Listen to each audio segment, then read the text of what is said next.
which stands one nation under God, indivisible, with liberty and justice for all. All right, next we will move on to item number 3 on the agenda, consideration and approval of the agenda. I have a few items. 10.1 is the resolution. 0.5 to after the close of the public hearing. I'd also like to move to 11.3, which is the tax abatement, to 10.1.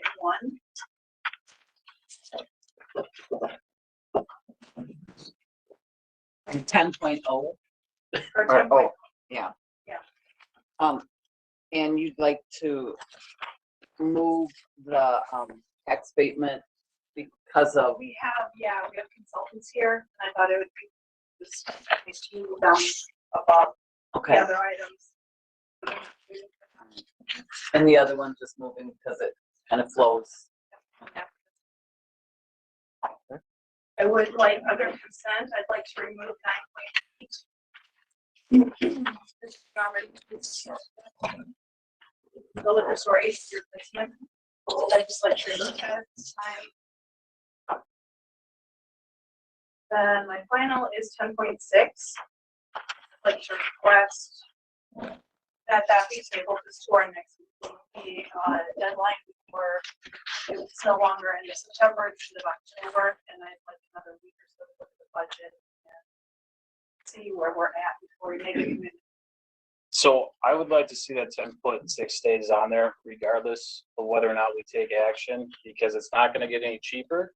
And we've all decided that at our second meeting of the month, we're not gonna take any action. And I understand that maybe it's been delayed until the end of October, but I don't know what that'll change. I would request then that you don't make a decision on the second 250,000 until we're a little further along with our budget. And that's fine. But signing the original agreement for the 250,000 and then looking at options to finance it beyond. The request for council action is as a 250 on there plus the additional 250 for next year. I would like to just leave it on the agenda as it is. We can either table it or we can discuss it.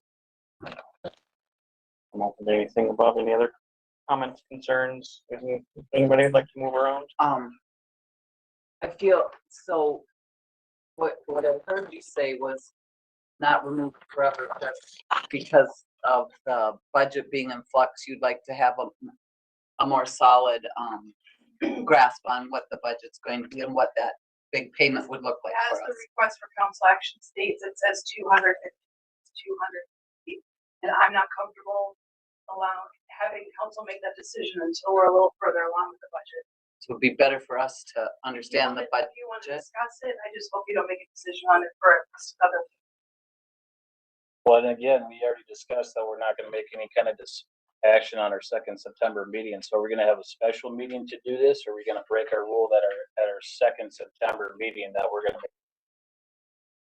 We should have a special meeting just For for budget. this. Or maybe the rule of the second meeting not being a business meeting needs to be discussed as well. On the agenda. Maybe we should move the item to maybe the end of the agenda since it's probably a long discussion. Which I have a meeting. 10.6, just put it at the end of the agenda, right before the mayor's report. Okay. 12.4. 12.4. Is that all? That's everything I have. I don't know. Okay, I'll go ahead and make a motion to approve the agenda with the changes as Marcy stated. I'll second. Got a motion by Gina and a second by Dave. Any further discussion? Hearing none, all those in favor, please signify by saying aye. Aye.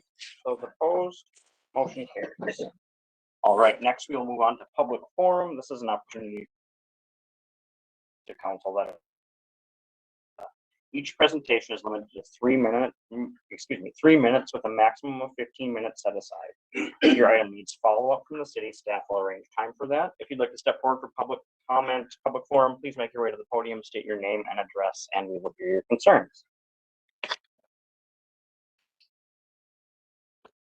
Hello, Hello. I'm Janet Hawkinson. My address is 8500 Majestic Road, which puts me in Royalton Township. I am here to talk to the council. You know, I'm from Pickleball. Voluntarily taken on the community service project to place 6 to 8 high-quality courts somewhere in the Pine City area. Our first priority is to place them in Pine City. And Pine City is our first priority because of the size of the population, the fact that there are no courts, and the level of support and interest that exists within the community. I believe we have felt that there's great support for the courts, but I've also got a sense of confusion and uncertainties. Like my PCAP, a part of it, big part of it's mine for the confusion. Well, when we take on responsibilities that are kind of outside of our level of expertise, things like soil borings and talking to civil engineers and that, it adds to confusion, and for that I apologize. What a PCAP is pretty good at is fundraising, promoting pickleball, and we have a good understanding of what a good pickleball court looks like. What I'm here to ask, try to clear it up and to get rid of the confusion, is that PCAP is requesting a MOU with the city to sit down and identify what you guys expect from us, what can we expect from you, and clear up the confusion and see if we can work together to move this forward. Thank you. That's it. Thanks. Thank you. Yeah, bye-bye. Right, this is still public forum. If any members of the public would like to step forward for public forum, please make your way to the podium, state your name and address. I will ask again if anybody would like to step forward for public forum. And I will ask for a third and final time if anybody would like to step forward for public forum. Hearing none, we will move on to public hearings. 5.1 10th Street Southwest Assessment Public Hearing. Marcy, do you want to start us off? I believe we can open up discussion for. Yeah, Greg, do you want to speak first? Sorry. Good evening, Mayor, members of the council. I'll turn a little bit so everybody has to look at the back of me. Greg Anderson, city engineer, here for the assessment hearing on the 10th Street Southwest project, or the 2024 project. A little before and after picture on the cover. I think we can all agree that we have a nice street that we're all done with. Once we get bike trail stripes, which will happen soon. That was my question. We go to slide 2. We show the assessed parcels, the proposed assessed parcels from the feasibility report. The black X at the bottom is the last block from 7th to 8th Avenue that was a bid alternate, was not awarded. So those ones did not get included. But we have a number, we highlighted all the assessments, or all the parcels that were to be assessed. And then shown in blue is the streets that we did, and the red would be the border of assessable parcels. We'll jump to the next slide. So the project started back in 23. The council time ordered the feasibility report. We brought that ahead. We had the improvement hearing. We talked about the project. The council ordered the improvement. We did the plans. We bid it in the fall of 20. Got a good bid and did the work, balance of the work in 20. And a little bit clean up here in the spring in the final lift the pavement, the wear course payment, we call it. So that's all done. We've not issued final payment, but we, if the council wants to move ahead and get these assessments on next year's tax roll, we need to get this done so they can be certified to the county by November. Project budget at the bottom, it's just under $3 million. Actually, it's going to be a little less than that, Jason, but this is the total bid in there with the soft costs included. So a little bit about the process. Next slide. Sorry. So as part of this assessment process, we do the feasibility report. the Minnesota statute 429 allows cities to specially assess a portion of a public improvement to the benefiting properties. As part of that, we do the feasibility report. We come up with the initial estimated costs. We apply the assessment policy. The city's current assessment policy was applied at that time. And if those of you that were at the improvement here, we had some pretty high numbers applying the assessment policy to the project. Once we got into the final design, we engaged an appraiser to do a special benefit analysis, and which we did on the 2022 project, or 21, the 8th and Gulf project. And he went through and identified the benefit to a handful of parcels, and then we used his special benefit analysis in preparing the final assessment roll we're talking about tonight. The challenge or the test for a special benefit for an assessment project is the benefit or your assessment cannot exceed the value your property increases because of the improvement. You got a new street, you got new sewer and water lines. What's the benefit? We engage an outside appraiser to tell the city what his opinion is, and that's the numbers we use to develop the assessment roll that we're going to talk about tonight. So we'll have the hearing when I get done talking. The mayor will open the hearing. Residents have the ability to comment on the proposed final assessments. If you want to object or you want to object your assessment, you can do it orally. You can come in here and talk about it, but you also need to do it in writing before the council closes the hearing. So if you want to object to your assessment, you have to do it in writing. Just a piece of paper, my address, object, and then hand it to Marcy or the mayor. That allows you the ability to object. The next step would be within a month to file a district court. So that's step 2. Step 1, if you object to the assessment being proposed, you need to do that in writing before the council adopts the assessments tonight. Just want everybody to know so nobody gets home and goes, oh, I missed an opportunity.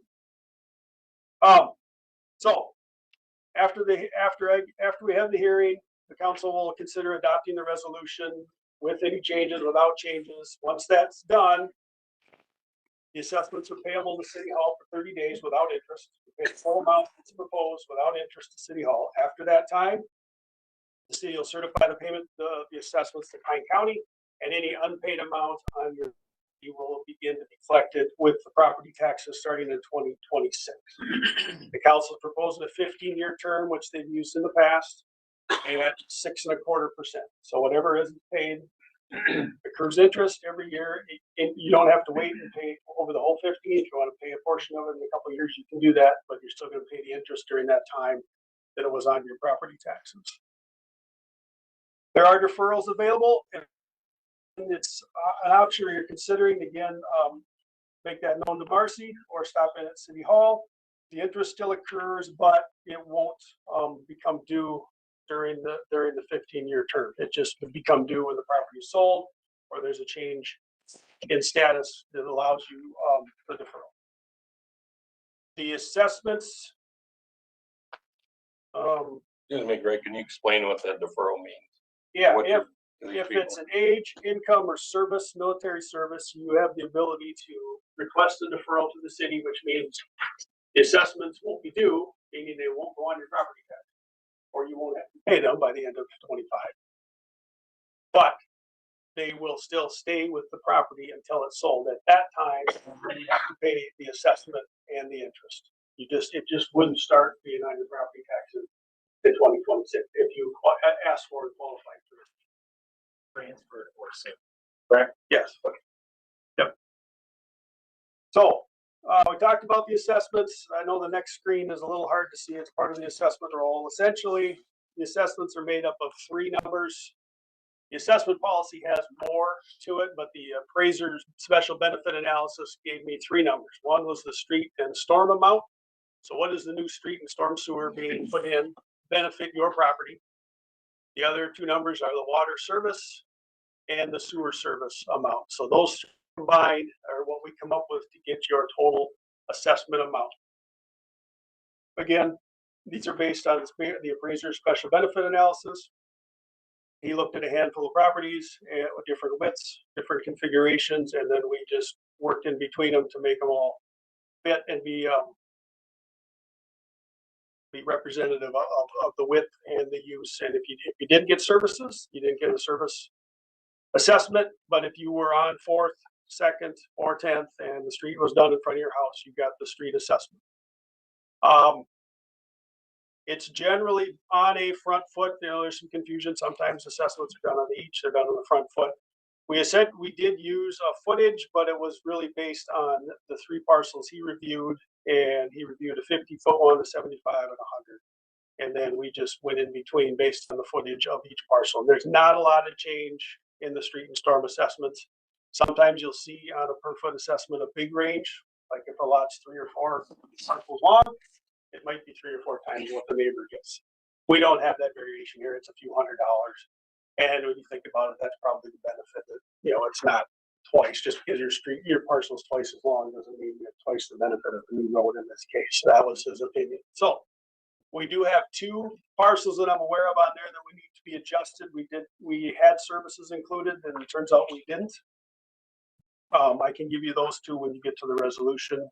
One is the Obig parcel, and the other one is the Drottning parcel. We had the services. It turned out to not be replaced, so we would drop those 2 assessments when you get to considering the resolution. Questions from the council? We don't have any. Does anybody else from council have? I do not. I do not. Nope. Thank you, Greg. At this point in time, we will go ahead and open the public hearing. If you would like to make your way to the podium, state your name and address, and council will hear your concerns.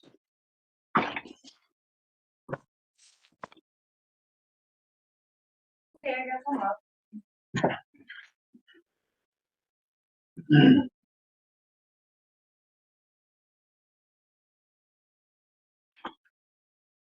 Hi, Roseanne Severson, 550 10th Street. So I guess I have some concerns with the fact that my square footage is the 50 by 150, but yet according to the assessment, there's almost 200, and they're barely getting charged any more than I am. I mean, I bought a small house because that's what I could afford, but then I have to come up with $10,000 within 30 days. I don't know how that's possible, honestly. Or I get to pay 6.25%. Like, that's pretty high when bills just keep going up for everybody. I mean, I don't understand it, and then I don't understand the bike path portion, because you have, you know, the school or the cemeteries, they're gonna need all of this parking for funerals. They're gonna take up property in front of my place, and then I have no parking because I have a shared driveway, so I can't have company. Like, there's a lot of concerns. I know when the rough draft was done with the painting, it was more parking available in the bike path than there was in front of my property. So my vehicle didn't fit, even though it was rubbing the curb in front of my house. But there was plenty of room on the other side in front of the cemetery. Also, nobody used the bike path. They rode in the middle of the street or where the cars were supposed to park when we weren't supposed to park in the bike path. So that was also confusing. Yeah, I don't know. I wasn't wanting to do this first. I was hoping somebody else would come up here because I don't know what really to say. This is stressful. Oh, yeah. Thanks. Thank you. Thank you for doing it.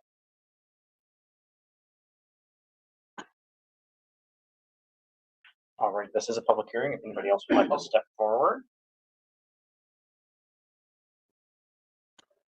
Oh, my name is Mike Sauser, and I'm kind of on the north end of the 10th Street project on the west side.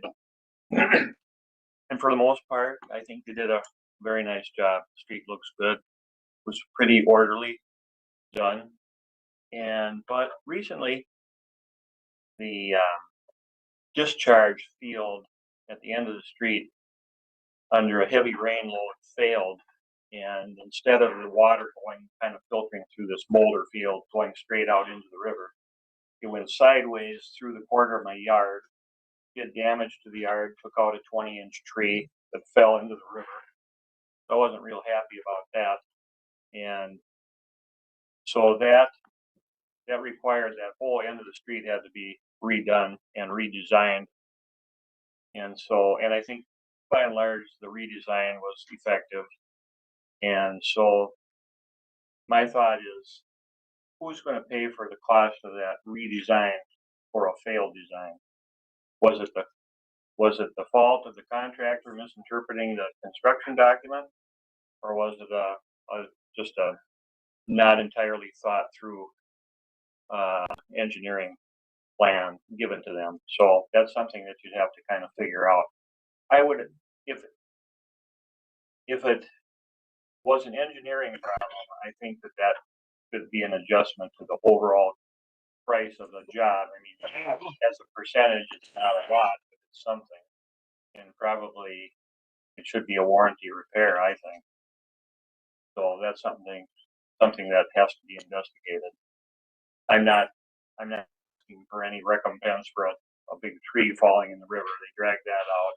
They did come in and take care of the grade, which I had raised concern about last year. They did not correct that when they did the first job, but they definitely listened to me the second time around, did everything that needed to be done. So that's all I got to say. And not asking for anything off of my assessment. I'm content with that. So, but I think that you should look at this. Bring up a good point of, we need to learn from it. Figure out how not to do it again. Yeah, I mean, you don't want to necessarily pay for there's been engineering failures through history. And this is not a terribly serious one, but you pay for that. You kind of want to pay for successful design. You're not wanting to engage and pay for unsuccessful design. That's what I have to say. So that's it. Thank you. Thank you. I gotta go here.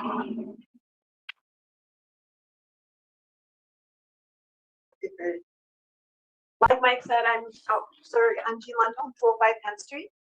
And like Mike said, I'm kind of okay with what the assessment is, but before the road gets striped, is it possible to discuss whether we put the yellow line down the middle? Because I think that makes people think they can drive faster on the road.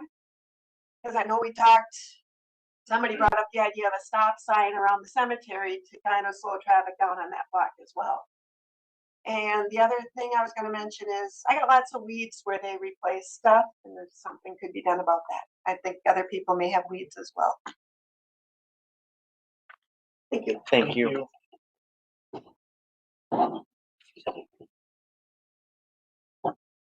All right, this is a public hearing. If anybody else would like to step forward, please make your way to the podium and state your name and address. I will ask again if anybody would like to step forward.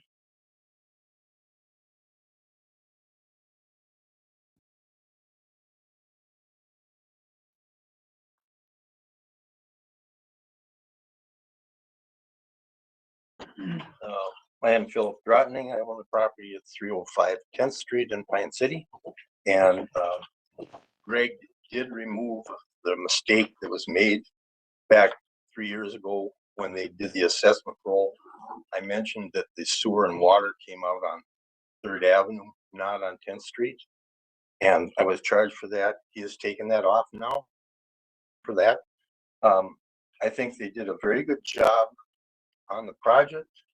I'm very happy with the street and the curb and the gutter and everything. I guess the only thing that I would add, at the time that the sewer project was done, we have been having problems with our sewer for about 2 years. And I did have it replaced going out to the street on 3rd Avenue, which was not part of the project. And between what I did the year before and what I did that year that they were doing the project, I spent about $6,500 just for the sewer line. So I think that as far as the assessment, while nobody wants to pay much for it, it would have been cheaper to have it done at that time. But anyway, I thank you and appreciate your patience with me. Thank you.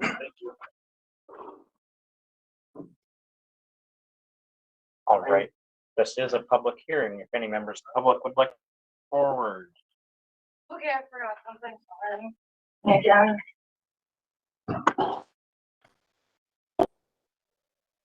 Hey, Roseanne Severson, 550 10th Street. So also, I mean, like, there's some corrections that should be done. Like now the roots of my tree are exposed, so it's a tripping hazard. The grass is very bare where it was nice and full before. Not that anyone likes to mow, but it doesn't look very good. And then what is the process gonna be for the buses and the trucks that drive down the street and park in the bike lane? Because even after it was temporarily striped, the buses still parked there last year. I don't know, is that the goal again this year, that they're just gonna beat up the streets? That we have to pay this much for, or? I think, can you answer that? Dave? Well, I think I can address some of that. I mean, that was brought up, Roseanne. I brought that up when I seen they were parking there, and that was like the last week of school or so, if I remember right, because I live on 10th, too. So I see it all. As far as the marking of the bike lanes, we made that decision for a couple reasons. Instead of going with sidewalk, we would erect every tree between 6th Avenue and Mike Salzer's when they had to come out, put a sidewalk in, and it was very, very expensive. Bike lanes are very well used, very well known. If you go anywhere south of here and east and west, a lot of the towns have them. They work just fine. They're a lot cheaper than sidewalks, and people tend to respect them. I've talked to city councils from South St. Paul and every metro city and asked what the problems that they had with it, and they said no, it was a lot less problems, a lot less people, a lot less bikes on the sidewalks causing problems for the people that want to use the sidewalks. So they will be marked better. They will have paintings on there, which they didn't put on there because it was just a temporary marking. I think people will get used to it. I think it'll work out just fine. The buses are going to have to find another spot. That's pretty simple. We also, which is not public information yet, but I'll make it public information because I'm on Public Works. We are looking at truck routes. We are looking at things to try to keep some of these trucks out of our neighborhoods and wrecking our streets. And it's been going on for too long. So that's something that I'm going to push real hard in the next year or so. That's a growing pain. Yep, we're having a growing pain. It's actually in ordinance right Yeah. now. Ordinance. Yeah, ordinance is working on it. Can someone speak to the signage too? I know at one time we were waiting, that it was designated by signage, bike lane and no parking and things like that, so. Well, the bike signs are up, Gina, but the painting on the asphalt is not there. Yeah. And there'll be symbols of bikes on there. We might have to add some more. We might have to say, please. Some of those. But more signs you put up, the more problems property owners, because then you're digging more holes in their yard. And that doesn't go so good either when you like to trim your yard nice.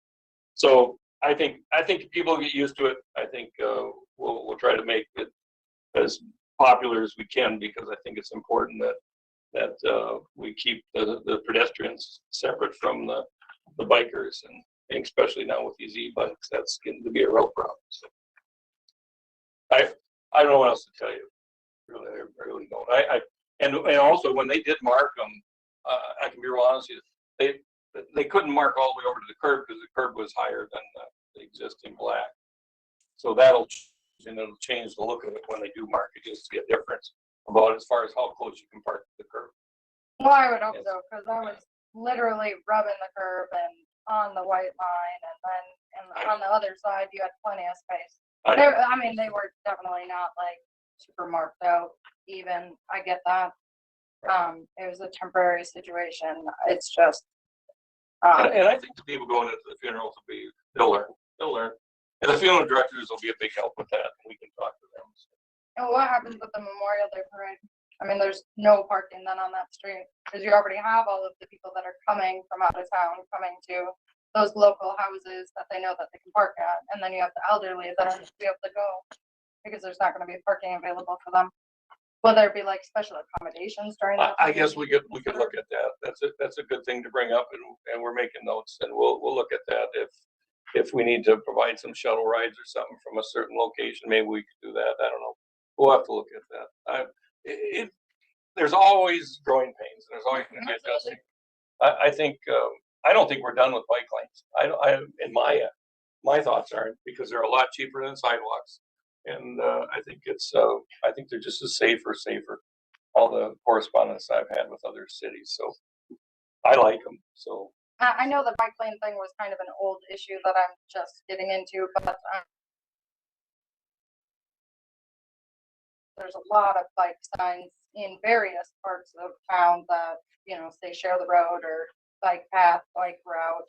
But there's no marking on those areas, so people don't know that they're not supposed to park there. Is there gonna be something done? So that way it's all, you know, corresponds with each other, so people understand that. Well, that part of the road, that's, what you're looking at right now is stuff that was envisioned a long time ago. With the completion of the trail south of Pine City, and I think everybody's aware of that, what's going on down there. And when they get to Pine City, and we have a trail that goes around the school, we still have some negotiations to try to get another spot out of that area, back onto a public way. And I don't think we really know exactly what we want to call a bike route. So I think when we get that nailed down, then you'll probably see some of these signs move, or more additional signs to help guide people down the right street and the right path. Might be a good winter project for Public Works and Norgas to kind of Yeah. see if we can all put our heads together. Because we don't know how it's gonna pan out with everything coming into town. Yeah, absolutely. Yeah. But I mean, like right now, there's some in front of Pine Tech, for example, and Right. yet like there's no spot indicating that that's a specific bike lane, except for the fact that there's a sign there. So And to so add, people park there all the time. to add to the confusion, some of the roads are county roads and some are city roads too. So Yeah. then, That one going down Fourth Street Yeah. was what it was originally was gonna be planned, that it was gonna go down Fourth Street, but we couldn't get the easements going through Pine Terrace. So that had to change. But the signs were already put up, so, you know, it's kind of like one of those things that, it'll change, we'll get it corrected, but it's not gonna happen overnight. But thanks for bringing it up. I really appreciate it. Your tree roots. Are you experiencing any distress to the tree itself, or do you just have roots? But I mean, you say it's a dying part of it. I don't know. I just know that you trip over it when you go to Mount. I don't really look to see if it's. Kyle, you should stop over and look, see if it's dying. He does that stuff. He knows where it is. You check it out. Tired, utility only. I'll stop by and walk. Yeah. I am curious though on where we're at with soil restoration and grass. We've heard weeds and soil. If Greg can just touch upon that, are we done? Or are we going back to do stuff? Or? Well, we're not, the project isn't closed out, city hasn't issued final payment. So if there's more to do now, most of the yards we would consider are established. And so if we have the contract to do additional work in the yards, we probably would have to. If that it's not growing, but most of them are green. They're, it seems to be growing, we seeded it versus sod, you know, better luck with seed than sod, sod requires a lot of water right away. But if there are some issues that need to be addressed or looked at, Grant's still here, he's working on some other projects. And like I said, we haven't issued final payments. So if we want to add to a final punch list now, that would be the time over the next few weeks. Well, I guess I don't understand like why we would increase if it wasn't necessarily done to full capacity in the first place, because there are like visible lines where there's missing grass. Like it was just tilled and only put in those crevices. That's fine. Yeah. We'll look at it. Marcy, to kind of like wrap this up, who would be responsible for some of these, like Greg said, to add it to the punch list? I Who, would hope they'd call me or City No. Hall. like, who at the city, though, whose job would that be? To check out some of these complaints that arose tonight, Greg? Yep. Greg will walk, okay, We'll do it. okay. All right, thanks. We're taking notes.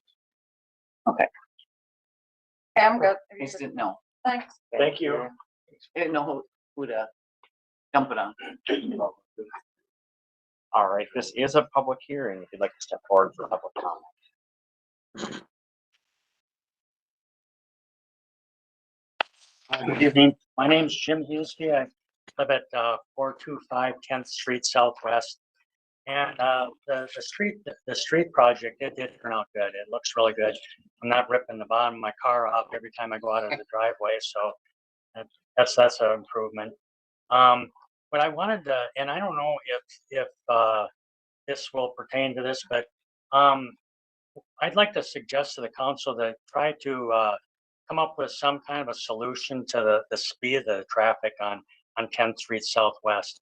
It's getting to be where you know, if you have kids or something, somebody's going to get hit and they're going to get killed.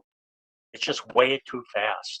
And there's no, we've got, if you go say east or west, or well, you can't go west, but if you go east, there's a stop sign at every intersection. 10th Street, there's two, one on each end, and they fly down that road fast. And I've never seen anybody stop. Look right there. You got someone listening. Well, these guys too, they're kind of limited on the amount of hours they have too, you know, they gotta be everywhere all the time, you know? So I don't blame you guys, you know, for it, but What time of day is it normally happen? oh, No. you can motorcycle that goes through there probably 45, 50 miles an hour every day. All day, You know, every day. big Harley. 7:30 and 4:30, if you want to know the time. You'll catch it. So I think is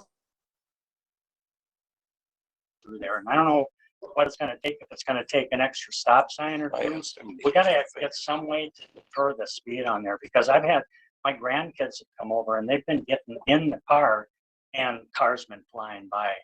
You know, it's just not a safe environment.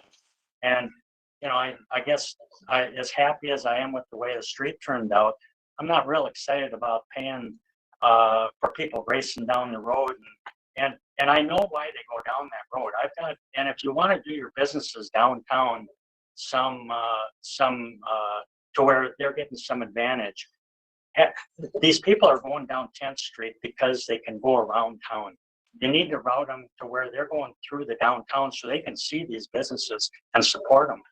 Right now, a lot of them are going from the interstate down 10th Street Southwest and back around and back north towards Hinckley and outside of town or wherever they're going, you know.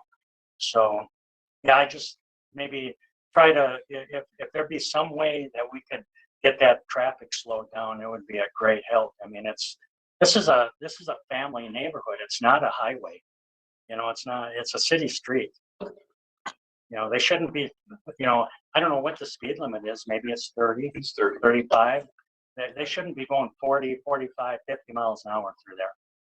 So a couple of things that we've talked about over the years, I know we talked about adding stop signs, and I think that was gonna be revisited at the time of the completion of the project, last time we spoke about it. I know we've also talked about changing speed limits in residential areas down to 20 miles per hour, I believe. And then also rerouting truck traffic around. But maybe another request that we have to make is to the deputy of hitting a speed quota for the month or something, to hand out tickets to give out. I'm not kidding you. You could make a ton of money. Recommendations, I'm not, the county or the state, city, whoever, you can make a ton of money if you were there at the right time. Right. You know, I mean, I don't know if that, but I just don't know. You know, the way I look at it is, even though if you can lower the speed limit, but if they're not following it right now, why are they going to follow it then? You know, Because hopefully if it's a 20-mile-an-hour speed limit and they're going 30, 35, and our friends with uniforms, that would be catch it. nice. It stings a lot more to be 15 over in a 20 Yeah. than it does to be 15 over in a That's true. 30 or a That's 45. true. But that's all I wanted to bring up. And, you know, like I say, it looks good. You know, and I know the girl that was just talking here, she was talking about where they replaced the, you know, put dirt in and seeded it and stuff. And I think some of the dirt was really good. Mine, it looks like road stuff. Yeah, because I raked out a pile of gravel out of there like you wouldn't believe. And I cannot, and this is no exaggeration, I watered every day last fall trying to get it to grow. And then this year, I can water it, or if it rains, an hour later, that ground is hard as a rock. I can't get grass to thicken up there. I've tried everything. I've fertilized, everything, and it's just a rock.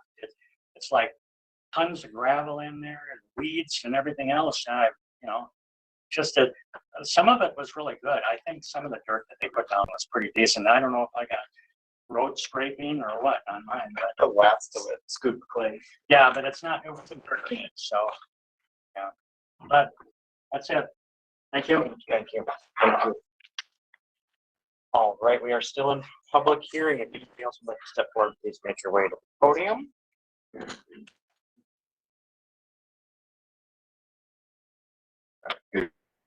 So Michael Turnbull, my wife and I own the property at 520 10th Street.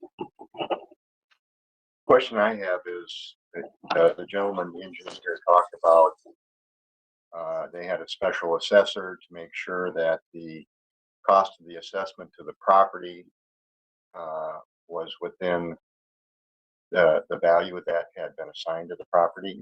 Can you explain that process a little bit more to us? As an example, our assessment's approximately $10,000. He made some sort of a valuation as to what do the street improvements, the sewer improvements, the water line, no one's mentioned that. That's obviously very important for fire protection. Can you quantify that number a little bit more or explain that process? So the special benefit analysis was done by he looks at comparable parcels both in town and in nearby towns, and then looks at the improvement that the project was. New street, new storm sewer, new water and service. The water and sewer mains in the street, pipes that run down the street, those aren't part of the assessment. That's the city cost of providing service. It's the service lines, the small water and sewer that run from the street up to your house or to the property line and then are replaced at the curb stop by the property line. He considers the cost of that to be 100% of benefit back to each parcel because he compares it to a roof. If you got to fix the roof, the benefit or the value of the roof is the cost of the new roof. If you didn't have it, you'd have an issue. So the assessment cost is the water and sewer service line cost. And then the street and storm together was one number. And that is based on the new street compared to the old one, the valuation of the properties he looked at and compared to other comparables in town and in the neighborhood. And then what the increase in value would be with the new street. And then that's the number he gave us. He did 5 parcels throughout the project, kind of vary in size and location. And then we just interpolated in between it to come up with the street number. The service costs were basically each. Everyone that got new water or sewer service got that same amount. And then the street cost is generally based on the footage, but as you heard earlier, there's not a very big variation between lot sizes when it comes to the street and storm cost. So the rationale would be, again, using for property as an example, with the $10,000 assessment, feeling would be that we've actually got $10,000 worth of value leased to our property. And half of that's street and the other half is the sewer and water service. And is the city paying any partial amount of that, the assessment? The assessments on a whole are making up a little over 20% of the project cost. The city's paying nearly 80%. Thank you. I knew you told us that number before. I just couldn't remember. Yep. Thank you. Thank you. Thank you. All right, this is a public hearing. If anybody else would like to step forward, please make your way to the podium.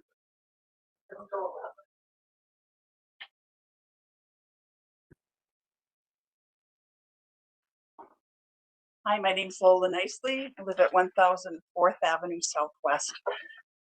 We really appreciate the look of the new street, and we knew it was needed to be done, and we really appreciate all of the different contractors and everybody coming around and doing what they had to do. I guess I'm just a little, when's the next street project happening here in Pine City? Is that soon coming up? 5 years, 10 years, or we don't know? I'd say 5 years. 5 years, okay.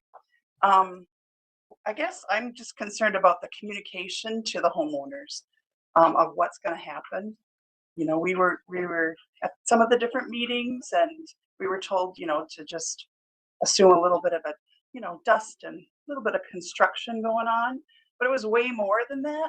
So I guess I'd just like to encourage you as you're looking to the next project to set up either an email or some sort of a way to communicate what really is going to happen. You're going to have your driveway torn up. You're going to have times when you can't back in and out of your house. And that would be all, that's something that's all expected. There's going to be times your water is shut off. There's going to be times when your house is shaking and things are falling off of the shelves. There are going to be lots of people in your yard all the time. And a lot of that is expected, but I guess I would just really like to have you think of if you lived in that house. How the disruption that's going on during that whole process. Why couldn't we get an email list of all of the people that are in that project, or some sort of someone to run and put flyers on the door saying, you know, Saturday night, put a flyer on the door and say, you know, Monday morning between 8 and 11, you need to have your if you're going to go to work or you need to get your vehicle out of your garage, have some sort of a notice. Or I guess that was really lacking. Again, we really appreciate, we know the work needed to be done. It looks great, but just to say that there's going to be a little dust and construction, some, you know, movement, that really wasn't an accurate picture. We all have lives and busy, you know, schedules. And I guess for me, a big part of it was, when can I move my car? I'll be happy to move my car out of the project area so that I'm not going, oh, I can't go where I need to go. I need to change my schedule for the day. I mean, I know there's a lot going on. There's different things. There's delays because of the rain. There's all kinds of different things that happen. But I guess I would just really appreciate, for the people that are going to be impacted again next time, to just get some sort of even if it changes that we don't have to move your car, at least I've had a notice that I can move my car, or that there's going to be, you know, there's going to be this company coming through with the name of this, you know, on their trucks. Or who do I talk to? Can I go out and talk to someone who's working on there? Is there a key person at the city that I can let my complaints be known? And we had some of that, and we had some good communication, but there was a lot of times where we looked out and it's like, what is going on? And so I guess, you know, I know everything's busy. I know there's a ton of people that are involved in these projects, but I think just a little consideration, and to think about, what would it be like if your house was under construction and you needed to, you know, had to go through all this? What if I want to plan a party or a graduation or a family gathering? If I know a little more better about those time frames, I can avoid that or plan it somewhere else. You know? So again, I appreciate all the work that you've done, but I guess in the future projects, I would really hope that you would somehow get, either through emails. I mean, everybody knows who we are. Everybody, you know, or pay someone to go put a flyer on, or post it in a Facebook page or on your website or something. I know that's a lot to ask, but I guess in our busy lives, it would be nice to have that communication be done a lot better. Thanks. Thank you. Yeah, and I can say I'm not on 10th Street. I'm on 3rd Avenue, about a block away from 10th Street, and my house was also violently shaking when they were running the compactors and running things. And I didn't realize it was going to be, for being a block away, I didn't realize it was going to be such an invasive project. And there was some dicey times where I'm like, how am I going to get home from work today? And I'm not even in the affected area. So I think that is definitely something that we can take into account and do a better job with next time. See, the compaction makes my heart happy. That's, you know, it's being done the right way. Communication is something we could always do better. I am curious, we're looking at a mass notification system. Is this something that could have an impact in future projects where we could isolate them and send out notifications? All right, this is still a public hearing. If anybody else would like to step forward, please make your way to the podium.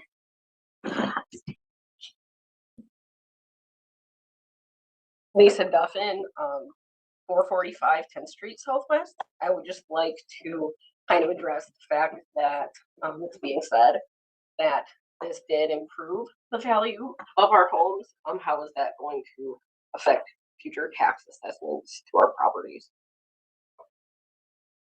That's all right. I mean, we've been here only 5 years. Our taxes have gone up significantly since for just a small parcel and kind of concerning. That I'm not smart enough to have that exact calculations in the end.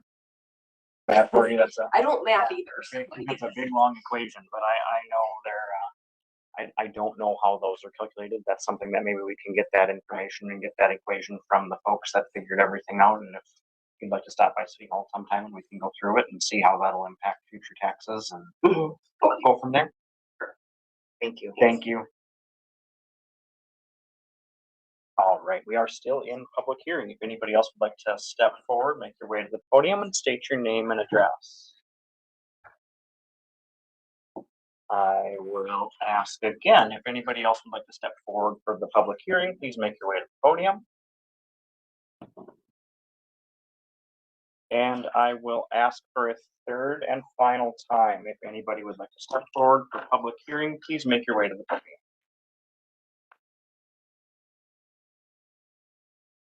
All right, at this point in time, then we will close the public hearing and council will take this under advisement. All right, next on our agenda, item number will be 10.1. That is the resolution 28 adopting a fast 24 street improvements. I did have a follow-up question for you, Greg. So the original plan, we had an alternative at the end of 10th Street. I think it was for like an overview and a retaining wall by the river. Would that have had any kind of impact on preventing a washout, or would it be? I think it might be not really related. It was more gonna be up on top. This had to do with how, where the outlet was and how the riprap and everything was installed a bit closer to the river. Okay. And I guess while you're up there, Greg, I will ask the question of, I can say that I have an F-150. That's my primary vehicle. It was pretty tight driving on 10th Street the way it was striped last time. If you met somebody between the bike lane and someone parked on the side of the road, I was feeling like there was room, but I was definitely tighter than I liked to be driving down there. Would we have the possibility to only stripe the bike lane and leave the rest of the street bare? Does that meet You can do standards? that. The theory or the reasoning I suggested putting the yellow line down was to slow speed down, because you probably drove slower when you felt uncomfortable with the traffic, right? That's fair. And with the wear lift too, you gotta remember you pick up 6 inches on each side of the road Yeah. too. It doesn't sound like a lot, but it's a lot. Actually, 3 feet. 3 feet. 18 3 inches on feet. each side. So with the final lift not on until this year, the 1.5 foot of gutter on each side of the road kind of was unavailable. So now the road will be 3 feet wider. But you can just put the double white line with the symbols down for the bike lane. My thinking, a recommendation on putting the yellow down is to delineate those lines. People will drive as fast as they feel comfortable driving. So if you have a big piece of black pavement with only 2 lines on the one side, they're probably going to drive faster than if there's a yellow line down. That's my recommendation. And I know most people probably won't agree with me, but adding stop signs on there is not going to slow people down. They're going to drive faster between the stops. It seems a little counterintuitive, but studies have shown, the research has shown that stop signs do not work for managing speed. Unfortunately, enforcement's probably the best thing, and that's hard to do. But if you adjust the environment of the road, that has a bigger impact on speed than anything else. Now, we've made a nice smooth road, so everyone's gonna want to drive faster on it. Putting the yellow line down the middle, because if you notice, Main Street has yellow line later. When you have to be constricted and be somewhere when you're driving, you're probably gonna drive a little slower. Now, we're not gonna stop people from driving down the middle of the road when they're coming at them. But the theory is if we stripe the lanes and the bike lane, people know where they should be. It's a little tighter at 10 feet. I mean, most lanes are 11 or 12. 10's a minimum. And we striped it at 10 for that very purpose, to try to make people a little uncomfortable and slow them down. We don't have to do it, but that was the theory. Piggyback with that, Greg, when I was doing my research and talking to different cities that did a lot of these bike lanes, that's exactly what they said too. It slows people down. So I'm and I think it was because we had a narrower street, it did give people the wrong impression that this is the way it's gonna be and this is not gonna work. Well, I think you're gonna find out it works. So in your resolution, if you're gonna move to that, there were two changes I mentioned earlier. Parcel 425-252-000 will have a final assessment of 5,000. 25232-000 will have a final assessment of 5,200. Right. This is Okay, then that's the last point I have. Thank you. And I would welcome more input. You know, we're always trying to figure out how to do better. We did do a weekly newsletter. We did have emails and addresses on there, but it's with so many different platforms to communicate with people now, it gets tricky. So if you do have something in the future that's going to be a little more targeted for the neighborhood, it's a lot easier. You know, people can just hit the button and do it that way. So, like, we do better. Greg, I have one last question before we move on. And what are your thoughts, or what is there any engineering data on like a flashing? You know, by the fairgrounds, we have 30-mile-an-hour like flasher signs that show your speed, show you if they flash at you if you're going over the speed. Do those seem to help in residential areas? Do they just annoy the neighbors because there's a strobe light going off in someone's bedroom every night? The reason most of those work is they're portable. Because if something stays there a long time, you're going to tune it out. You know, I don't know how many times I've driven up Main Street and went, oh, there's flashing lights around the stop signs at the photos. Because they've always been there and you're used to seeing that. If you have a portable speed sign and you move it around, well, then people aren't used to it again. You're changing their environment. That's going to be more effective. I have one by my house that's always tells you when you're 45. You know, it's always there, so you know it. But if it shows up at different spots, they are very effective because it changes the environment, it changes their habits. Somebody's paying attention. Right. I saw one with different color lights recently, and that got my attention. I was like, what it, you know, I've seen it from a long way away. So yes, they do work. Everyone's will, you know, most people are like, oh yeah, I need to slow down. But if you keep seeing the same thing, it becomes just background noise to traffic. Perfect. All right. Any other questions for Greg from council? Hearing none, would someone like to make a motion regarding resolution 2025-28? Make a motion that we adopt resolution 2025-2028, the 2024 street improvements. All right, I've got a motion from Dan. Do I hear a second? I'll second. And a second from Gina. Any further discussion?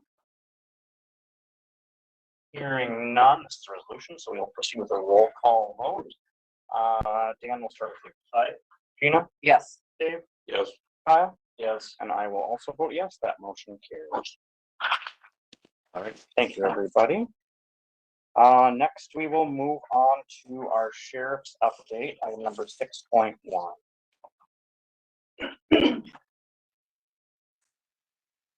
Hello. Deputy Collins with Sheriff's Office.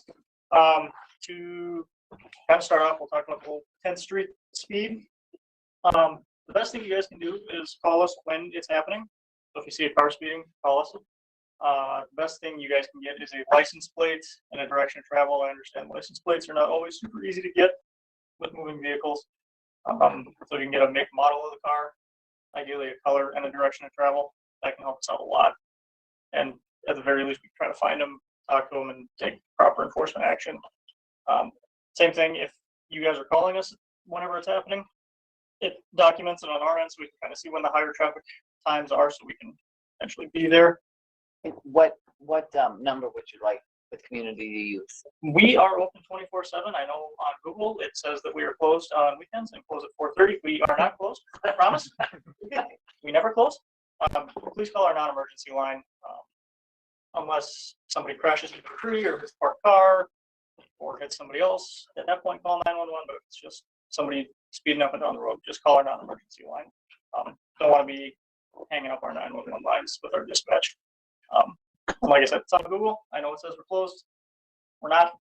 promise. So that's the best thing you guys can do is just call us. Like I said, we can document it on our end, see when the high volume of traffic is, and we can kind of be more in that area at those times to try to catch people in the act of doing it. Not, you know, we find them 8 blocks later, and now we kind of got to try to figure that out. Just to confirm, that's the 629-8380 number? Okay, perfect. And they switched it, it says 24 hours. Oh, perfect. Oh, yeah, Okay, I know some people have called us and said, well, you know, it's Monday morning and, you know, it said you guys were closed. We're not. Along with traffic, we as deputies have been, we have been educating e-bike laws as well as small gas engine motorcycles or pit bikes. We've started to go the education route. It's starting to bleed into the more enforcement route where it's now you're operating unregistered motor vehicles on the roadway. The state law has a subdivision that says anything under 50cc is a moped, and people think that because they have a 49cc motorcycle or pit bike or whatever it is, it still has to be registered. It just is now registered as a recreational vehicle. So now it's supposed to be registered on the roadway because now you're still operating an unregistered motor vehicle on the roadway. So we've started telling people that if it's not registered or you're not taking proper actions to safely, you can receive citations and it could be impounded. We've been going that route with that kind of stuff. We've also had some juvenile complaints throughout the city. One of them, some juveniles attempted to break into a car that was unlocked. Please lock your cars and do not keep valuables in your cars. As some people do it in broad daylight, some people are doing it at night. If you lock your cars, ideally there's an alarm on it, so your alarm should go off and should notify you, and that's a pretty big deterrent. Loud noises, people figure out that they've been had, and that people, you know, probably gonna wake somebody up and somebody's gonna call them. So that's a large deterrent. Same thing with just not keeping valuables in your car. If you don't have anything in there, people are more likely to just pass it by. So please lock your cars and do not leave valuables in there. We also had the incident at the elementary school, which I'm sure a lot of people heard about.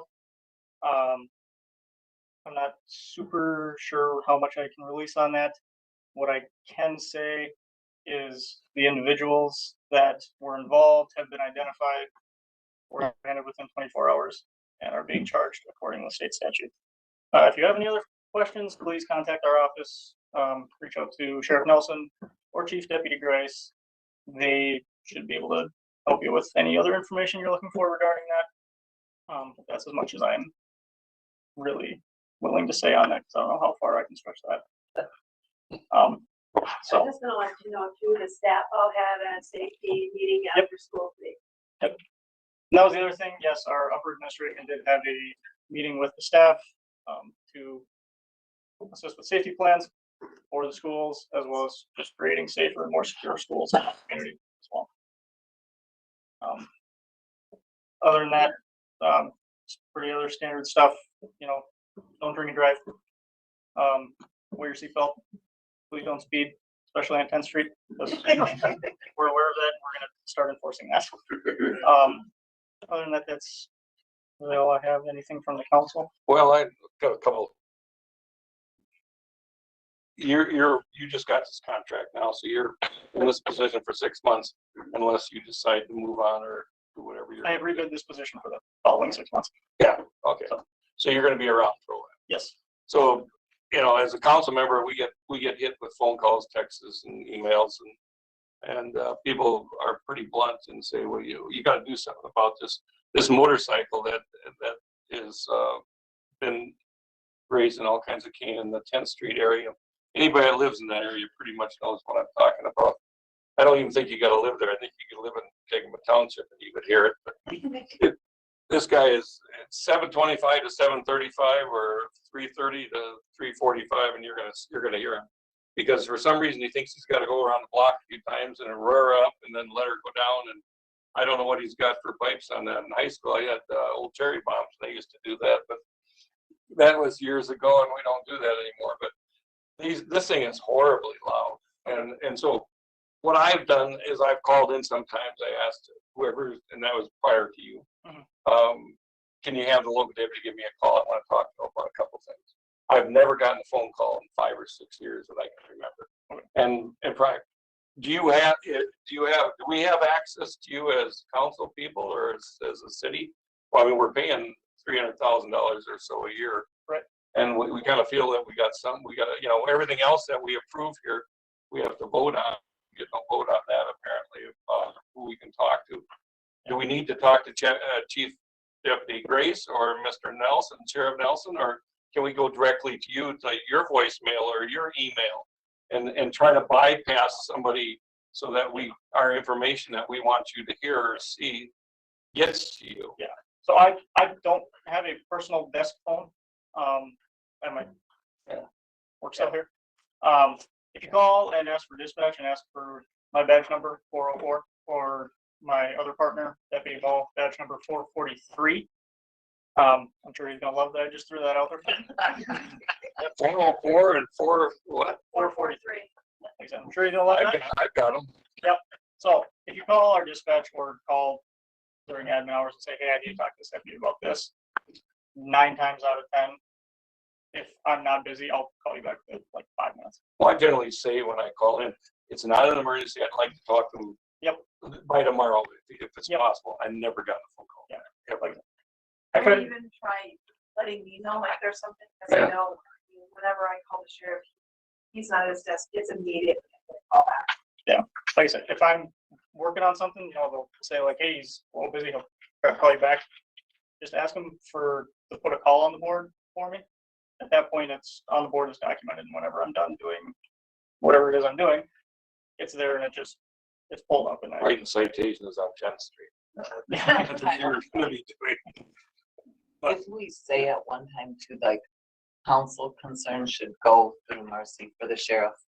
Well, I think. In that community, but council can, so that way you're in the know in case you call and then.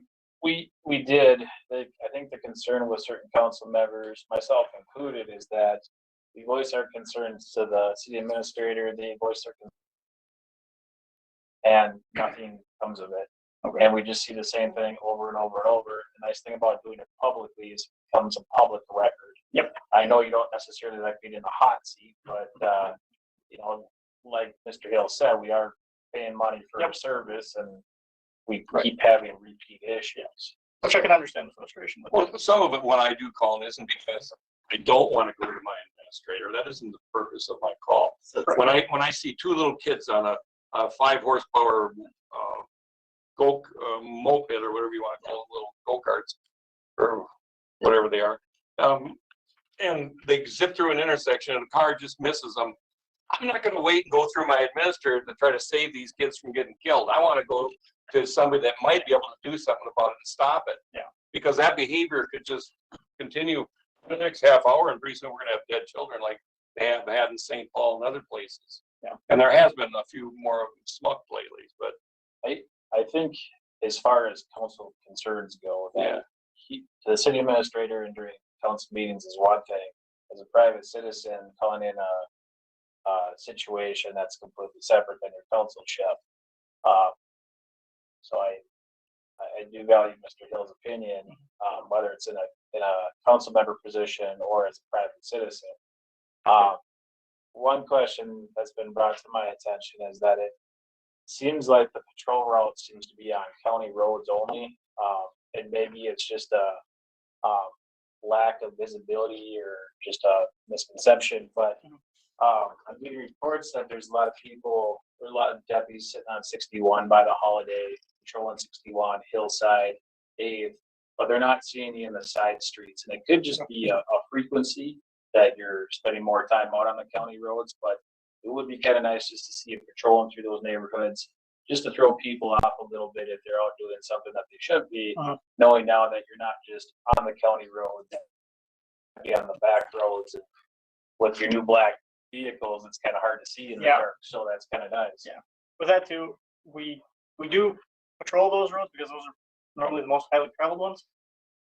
So there's that aspect of it, but yeah, we can definitely more into the back streets and some of the side streets and. I will say, I do usually see a deputy drive by my house 3 times a week at minimum in the evening time, so I do see you around. I think we would all love to see you around more, but that's. Yeah, exactly. Definitely, I'll talk to Deputy Mo and stuff, and we can get into the little different kind of nooks and crannies of the city. Hopefully not just driving past like council members' houses. I don't know. Yeah, I don't know where you guys like. Everybody in general, but People know you're paying attention, can alternate you. All right, perfect. Do we have any other follow-up for our deputy tonight? And thanks for, waiting through that public hearing. Thank you. Thank you for what you do. Thank you. Yes. thank you. Yeah, but no. All right, let's move on and see if we can kind of quickly move through our department. First up is 7.1 fire updates. Oh, these are the department, excuse me. Any questions on the department reports? I had a quick question for Public Works. It says that all of the crosswalks and curbs have been completed painting. I was just wondering about some of the ones that we've talked about in the past that added, that weren't added. If there's a way that we can get them added. I'm speaking specifically the north-south direction, Street Southeast and 6th Ave Southeast. We had talked about for a couple of years putting in a crosswalk there. At 3rd Avenue Southeast and 2nd Street Southeast, in the north-south direction. There could be 2 there because it's a 4-way, just with the amount of people that are there moving around. 3rd Avenue Southeast and 2nd Street Southeast in the east-west direction, same thing. It would just box that in. And then the north-south direction of 3rd Street Southeast and 3rd Avenue Southeast from village to village. Do they all have head ramps? Huh? Do they all have head ramps? All have head ramps, all have sidewalks. And then from north-south, 3rd Avenue Southeast and Robinson Park. That's the amount, like, with the apartments that have been added, with Lakeside student housing, those have been brought up before. I just wasn't sure why. Can check with the county on that. Okay, we gotta get permission from them to put in crosswalks. Typically, that's always. Is that 5? There's 1, 2, 4, 5, 6, 7. Okay, thank you. All right, do we have any other follow-up for the department reports? I would say fire and life inspector, congratulations on passing your certification. Might have to look at changing the title or something, fire marshal, huh? Well, I like that. Okay. Because I got a badge for him. All right, let's move on to committee updates here. See if we can buzz through these quickly. Public Works was canceled. HRA, Gina, do you remember off the top of your head? Otherwise, I have to go through my notes here. I wasn't there. Oh. Give me 2 seconds while I go through my notes here. It was a pretty quick meeting. I remember that we got the management report from the apartment complex. Looked at discussed the bylaws updates, discussed the local housing trust fund, and went through the budget and discussed some things with membership. And that was pretty much it for HRA. Who sets the agenda for that? That Leslie takes care of for us, I believe. Correct. That's correct. Yeah. So if another council member wants something put on the agenda or thinks something should be put on the agenda, then we go through Leslie, or we send it to you and you send it to it? Where is that meeting held at? Well, I let her know that we're interested in having it at the actual, Hillside. yeah, so at the next HRA meeting, they'll make an announcement. Just so everyone knows that on the minutes that the next meeting will be, not the one in September, but the October meeting will be held at the. Well, I think that's important. I got 2 more phone calls in the last 2 days, and I've got a whole list of stuff, complaints, and I'm not on the committee, but I'm sure getting inundated. So, and I don't know how much of this is legit. Some of it sounds like it is, and some of it sounds like it's common complaints. But I think that would be a very wise move to just put it right where everybody's complaining about it, and then invite them and just make sure that they're part of the process, and maybe we can just get this to not go away, but resolve itself. Yeah, and I think it's been a while since we've had an HRA meeting at the apartments. We used to have it there at least once a year, Yeah. so. They have a very nice facility there to I have think it. the annual meeting. Bigger than ours. Sure. Used to. Yeah, it's a nice facility. Donuts or whatever for the resident. They would make us cookies. I remember that when I was on. Maybe back on topic though. Full agenda. I was thinking about cookies. All right, did you have something for HRA? Yeah, I want, okay, perfect. Fire committee update. Well, I was there along with. It was a relatively short meeting. I mean,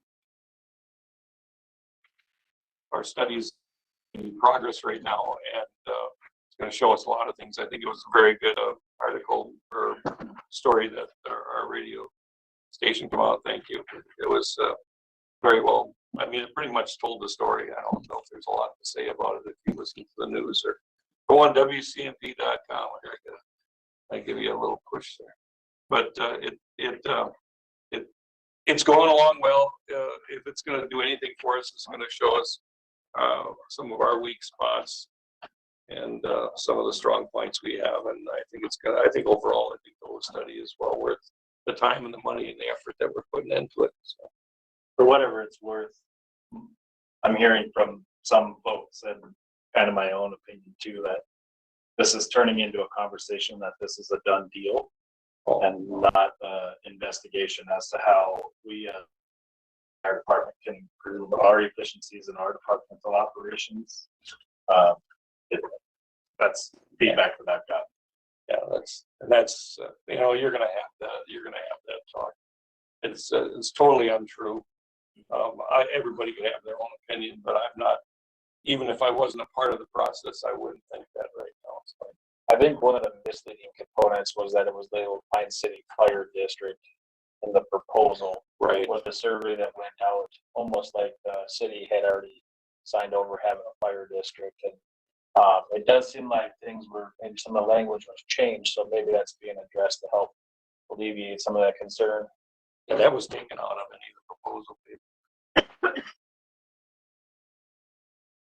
Perfect. All right, any other follow-up for fire? Hearing none, we will move on to EDA. EDA was short and sweet. Yeah, there wasn't a whole lot on. Remember, We discussed our financials. We discussed our 2026 budget book.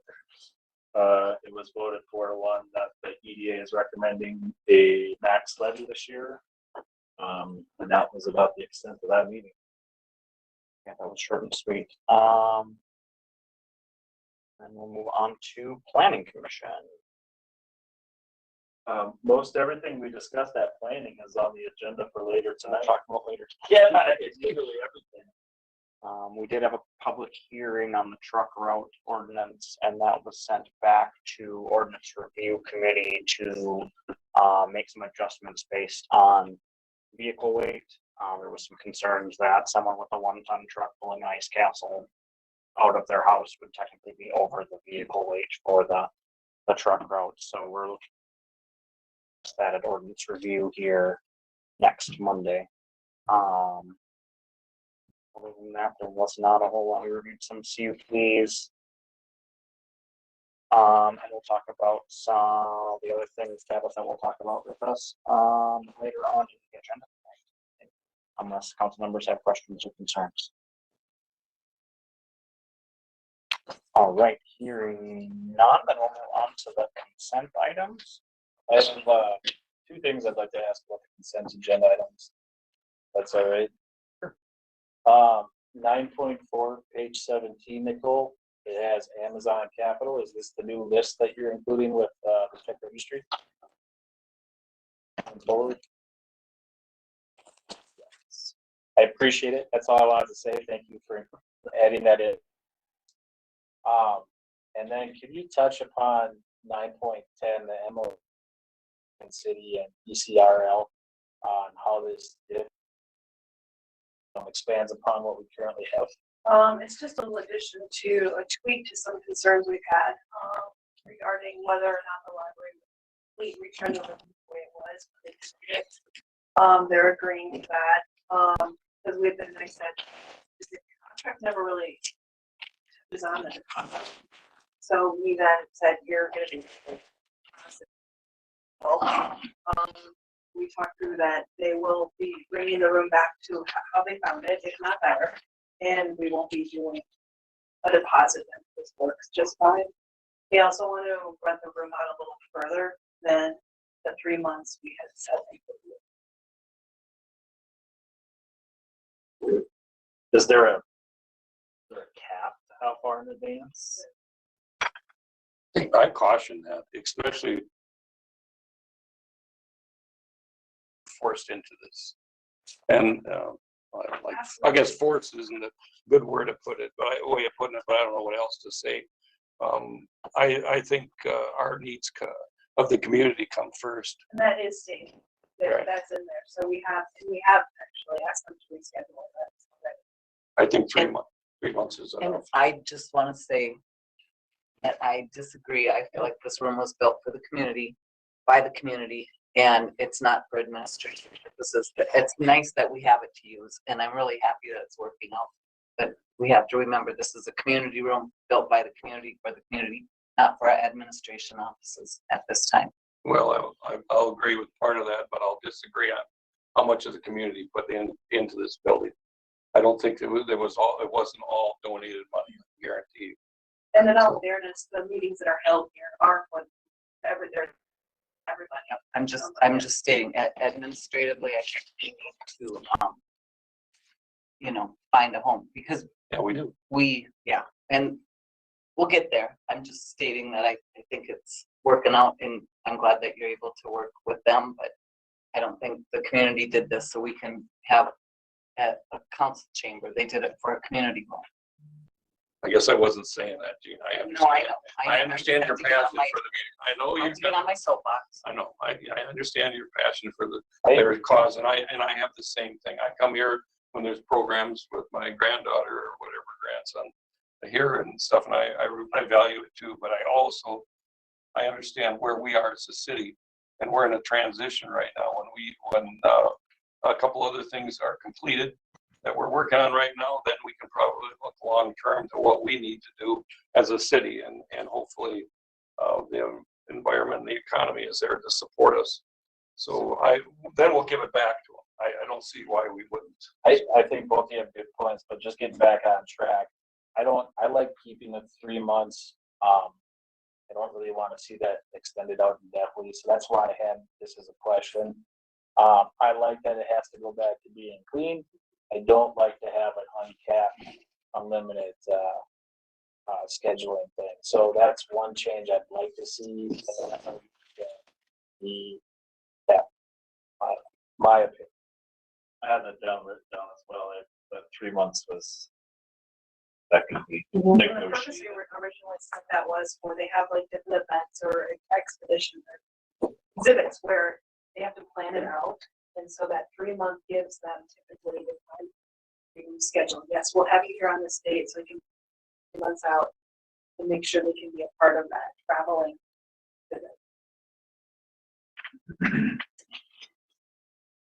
Any further follow-up? Would someone like to make a motion? So I guess I'd make the motion to approve the consent agenda item, but setting aside the MOU to be adjusted for the three, keep the 3 months and have that come back at a future council. If that makes sense. Can I modify your motion to include, tabling the 8/6 meeting minutes to change a couple of things that are worded in there? Oh, I'm sorry, I probably jumped again on taking a roll. I'm tabling that, so we want to, you have the motion on the, Kyle's motion on the floor is to, basically table the change, make the changes to the MOU with the library and bring that back to a next council meeting or to the October council meeting. Amend your, I'll amend it to table 9.1. I guess the rest of the council they had questions too, so. Well, the only other question I have, 9.10. 9.10 and 9.1. Okay. Marcy brought up 9.8, the liquor store area AC, does that automatically, that's already been removed when we approved that already. right, okay, so we've got a motion from Kyle to, do some more work with the MOU and table 9.1. Do I hear a second? I'll second. Second by Dave. Any further discussion? Hearing none. All those in favor, please signify by saying aye. Aye. Those opposed, motion carries. All right, next we will move on to 10.0 or 11.3. Actually, Whatever you want. this is tax abatement for second and third. We'll start us off with this one. Jason from Ellers is here to discuss the second and third apartments, tax abatements that he's working on. Yep, thank you so much.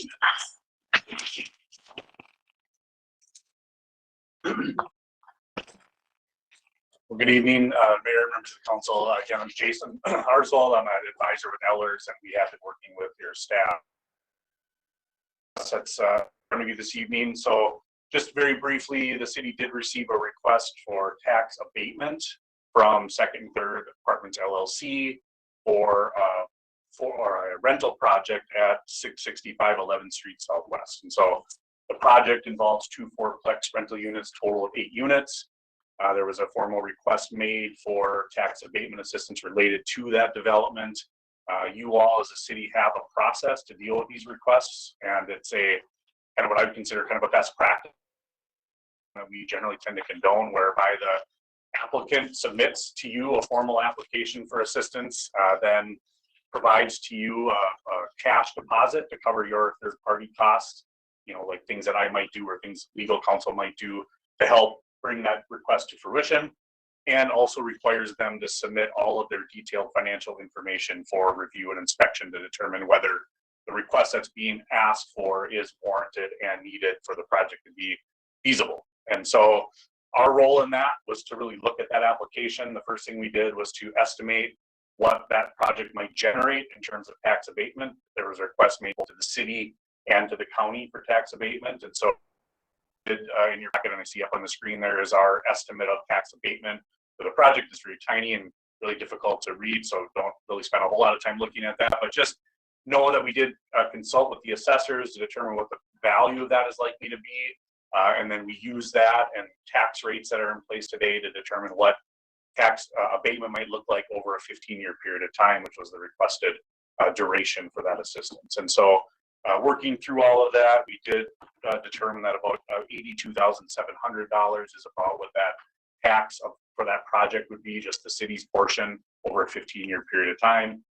And then our next task was really to determine whether the project would really truly need the assistance to be financially feasible. And so our approach to doing that is to look at the project's financials, the cost to construct it, the rents that are proposed, how it's being financed, the operating expenses that are part of that, and the bottom line ultimately is how much return on investment is the developer making as a result of doing this project. And when we see projects like this that are generally tend to be built, you know, for occupancy, for rental, those developers want to see probably around a 10% return on their equity in order to invest the capital and take the risk to do the project. And when we looked at this project, it's actually early on, without assistance, even negative cash flow. least based on our current projections. And really, even with assistance, that's contemplated here, which we'll talk about a little bit, doesn't even get to the 10% threshold that I mentioned. So indicating that if you did decide that you wanted to provide assistance, there is that justification from a return on investment standpoint. We talk about the but-for test a lot, like the project might not happen but for the assistance. That's not a statutory requirement with tax abatement like it is with tax increment, but we apply the same standard here so that you all can feel comfortable that if you do decide to support this, that there's been some work done around the fact that there was a need there for the project. And so did conclude that warranted at least then consideration by you all. In order for one of these projects to actually come to fruition, there needs to be for tax abatement, a formal tax abatement hearing, a resolution that's passed by council, and there's actually a formal legal tax abatement agreement, which is a document that's drafted by an attorney, reviewed by the developer, and then ultimately approved by you all. All of that takes time and money, frankly, to bring all to your all for consideration. And so one interim step that we generally tend to do and have done in the past is to consider first a term sheet. So in front of you this evening for consideration is a term sheet, which really outlines what a tax abatement agreement would contain. It's really the key business points for a tax abatement agreement that you might consider. But this we could put together, in a couple hours rather than having to draft the whole agreement and spend those costs without knowing where the council stands on their support for the project. And so it's a easier, efficient, less costly way to bring forward something to you for consideration. That full process for tax abatement. So that's the step we're at tonight. Generally speaking, if there's support, then what would happen is we would begin working and engage the attorney that would draft the agreement, incur more costs, of course, and then bring that back for final consideration along with that tax abatement public hearing. So just very briefly, I'll talk about what's in this term sheet. It really talks about the fact that, who the developer is, the site, which I've talked about, the project, which I've also mentioned, what they would be obligated to build, when they would be obligated to build it, and then importantly, I think what the assistance from the city would look like. And so in item 7 there, which is up on the screen now, it really outlines what that public assistance would be. And if the developer built the project that was contemplated and approved as part of the agreement, then they would be eligible to receive tax abatement, which would mean they have to pay their tax, but those would be, the city's portion would be rebated back, provided that they met the requirements of the agreement for a 15-year period of time. And that total amount adds up to about $82,700 over that full 15 years. And so that would just be the gross amount paid over 15 years. There's no interest factor applied here in this case. And it represents the increased portion of the taxes from the city as a result of the construction of the project. So existing taxes would stay in place. Only those increased taxes would be abated, thereby not having an impact on the existing tax rate. It talks about the fees that were paid as a part of that application process that I mentioned. One important piece in item 9 there is that there also is a look back provision. We looked at projections for this project and that they were just that. And as we all know, as we get into these projects, as construction actually commences, as units are actually rented to people that are going to be living there, as operating expenses are actually known, sometimes those numbers might change. And so what we generally recommend and have in the past as well is including a provision whereby you have the ability, once it's complete, operating and occupied, to look at the numbers that are in place and see what those returns on investment are when it's done and when it's actually operational, and determine if those returns are exceeding the thresholds that we initially set and the parameters that we initially set. And if they aren't, and they're as initially projected, well then the assistance would stay in place as originally anticipated. If not, then there's an opportunity to reduce the amount of that assistance, meaning less years of payments over time. It just works one way. It works in the direction of the city. It doesn't work if it underperforms. There's no additional assistance granted as part of that. It's really just one way in favor of the city. And then, the last provision there is just that the normal city fees and development process would be followed as a result of this as well. So anyway, for consideration this evening then would be this term sheet. which again is not really non-binding with the exception of the fee portion related to this. And then, but it is though, an indication of your support for the abatement for the project. If there is support, this also is being considered by the county board. A similar request has been made to the county for their portion of the tax, because with tax abatement, agree its piece. So each body needs to make that finding. I think like 2 weeks, I think, is when that consideration is happening at the county board level. And it's, again, it's a term sheet like this one. And so if both are affirmative, then we would move forward with agreements in both instances, and you would see those come back to you with a public hearing, a resolution for abatement, and then approval of an agreement. So with that, I'll stop, and I'm certainly happy to answer any questions or go into more detail about the project. Thank you. Questions? With the look back period, is that a look back provision? Is that a period of time usually set when you get a little farther down the road? 3 years, 5 years, 7 years? Correct. What generally happens is that that's done at smaller project, but we generally turn that into what 95% occupied. So basically, once this is fully occupied, we would do it at that time or a date certain in the future, whichever comes sooner. So we're not having this hang out there forever. And then that's a one-time analysis where we look at it, project forward, and if there's a projected reduction, we make it. If there's not, we don't, and we're done with that. It doesn't continue on for the full 15 years. Thank you. Any other questions or comments from council? I guess there's been concerns in this area regarding the neighboring properties and their values. I mean, do they get any kind of tax and benefits to them, or is it just one? This abatement would really only apply to this parcel. There would be no impact as a result of this directly from the abatement that's granted here. I don't know if that's the question you're asking. I guess I'm concerned that this property could use increased time on staff in different departments for city services. It kind of seems like single-family residential homes are making up that difference so that the business owner themselves gets more money. Okay, I see what you're saying. So yes, what abatement is you are foregoing a portion of the property tax for this 15 years. What is the impact ultimately on the larger levy? You need to add, provide additional service that's not funded by this tax base. Those are all questions for y'all to wrestle with. Whether there is going to be that impact.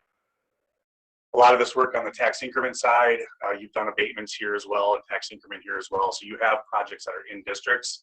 I think the general thought is that you've made a policy decision that the benefits outweigh that loss of tax revenue, but that's a policy level decision and not one that what I'm having for you isn't a recommendation. Just FYI, this is just if you choose to support it, it's warranted for the project. But there are policy considerations like you're raising about a tax abatement generally. It's the case. Well, I don't know, Kyle. It wasn't bringing us anything, if anything at all. And I think now it's going to. To put it into perspective, that $82,000, if you take that and divide it out over 15 years, that's $5,400 in taxes. So if that makes the number a little bit more manageable, we'd still be collecting, and you can correct me if I'm wrong, but we would still be collecting the taxable value off of that property. Right. Yeah. As it sat. Correct. Prior to construction. That's the idea, yes. Yeah. So it would have been collecting taxable value before prior to construction. 29,000 is the market value, $363. Yeah, that's what we were. So to say that we weren't getting anything with the false statement. Well, Now we're only getting that for 15 years, correct? You will be getting the current base taxes on the property, which again, it's valued right now $29,000. Right. The tax capacity number is 363. That's not the tax number. Yeah. So you'd apply your rate to that, and that's how much tax you generate, which isn't significant. I mean, it's a couple $100, city portion, but then yes, what would be captured would be the difference. The value is anticipated to go to $840,000, and the tax capacity there is 10,500. So the difference between those two, yes, would be captured in abatement, and you would not collect that for 15 years. And so my concern is that it goes from a blank lot to a developed lot. Now, do we need to have more law enforcement in the area, more fire department resources for fire protection, inspections on the rental side, changes in public works and their facilities? What kind of toll does that take on the rest of the area there? And is that a value that we're not quantifying for what we're looking at, what we're offsetting?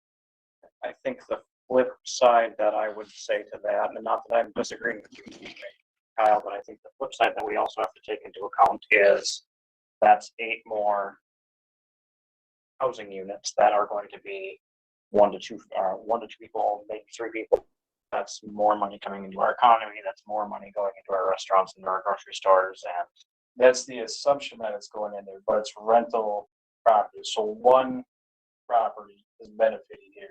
There's no guarantee that they're giving more services to our restaurants and our local business. They could be deciding to pick everything up in the cities. They could be driving back and forth. They have no teeth in the game.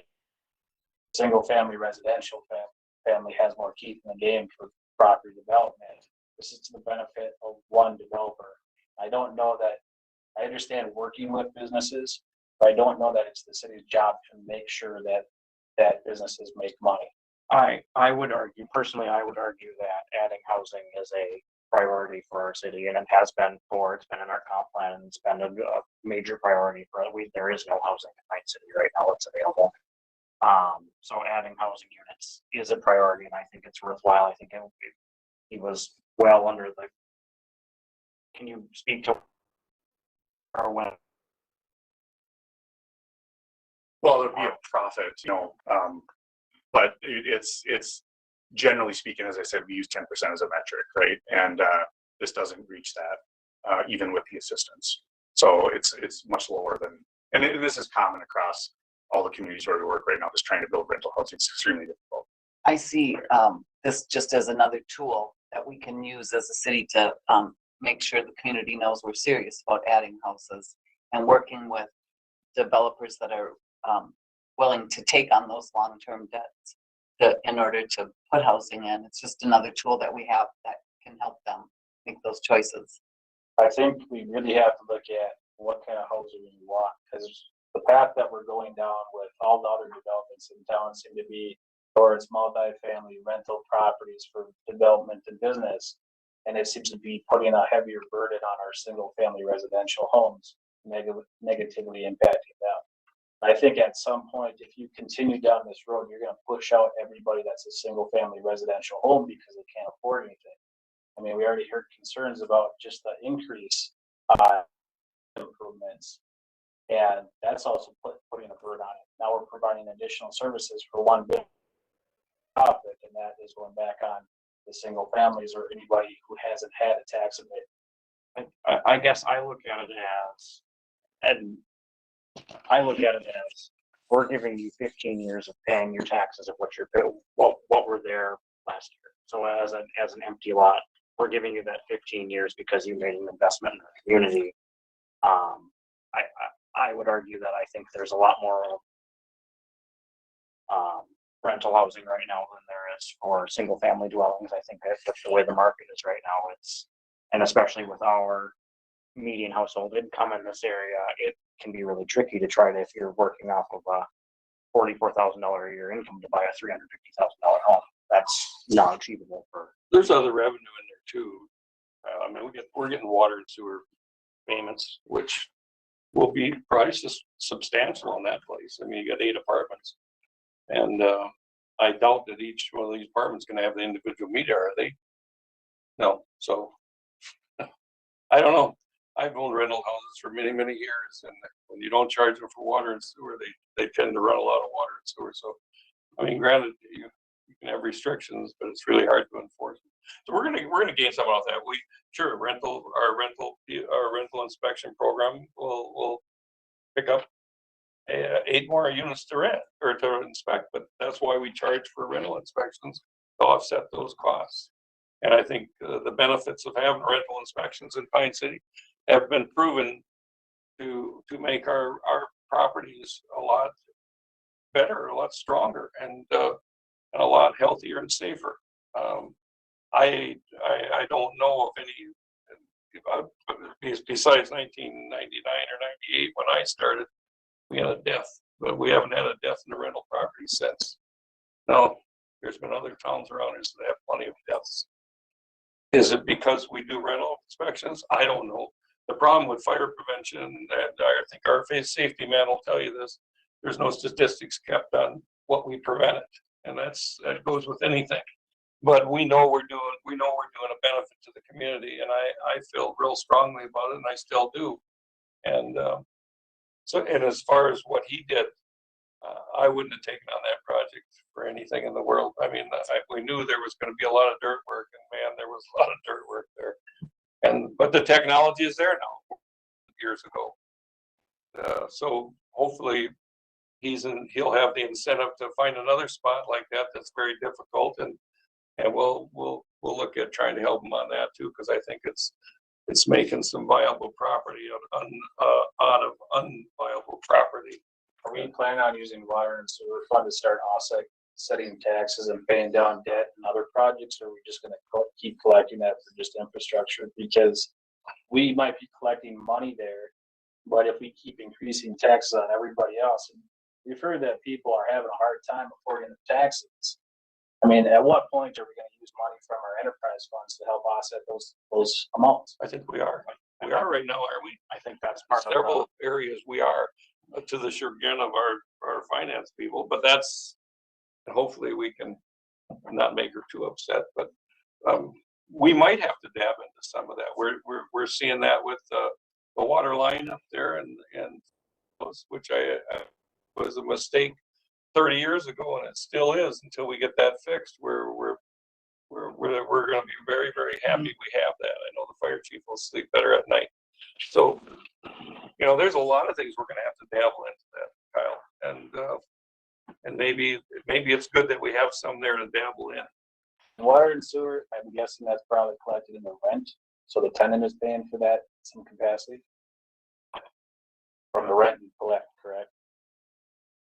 So they're paying for it, it's not going directly out of your pocket. We pay that as the tenant doesn't. I'm guessing it comes out of somehow the rent payment, because you wouldn't just do it out of the generosity of your heart as a business owner. And electric. And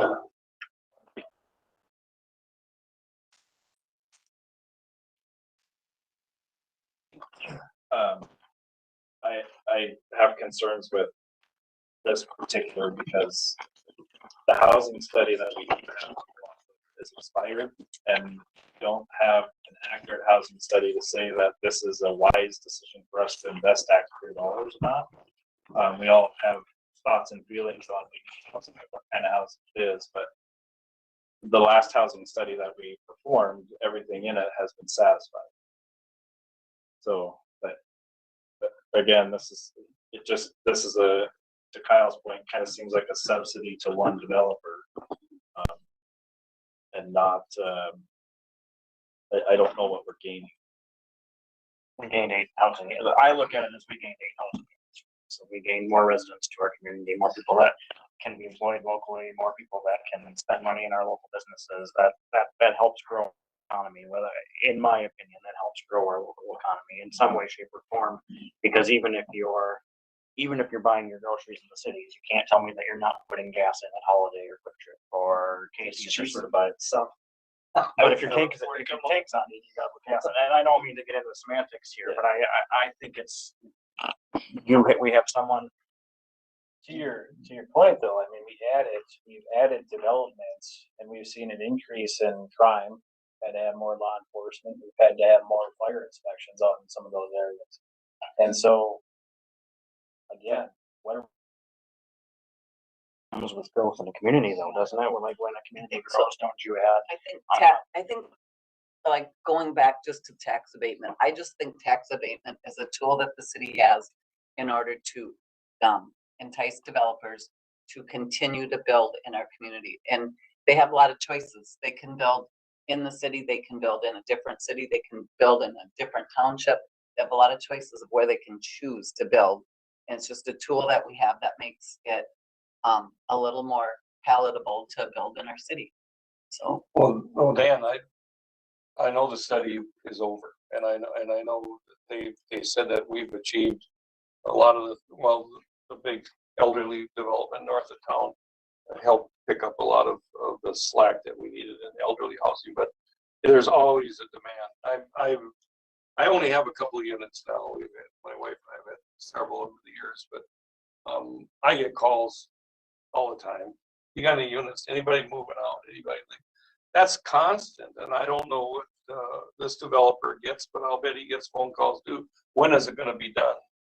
I mean, we have a shortage of housing, and if you read the housing studies, and I've read plenty of them in the last couple of months, I just read some more. A lot of the younger generations are not.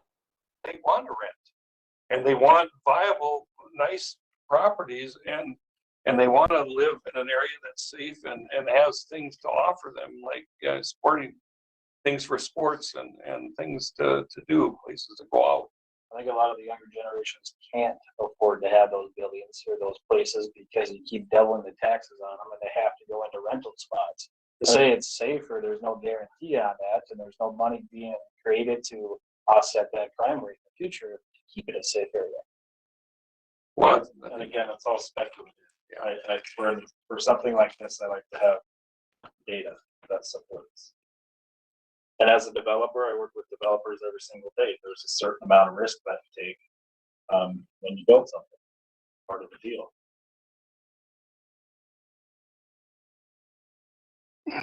All right, so where do we go? Any further discussion? Someone would like to make a motion to approve the preliminary term sheet, or something else, and we can move on. I'll make a motion to approve the preliminary term sheet so that the process I'll second can take the second look. All right, I've got a motion from Gina and a second from Dave. Any further discussion?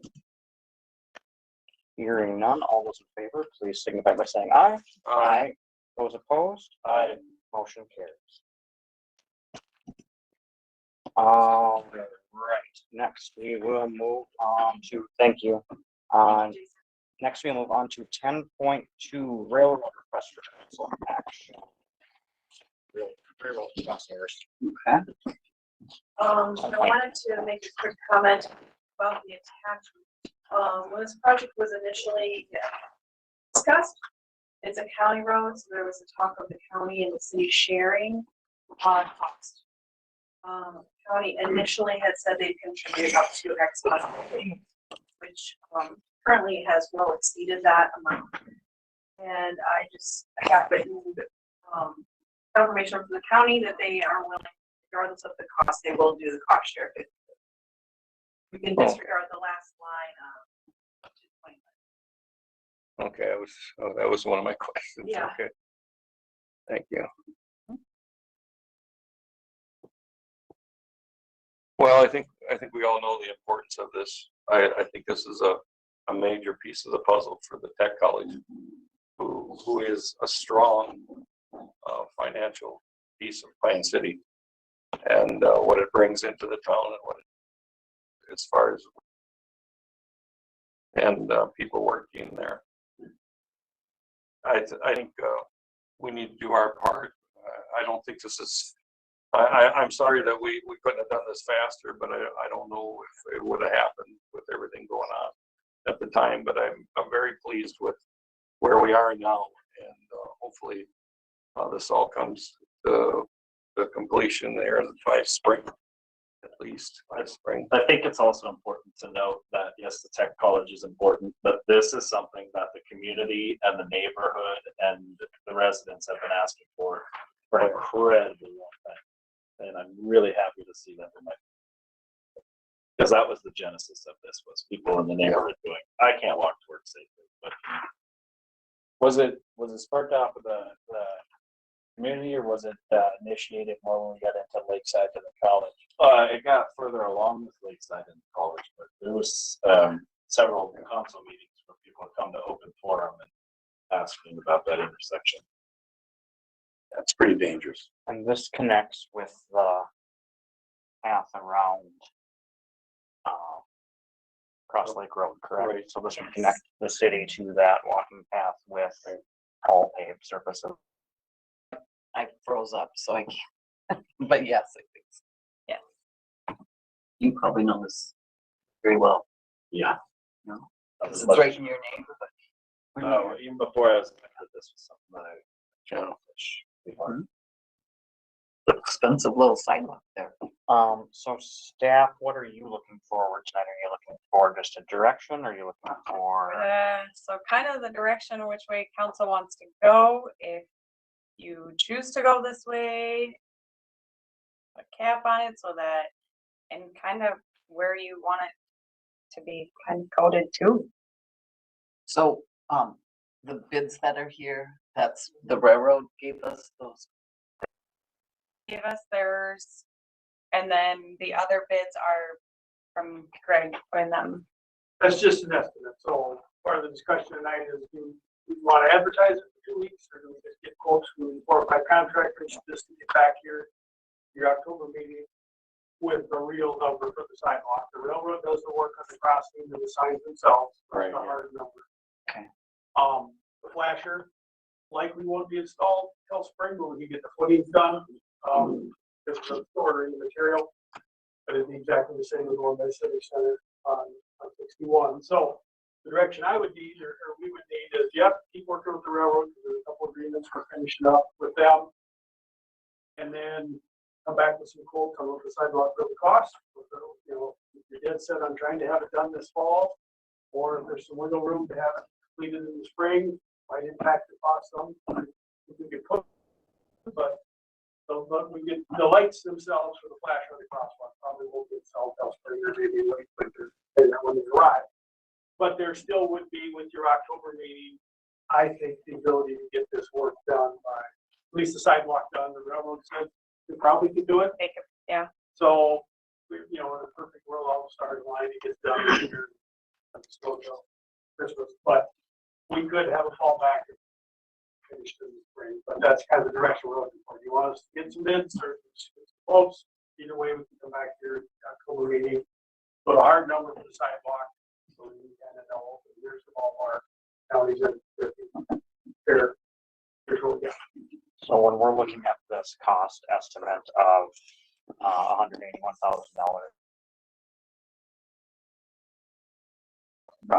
That's the total cost. So we'd be looking at less than $100,000 if we stay underneath these numbers, kind of plus the 6,000 of the 12,000 for the crossing. Is that kind of what I'm? Yeah, as of right now, just the crossing for the railroad, that one is a hard cost. That one is a for sure cost. So as of right now. That's the top one. Oh, wait. Yeah, Greg, if we weren't able to do the flasher, say until next spring, could we gate it with high vis crosswalk signs? This flasher is the one for the crosswalk on East Avenue. I'm just saying, like, could we gate, put a sign in each direction if the flash isn't there? Just for visibility. We could have put it crosswalk sign. And the funds for this project, which line item is it coming out of, I guess? That part I did not feel comfortable putting on there, as I don't have anything on somebody else's budget. So I guess that's the question, where are we gonna get? Right. Was part of the question here. Well, I think we're going into the right conversations in the next 2-3 weeks to cover that.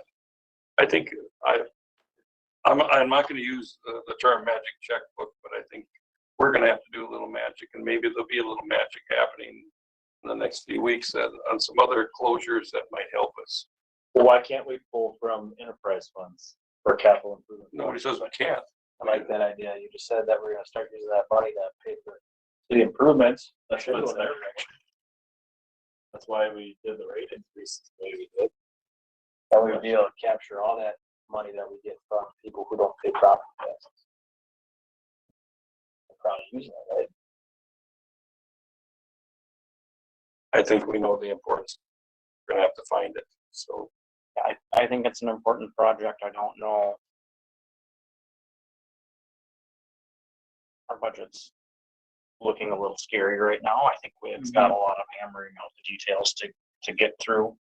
I think we could find the funds if we needed to. I think it will benefit the community. Did you and Nicole give it some thought, and it's something you're gonna bring to our budget meeting, or? Where, if, well, because it's on the agenda, I would imagine that you talk finance. So I'm just wondering if you had any ideas for us, and yeah, same here. Okay. It's a lot. It's actually not. It's actually for a project like this, that's not very much. And my guess would be the sidewalk under that, not significant, but some.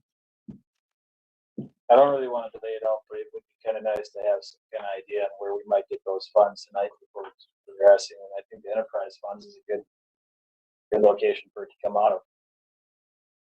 I'll agree to that if we places first. Because I think there's other places we can look. I would love to say that if we had a surplus at the end, we'd pull from those funds before we pull from the enterprise funds, but that We being used to said, call it undesignated fund balance. sure, we used to. We spent all that. but that being said, I personally wouldn't be opposed to pulling from enterprise funds to finance at least part of this project. I'll correct you on that, Gina. We didn't spend it. A certain person spent it. And I'm not gonna say that person. I would make a motion that we approve moving forward with this, ergoing the 2-week bidding process and try to have something put together by the next meeting. I'll second. I have a motion from Jeremy, a second from Dave. Any further comments from council? Hearing none, all those in favor, please signify by saying aye. Aye. Those opposed, motion carries. All right, next up, thank you, Tabitha. Next up, 10.3, public art, city policy.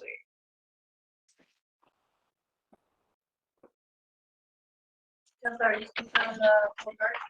I don't know, good. I know that, Are you asking me? Who are you asking? I was asking Tabitha if she was presenting or not. Oh, okay. So Public Works presented a memo that's before you. And to be honest, I didn't really read it, but the two attachments to it were drafted by the city attorney and said if we are gonna have public art, that the public art city policy and the license agreement definitely should be implemented if still going forward. So what did we approve last time? So you guys approved. Did not have the licensing agreement. Oh, it did not have the licensing agreement, so their recommendation is to remove it from streets. You said you didn't know what the Public Works Committee said? I'm gonna be honest, I did not read it. Well, I can read it. I'll be happy to read it to you because I'm on the Public Works Committee. At the June 25 Public Works Committee meeting, it was a consensus of the committee to recommend to the city council that due to public safety concerns, there should be no public art inside the road right away. I think we got plenty of documentation from the federal government on down, and that's national transportation. That wasn't the White House, that was national transportation and the state transportation.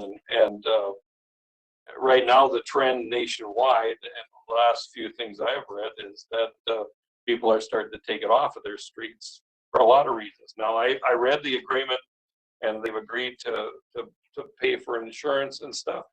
I don't know. I as high as insurance is, I can't believe that somebody would take that risk. But apparently there's somebody out there that's willing to take the risk to allow someone to paint on the street. I just think the just the problems of trying to coordinate with our public works and everything else, because these people just aren't gonna be allowed to go out there and just do it. Somebody's gotta protect them. I think that a lot of that is agreement, for what was provided by the attorney. One of the questions I had, and I'm just looking at this in general, it says that the group that wants to do it is responsible for returning it back to black and white if they decide to quit, but that money would be collected at the end. I mean, what's to stop them from going bankrupt or just disappearing into the woodwork? Is it something that we could collect a deposit up front at, like, say 1.5 times to hold in the event that they just disappear, or, you know, that sort of thing? I'm guessing some organizations are going to be in it for 1,000 years if they have that option, and some people might just want to do it for a year just for flair. But they could disappear into the woodwork, and what's to stop the taxpayers from having to go back and correct that? I think we should look at having some kind of upfront An escrow or something kind of a. deposit. Yeah. So say if these people are just throwing it out there, just a business comes in and now this is on the street for 20 years and now we're going to end up holding an escrow for 20 years. Why not? Just asking.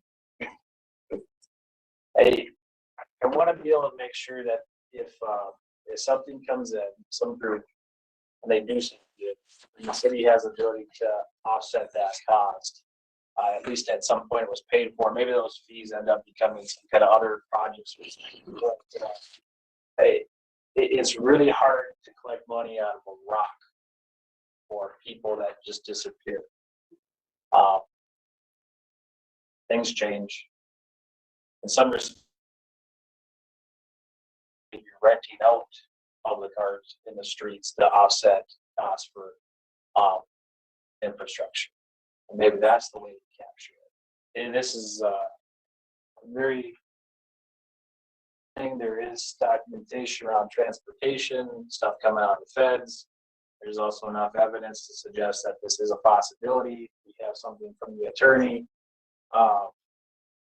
But I want to make sure that this still benefits the community more than just the organization, and that there's not a long-term fee hanging over the taxpayers' heads that they might, because the interest of that sidewalk is no longer there. And the organization is taking a risk, I understand, because it could disappear with regulation and stuff, but I think that should be captured up front before we just extend it out. Currently, I believe there is no permit fee. As that was what was decided. Well, one way, it's the crosswalks getting the white. There's that savings. I just trying to find a silver. I don't disagree with you, Kyle, at all. I just wonder how my only concern would be, how do we differentiate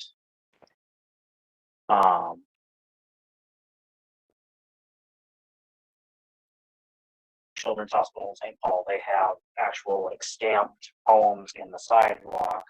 Well, that's going to cost a lot more to change if that was happening here, should someone want to remove then cleaning paint off. And I don't know what the cost of either of those is, but how do you quantify, or do you say it's a $500 license fee, or put a money? If you want, yeah, I mean, you're very well could put a price on the license agreement.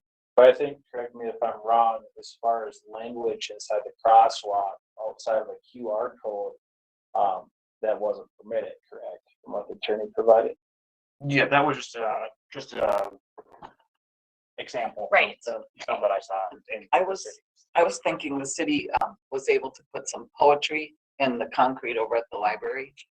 I don't know how we managed to do that, it was that city property and we have poetry in there. I don't know. I remember when it happened and I was walking there the other day. Well, I wonder how that got done. Just the having the insurance, sure, they can go out and get an insurance policy, whatever group decides they want to do something like this.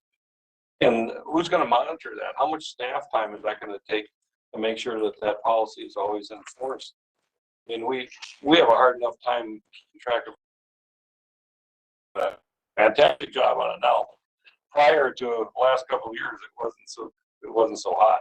And, we had a lot of agreements that we didn't know, why or what happened and if they were still enforced.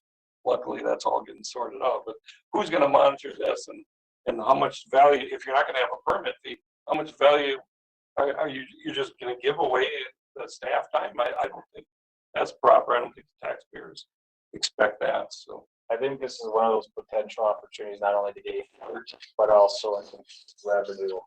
Whether it's a low fee or a high fee or whatever it is, it gives us another option to be able to make money and make improvements for infrastructure. Hey, it does say there's a license fee. There's $1. That's a, I think we pay our people more than that, I think. We just voted to give away $87,500 over 15 years for building housing. For me, I could give a hill of beans of what's going on at the federal level because we work in a nonpartisan environment and city government, and we need to do what our people are asking of us. This is something that has been vetted severely through many committees. It's been vetted by the attorney, and our community wants it, so I think we need to move forward with it. As far as the memorandum itself, I'm a little confused because I was a guest at this meeting. There were some things that were tabled on the June 27th meeting that were going to be answered in July. The July meeting got moved to August, and August got canceled. So I'm a little confused as to that whole transfer issue. But Well, Dan, I'm the only thing I'll dispute on what you just said was that the whole community wants it. I can guarantee you, I haven't gotten that response. I didn't say the whole. There's lots in our community that want it. I'm getting a lot of the other that are contacting me and saying. But are you specifically as a public art policy, or are you looking at one specific application that came in? First of all, I can't understand why we need a policy to begin with. I know we've had many walls and buildings painted with murals and stuff on it. There was no permits on any of that. Well, there should. That was prior to all this, but and I don't know if there's anything were done that really were distasteful. I thought they were well done. So One of the things reasons, that's go ahead, Kyle. one of the things that's come to my attention is that what's to stop another group from coming in? And then we should be looking at any group, not just a specific group. But what's to stop any other group from coming in and paying more and repainting over that? In some point, or is it going to come down to the council picking and choosing which groups are? Does that get into?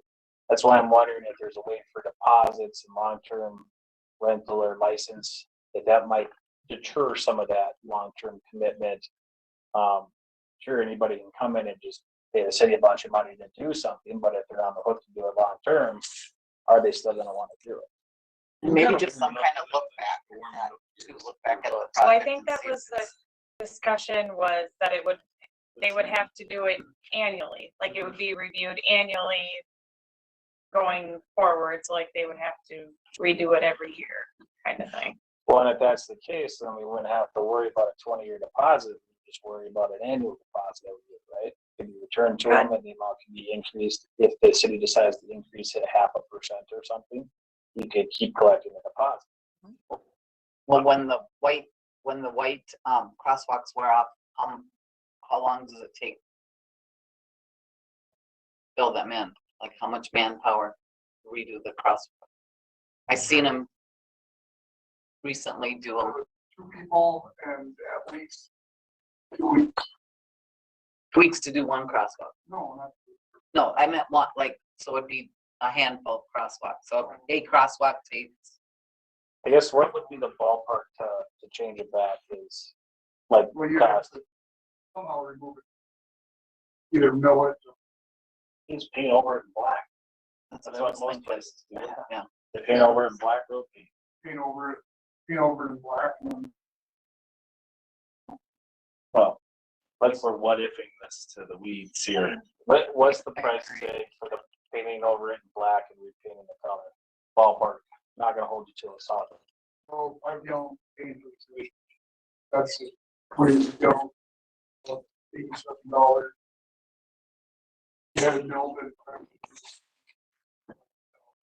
So would you be able to say a $500 deposit to cover any expenses that would incur for the year? You could always return it at the end of the year if they return it to the way they are, but if the city had to step in, they would have that money to do that.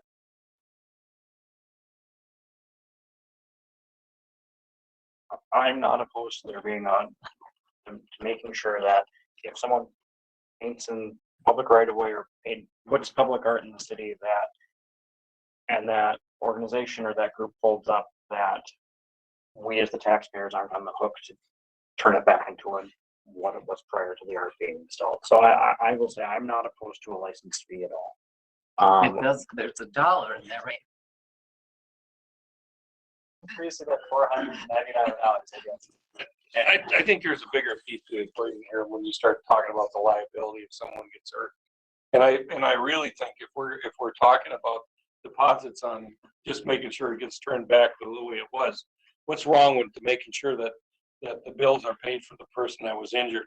And I think part of the process, there should be a deposit to have the insurance policy, whatever they present to us, taken to our attorney and reviewed. And whatever that cost is, gets spread back to the person that wants to do it. Because why should we take the chance if there's something in that policy that doesn't cover everything that happened? And then the city and the taxpayers are liable. And you know, they have big pockets, Dan. They got big pockets. But they don't have liability. The lawyer told us that in this agreement, this indemnifies the city from liability. Yes. That It was the request from removes it Public Works many completely. months. So that the entity that takes the liability off the city. And for insurance for an organization, it's going to be an accord form, and it's an additional insured thing. Most insurance companies are a $1 million, $2 million policy anyway, and it's a really easy process. It's universal. It's not difficult. And I have one more question. So let's say the art center as a nonprofit or what it wants to put art in a public crosswalk. The art center wants to choose 2 different places to do it. Does the $500 for each crosswalk they want to do? I would say yes. It would be 2 different permits. I would highly recommend it being 2 separate permits, 2 separate instances, 2 different, just to keep it clean. So I'm just thinking, because a nonprofit, you know, I feel like the paint cost is gonna be around $500. And then they'll pay $500 just the city to hold it in case they don't want to keep it. And then if they wanted to do another one, you know, I mean, it's adding up for a nonprofit group. I guess so we don't return it, we just keep the money and we put it into infrastructure improvements. They have to pay that $500 every year to continue it. And it is policy, so we can modify it and adapt it as we run into challenges if we do fairly easily. And we get that many applications that we're trying to figure out who can go where. I think this is a huge economic driver. I think this is a huge community builder. I don't see anything negative, especially after the whole. So currently you guys already have approved public art. Yep. This just puts it in place and puts it in writing, and it removes all anything from the city from being held accountable or liable for any accidents or mishaps that happen.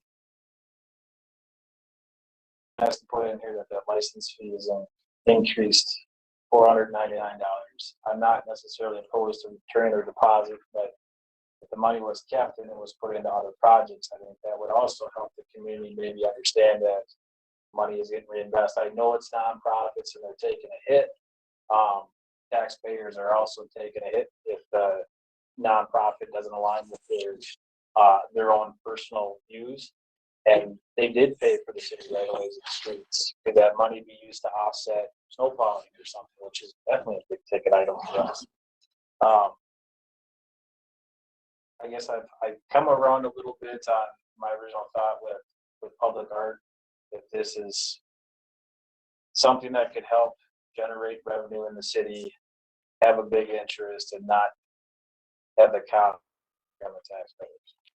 And with the policy and the it doesn't cover just the crosswalks. That's anybody that wants to put a mural on a city building or put a statue in the city park. So it kind of, it covers all of it, just to throw that in there as well.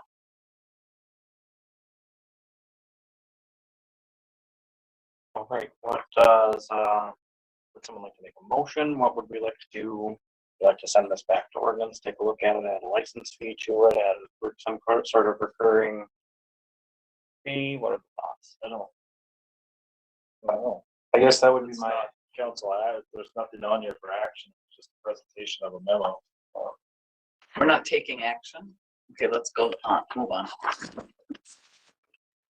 And for me, I guess my opinion would be to leave the license fee the way that it is and again, see what the activity generates. If we end up getting 10 or 15 people, then maybe we need to look at adjusting the license fee, but profit, there's nonprofits aren't gonna be able to come up with $500 for a spot. but it's, That's a big amount of money. it's also not the city's job to provide money to a nonprofit. And I'm not sure about providing resources to a nonprofit that generate, or that's specific to individuals. I think we're gonna get in here to nonprofit requests, but how do you quantify that? It seems like there are a lot of things that we're giving away. And do we need to review that too? I mean, I understand it's a big ticket item for a nonprofit, but they're also wanting to do this. So is the city just automatically obligated to do it if it's counter to what everybody who's paying this is for to do? Or I guess I would say yes, because the people that are in the nonprofits are taxpayers too. are they?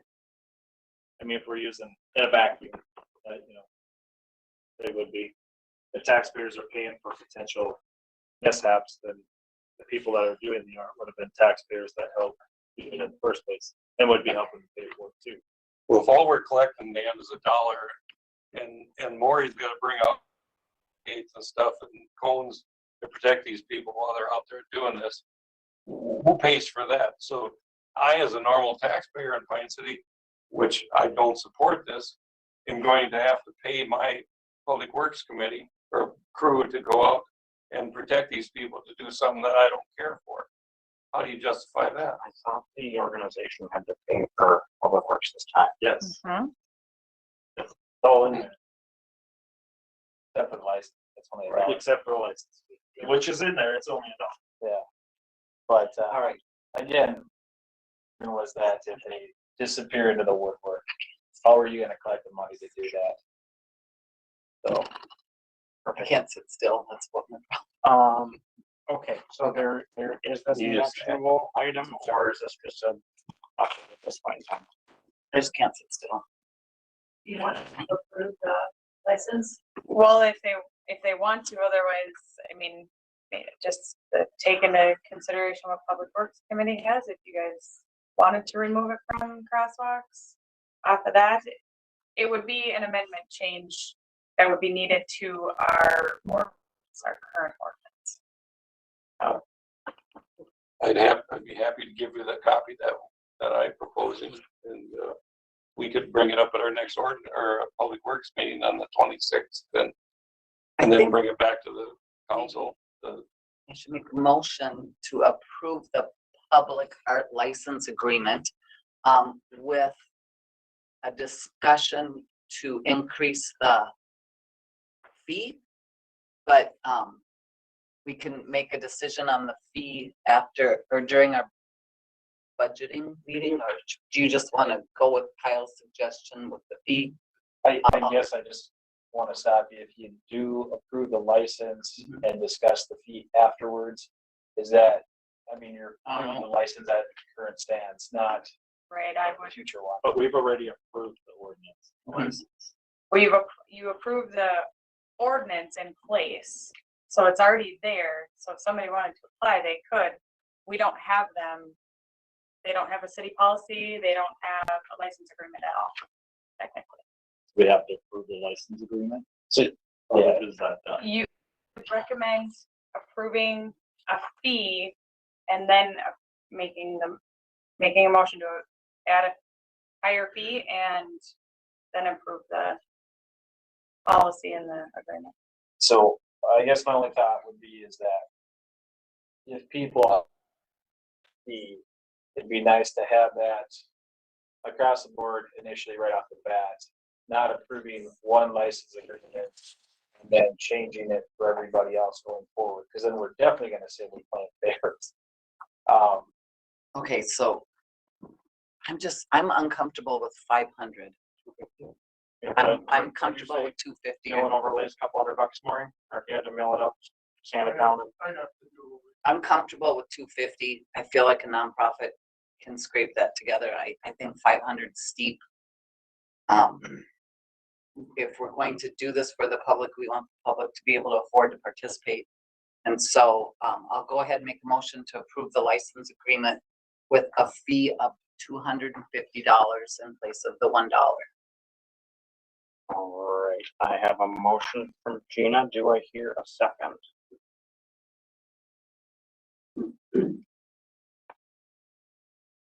I would second your motion.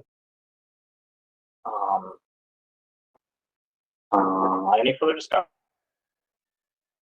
I really wish that we weren't adding the fee. I know that we had committees that vetted this and came up with this amount for a reason and suggested this amount for a reason. And I think we're acting a little hastily. That's just my opinion. Okay, so my All fear, costs are covered. It's laid out where all costs are covered. Except for Staff time is covered.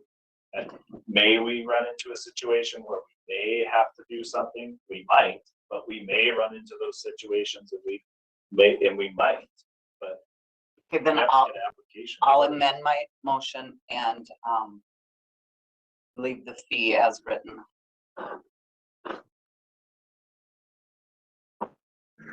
All right, so you amend a second. amend your motion to as Just written. as written. Motion from Gina as written. Do I hear a second? I'll second. Second from Dan. Any further discussion? So I disagree. I think people have to have some skin in the game. It's not just public right of way areas, it's also anywhere on city property. It might happen, we're finding a lot of agreements that they thought it might happen and it's turning out that it is happening. Again, I don't know that this cost should be put on the taxpayers then when we find out that organizations don't follow through. And again, I want to make sure that we're not looking at specific organizations. This could be any organization. And think through any nonprofit out there that's maybe just dissolved overnight, not into the woodworks. How do you collect money from that? Having it paid for up front, it means that they have skin in the game. It could be that they continue to do this for 1,000 years and the cost doesn't make sense at the $500. It should be $5,000 at that point, but we could keep it the same. But at some point it says that they're putting money up front. I understand they're putting money into the actual art itself. Again, not everybody is completely on board with any kind of public art or any changes. It just shows that the groups that want to do it are putting their resources to risk at it, and they're not putting that on the taxpayers. So I would disagree and think that $500 isn't going to make or break anybody in a project for this. A lot of nonprofits, and $500 is a huge amount of money to come up with. Well, I got a question, Dan. You said in the contracts, and I've read the contracts too. I don't remember everything in them, but one thing I do know is the contract is as good as the people that stand behind it. And if these people are responsible for all these different things that it's covered, you're saying it's covered, are we guaranteed that it's covered? There's no guarantees in life, Mr. Hill. I'll tell you what, after 70 years, I got that figured out. But you know what? There's some sure things that there's going to be a problem.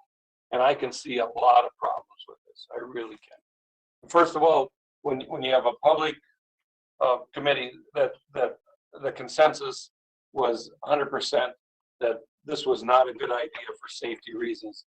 I don't understand. I mean, I guess I've been in safety too long in my life. That's one of the things I did for many, many years. And I just think we're making a horrible mistake. And I don't understand why we need to be, this needs to happen in this town when it's not happening in a lot of other towns. So, We talked about a tax abatement for one individual before. We talked about a crosswalk between the college and was kind of spurred on between the college and Lakeside. And now we're talking about a project for nonprofits. It seems like individual organizations or entities are being, they're getting a benefit from tax dollars, and we're not putting any of that back on the organizations or the individuals themselves. It's just easy to spend city taxpayer dollars. And at some point, we got to start looking at ways to generate revenue, because we're going to run out of taxpayers that we can tax and pour into resources in the city. Right, any further comments from council? Motion and a second on the floor to approve the license agreement as written. All those in favor, please signify by saying aye. Aye. Those opposed? Aye. Motion carries. Did you want to do the city policy? What's the license agreement with city policy? Oh, the public art city policy,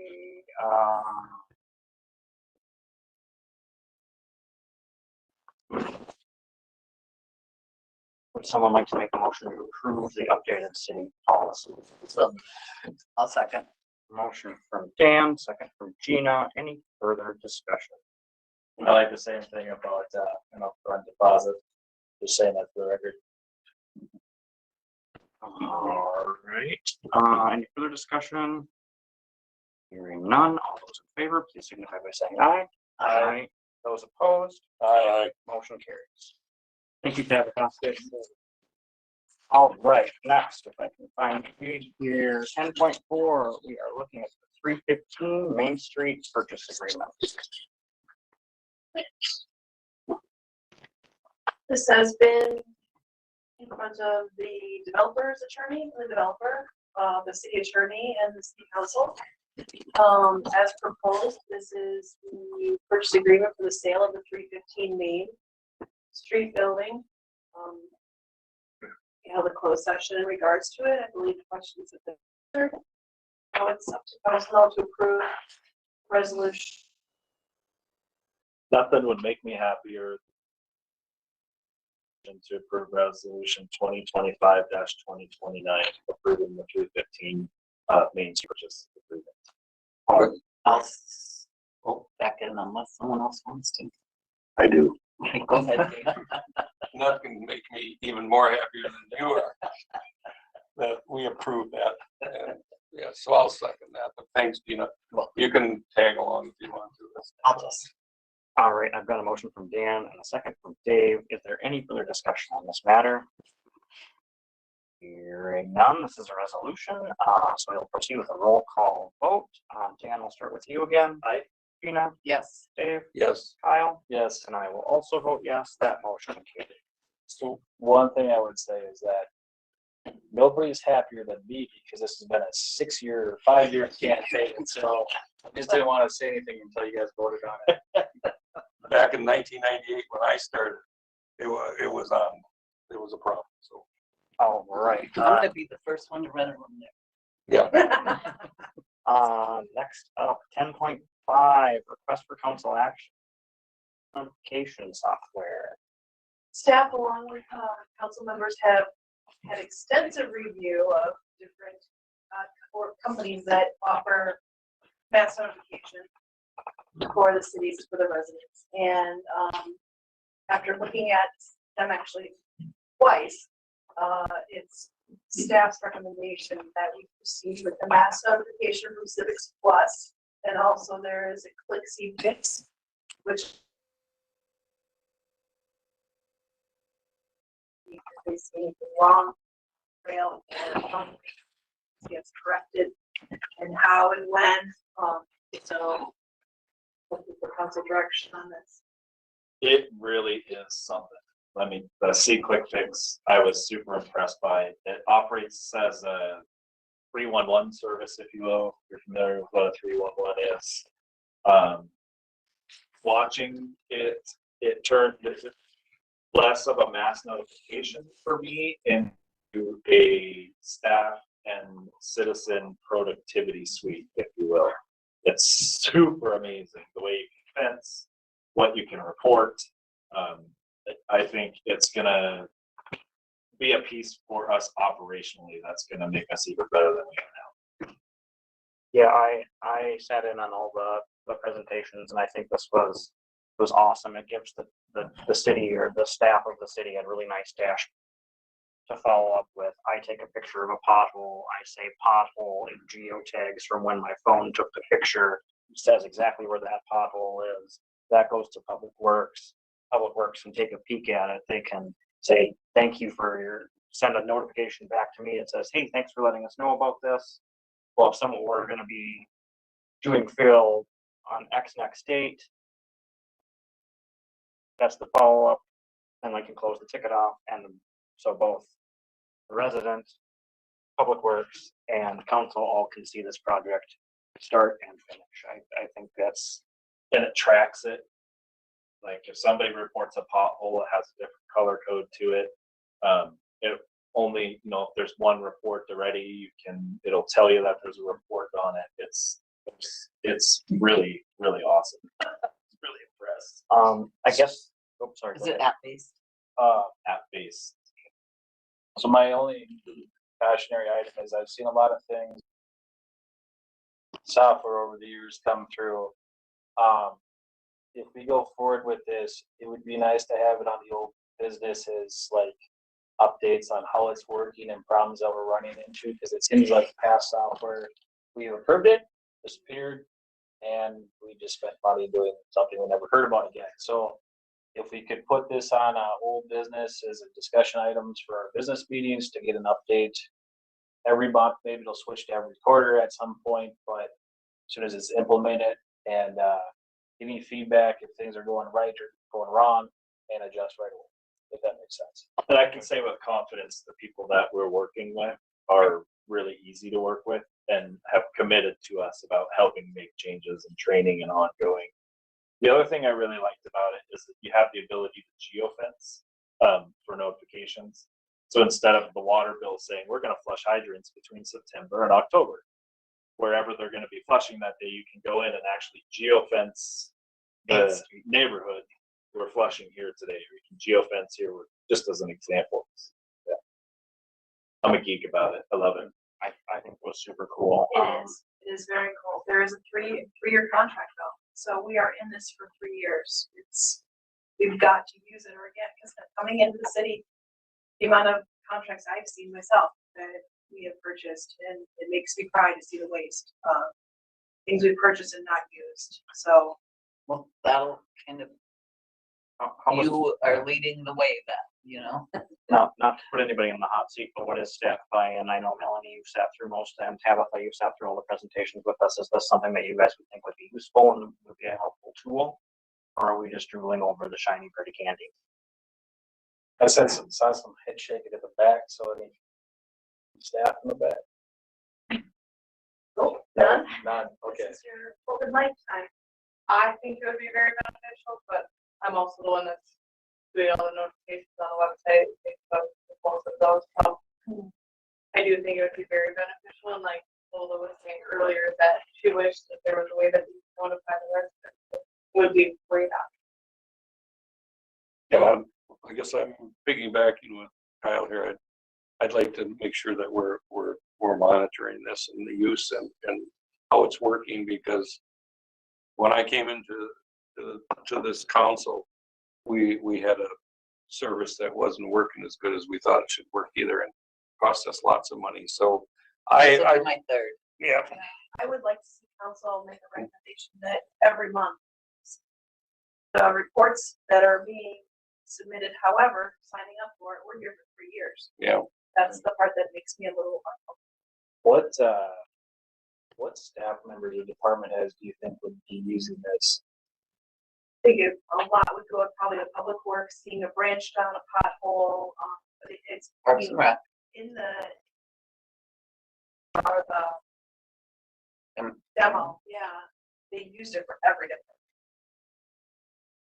Yeah, it tracks everything. It shows you when that department had opened it. It shows they're processing it, shows when it's completed. I mean, it's What a if I really had a- good system, but Barking dog or a loose, a stray dog, and then would I know who to we just, click You it just to? click it and it goes to the right person.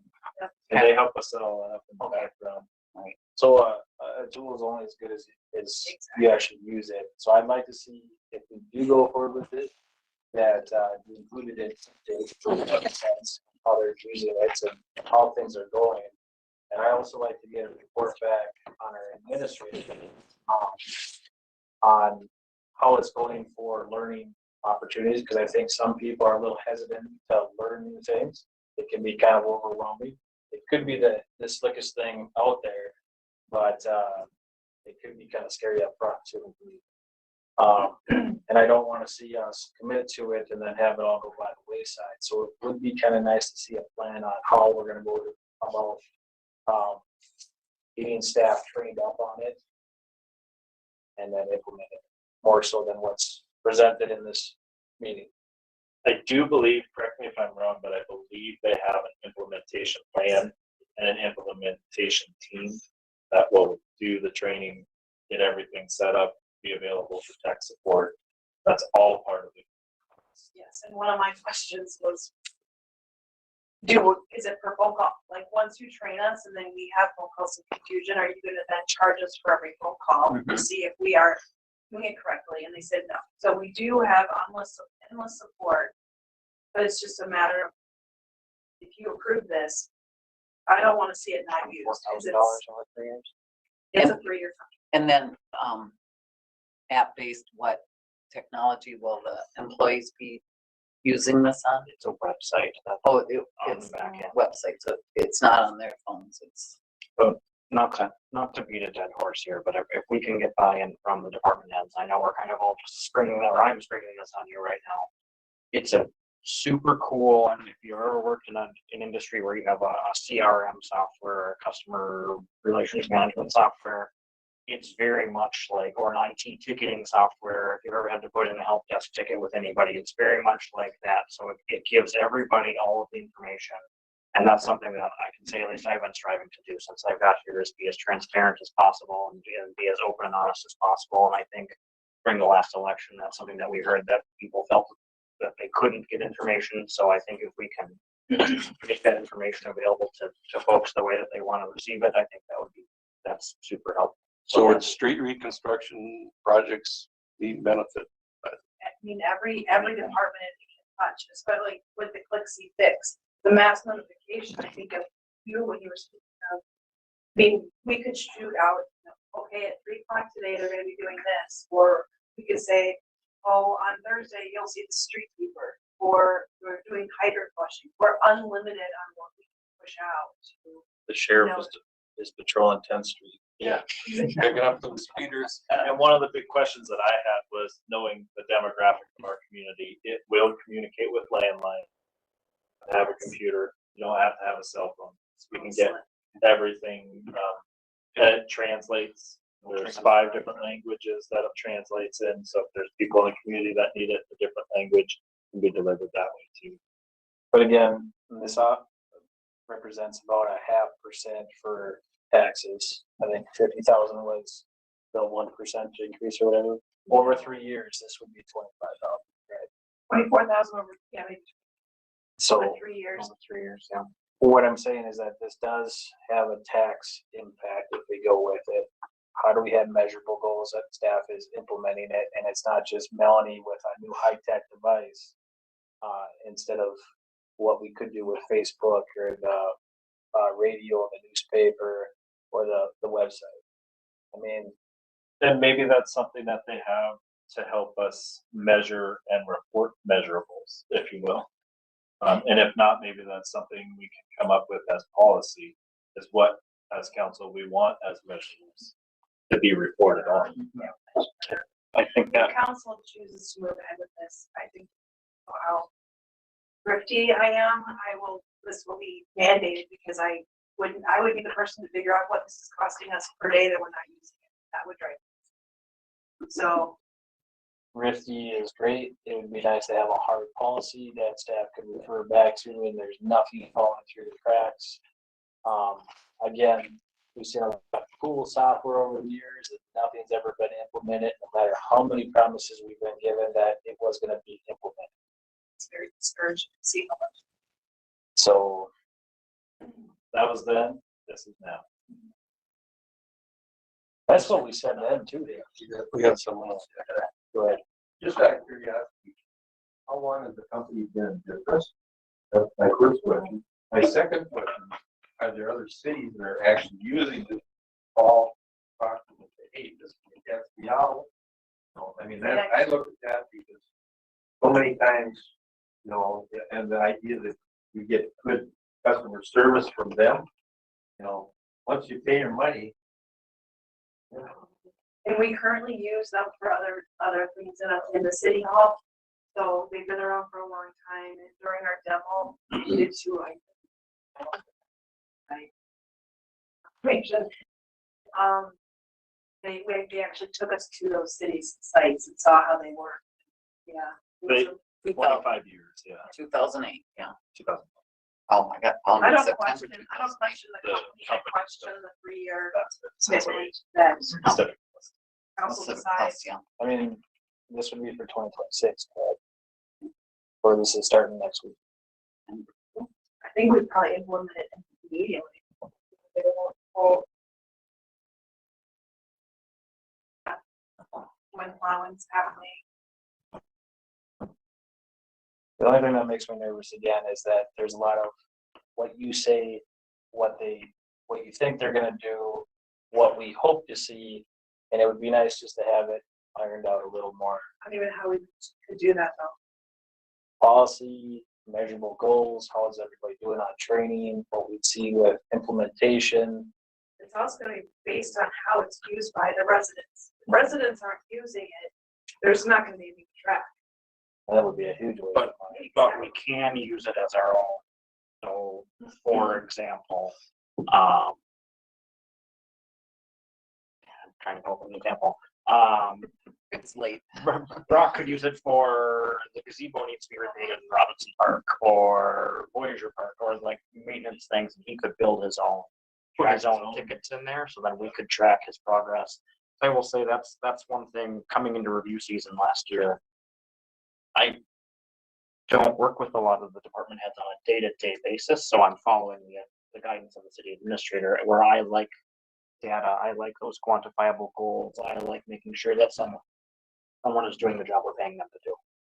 And again, that was all put in place with the past software, so at the time of review, if they're not using, like give them a pay cut or demote them, or are we just gonna say, oh, it's okay, hope you use it more in 26? I mean, and I'm maybe an anomaly in this, but my boss told me to use Peak software, and I said no, I. So that's just that's just me. Is that my job too? I don't. Questions here. Yes, sir. How is the public gonna be educated on the use of this? Knowing what I know of the insurance world, we come out with something new for the client. It's a difficult project to get people educated on the use of technology, especially in this community, because there's a lot of people that are very behind the time, the other technology, and the public's not using it. A fancy tool for the administration, but is it worth that kind of funds? And so I guess if you can't get the public educated how to use this and they do it fit well, question I have. They had kind of a, because that's my big. I'll be frank and honest and 100%. That is my biggest fear too. Is we spend $24,000 on a piece of software and 4 people sign up for it in the city limits, and it's super cool. But they had a rollout team. Was it them that had like the rollout team that could kind of give us some? They had ideas on how to get for the mass notification. They help get, people sign up for that, get as much as we need. Have motors. And we public meeting sessions, if you will, education. Looks like some city hours going into that then too. Well, I'll chime into our insurance rep here because I do business with him. And he knows because I come in because I don't know how to run that stupid things that they put in their car. But I've got it down now because his staff there knows how to train dummies like me, so it works, but you do have to, sometimes you just gotta make people learn. And I don't know how you're gonna do I that. was gonna use this opportunity. The city did install Wi-Fi at the park, so, you know, people do have more access to Wi-Fi then.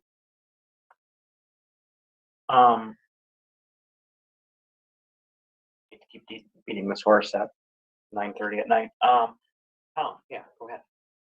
One question for the board. We don't have the cost allocation for this software, it's spread out by department use? Or how are we gonna do that? I would think we use the same allocation as we do currently for the auditing or the other software we use, BSNA. Nicole? How is it in the budget? Is it all under admin? And I could see me personally, 1 of 5 here, I could see that. I don't think you are going to have as many. I don't know that it's necessary. I don't know how to balance that, but I don't know that necessarily. Tom is going to get as much out of the software from the fire department as Brock and Maury would from Public Works and Parks and Rec. I think those are going to be your 2 biggest departments off the top of my head. And then being able to transfer things off onto the sheriff's department when we see like the barking dog and the noise ordinances like that. So I don't know, but that's not, I don't play with the money. So that's. Personally, I see a huge asset in the mass notification, getting city information out to our residents immediately. I think of what we already have in place within the city, whether it's our forms online to file a complaint or just calling City Hall or whatever. And I don't see that like because that's really not even utilized like I wish it were. So for people just to fill out a form on our city website for concern. I get concerned that the C-click fix will be. I see, I get a lot of feedback about the city website that it's hard to navigate and it's hard to find those forms. Actually, you have to just search it. You literally search file. Our website's not super second in that situation, but that's in the website conversation. So let's try to stay out of the weeds. There is the other option that if we wanted to, we get a little bit of a discount if we go with both at the same time, correct? But we could just go with mass notification. If that's something that I think we all think that the mass notification software is a knock it out of the park winner. At least in my mind it is. If we wanted to see how things went for a year, the other option that I would say maybe we could try to go back to them and see is if they would give us a 1-year contract of the C-click fix. But I'm a lot more like, I am much less hesitant. I think the software is fantastic. And don't get me wrong. I agree.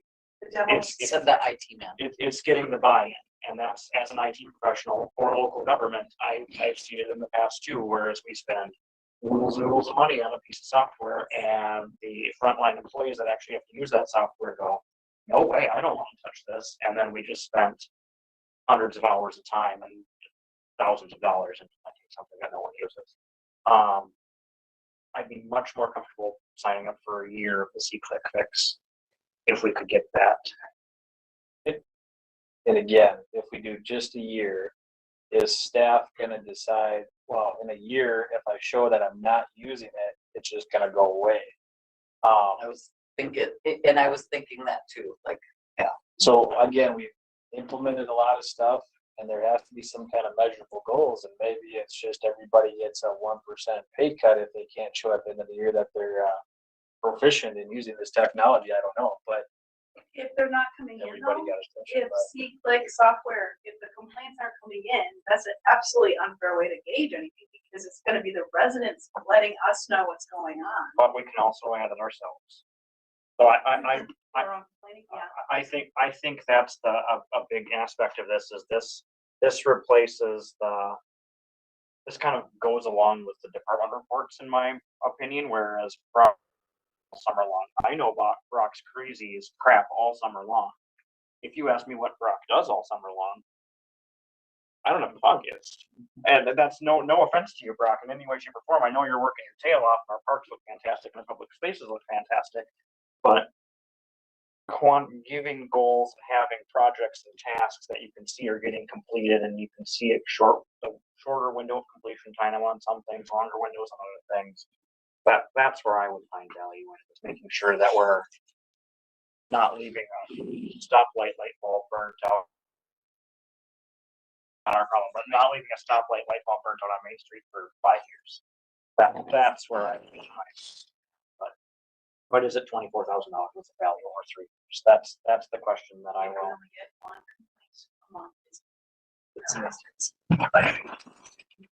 Oh, one of the things that you just said is that it's an unfair way to measure that if we're not getting complaints, which almost makes me feel like you're justifying or trying to give the slide of staff not using it if we implement it.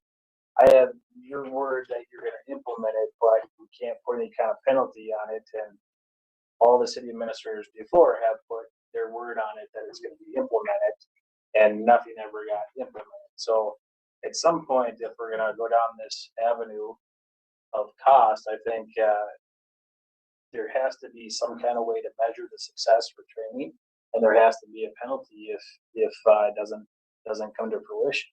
Well, let me clarify. I don't question the training won't be done, but let me say, if they're not coming in from the residents, then how can you engage the success of the software? That's what I'm trying to say. Who made the recommendation for the software? But who at the city wanted to recommend or went through the recommendation of it? Melanie, Tabitha, Me, Tabitha, Marcy, myself, and Kent.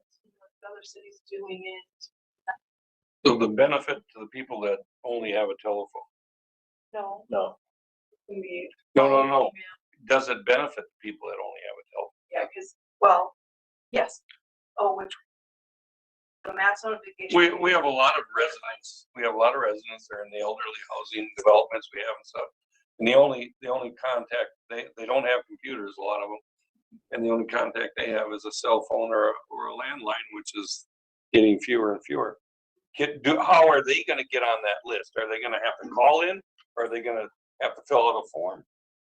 Oh, let's see. Yeah. Well, not the secret, no. Their information ourselves for them, so they get a phone call. For the mass notification, I'm more worried about that than I am about this. See, click and fix, because they'll just call me and I'll just put it in there. It won't matter. So they call all of us. So even when they don't want to fill out a form, they just call us. So I'd rather see the mass notifications, and I think, for years we've done little actually we've done nothing till lately when our fire chief has had to work on being emergency management director, which we have now. I'm not sure his job description has that in there, but I think it should have.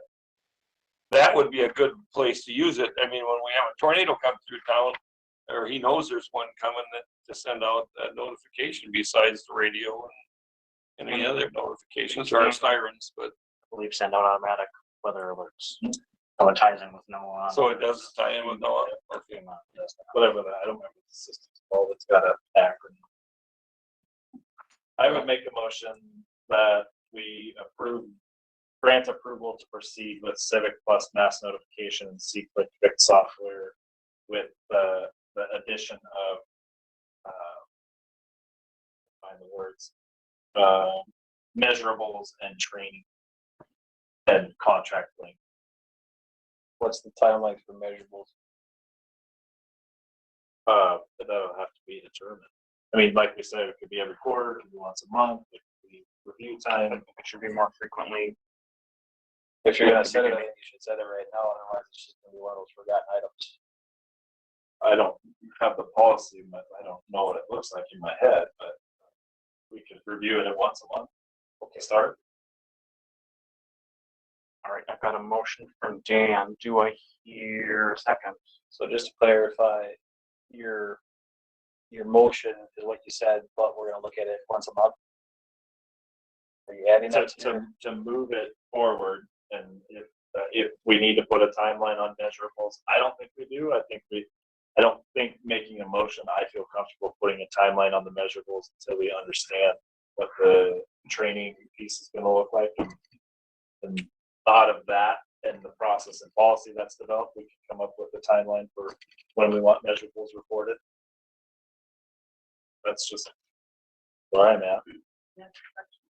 Where does the data come for the map? Water bill?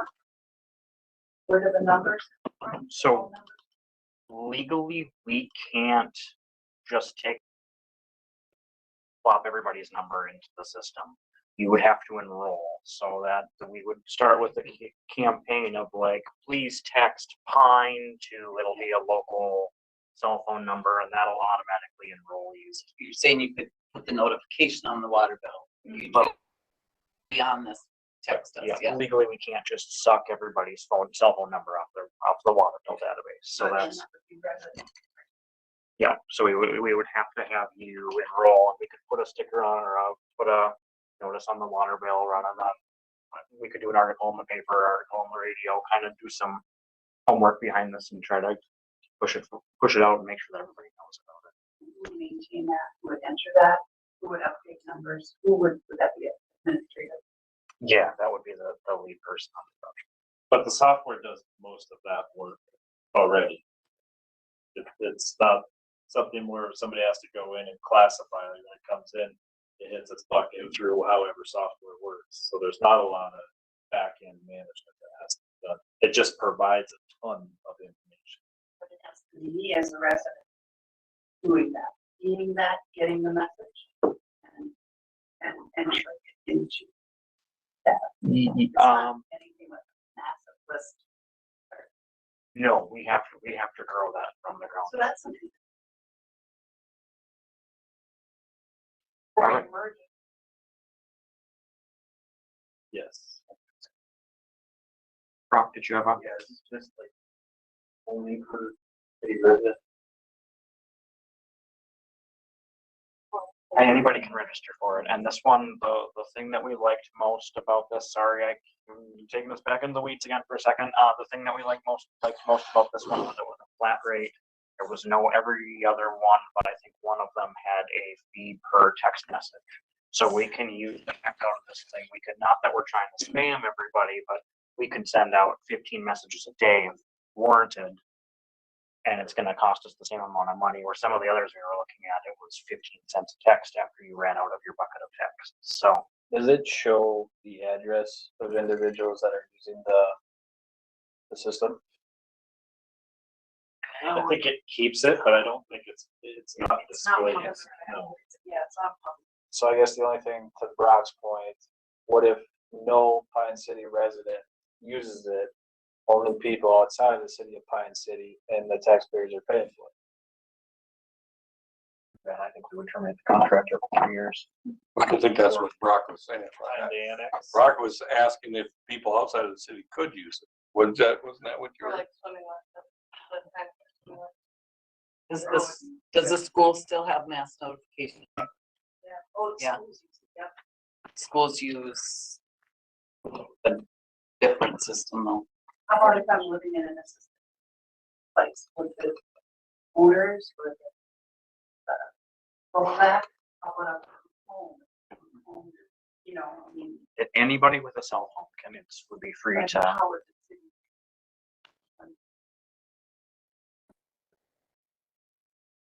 I mean, would it be on them, their residents, in their little community, sign up? Are they, are you gonna go? Gonna go that way? The question. Right, yeah, so I think that once we do our campaign, kind of our launching campaign, then it would be, it would have to fall on some folks to help those in the assisted living community or something like that. All right, so we do have a motion on the floor from Dan to approve the purchase agreement and nope, that's different motion, to approve moving forward with this, with did you include measurable goals after a month or with monthly updates? So just, we need to define training and measurements. I don't know if that needs to be part of the motion or if that's just part of the whole thing. I think we all share the concern for making sure that everybody's up to par on this as they can be, so. I guess my thing is that it would be nice to see, as it's developed, an update every single month on how it's being used, who's training and that sort of thing. That's my biggest concern there. Because I picture it kind of being in with the committee reports, they're kind of in that same, we see it at least every 2 weeks, every month. It's just something that's kind of a rolling agenda item that we would see the report from. And if there's nothing on the report, then that means that something's not working right, and then there would be some conversations to be. Put that all in there. And I will go ahead and second Dan's motion. So just to clarify, we are gonna be reviewing it monthly. I would like to see it on the council agenda monthly, yes. Wasn't sure if that was included in the motion or not. No, I got confused myself, sorry. Yeah. All right, any further discussion on the mass notification software? All those in favor of moving forward, please signify by saying aye. Aye. Those opposed? Motion carried.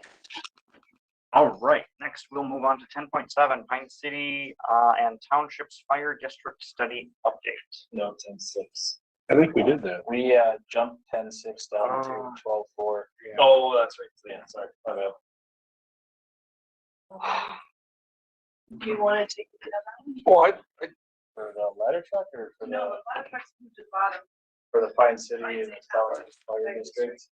think we talked about it. I think we're in the middle of a study and I don't know if there's much more to say. I think the radio station did a really good report on it. So. Again, I just have concern that this is veering away from an efficiency study and turning into how is Pine City going to service all of its contract partners?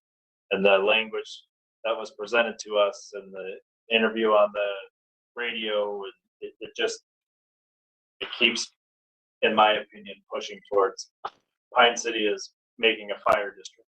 And we're just consulting with our partners to make sure that they're on board with it as well. And to be honest, the way that the survey came out when the individual pushed it out, I mean, everything was around fire district, fire district, fire district. There was nothing else for how do you think it could benefit the fire department by services rendered. It was just fire district. I don't like the fact that it, like you said, we're just going in one direction. I'm not opposed to that direction, exploring those options. I'd hope that the study would show everything, but it does feel like we're giving those individuals the go ahead that we're creating a fire district and we're okay with everything they do. I'm glad that he changed language, but I'm not really comfortable with what they're doing with the study at this point. Well, I feel a lot more comfortable after I had my interview with him because I think first of all, you got a history lesson because people about the past, and I think I've told him everything that happened from the time that Pine City was born until the present, and so I think he has a pretty good idea of what our thoughts are about it. So I don't see him, and he also understood my emphasis on what I felt we needed to get from this as a council person, and so I'm feeling good about it. I know there's certain people on the fire district committee that have aspirations for whatever you're talking about, this fire district, but I'm not saying that. We're looking at whether or not it would make sense or not. That's what's important to me. And again, I have concerns because what if the city of Pine City decides not to join their fire district? Is it going to come to fruition? And I think it kind of leads down into 11.2 when we get down there. There's different conversations that are going on. So is this study going off of the guarantee that we're participating in the fire district no matter what? how does that work for transparency when other discussions are happening? Is that individual, Mr. Smith, taking an account for those discussions? I didn't get that impression. It seemed like only the entities that were participating in the study. There's a lot of factors here, and it seems like we're headed one way with them, and I don't know that that's necessarily being transparent with them, or that I agree with that forming a district with the townships necessarily makes sense, because I haven't been provided enough information, but the communication that's going out there is that the city of Pine City is going forward with a district no matter what for the townships. That's how it's being presented. Well, the fair district can't, the township meeting, or the work that we're doing between the townships and the city isn't gonna go anywhere unless the city goes with it, because we are the fire department. And yet the city's having other discussions. It's not just concerning fire issues, there's a lot of other things that we're talking about. There's a lot, and I think there's a lot of good, discussion on some of the problems that every one of the departments is having, but also what it's doing to the city's staff, all the cities, different cities' staff. I thought it was about fire safety and efficiencies. That's what I thought the study was gonna. Well, study the fire safety and township study, efficiencies. the township study. I think with Kyle, aren't you alluding to the fact that we're in discussions with Hinkley and Sasso? Is that what you're talking about? Well, that doesn't really bode well with the transparency thing of all the individuals, but my understanding was improvements and efficiencies with the studies and that things that could identify. One of the things that could be is a fire district and that could benefit, but it seems like everything's aligned to setting up a fire district and not looking at the whole pie, saying what are areas that could be improvement, because that could be financial goal or a lower impact than creating a brand new fire district. And all the parts, all the discussion that we talked about when we set up and went out for bids on hiring someone to do the study. We all had our input, the city did, and all the township officers had their input about what our main concerns were and what our main goals were. And I can assure you that my main goals were not, let's just set this up and see how it works. No, there's a lot of transparency as far as how we felt, you know, what we're trying to achieve out of this. There could be cost savings. There could be all kinds of things coming out of it that would benefit the city. Even if we don't fire to start a district, maybe there's some things that this guy can find that would improve upon what we're doing right now. And I agree with that. It's just the way that it's being communicated doesn't seem like it's being communicated like that.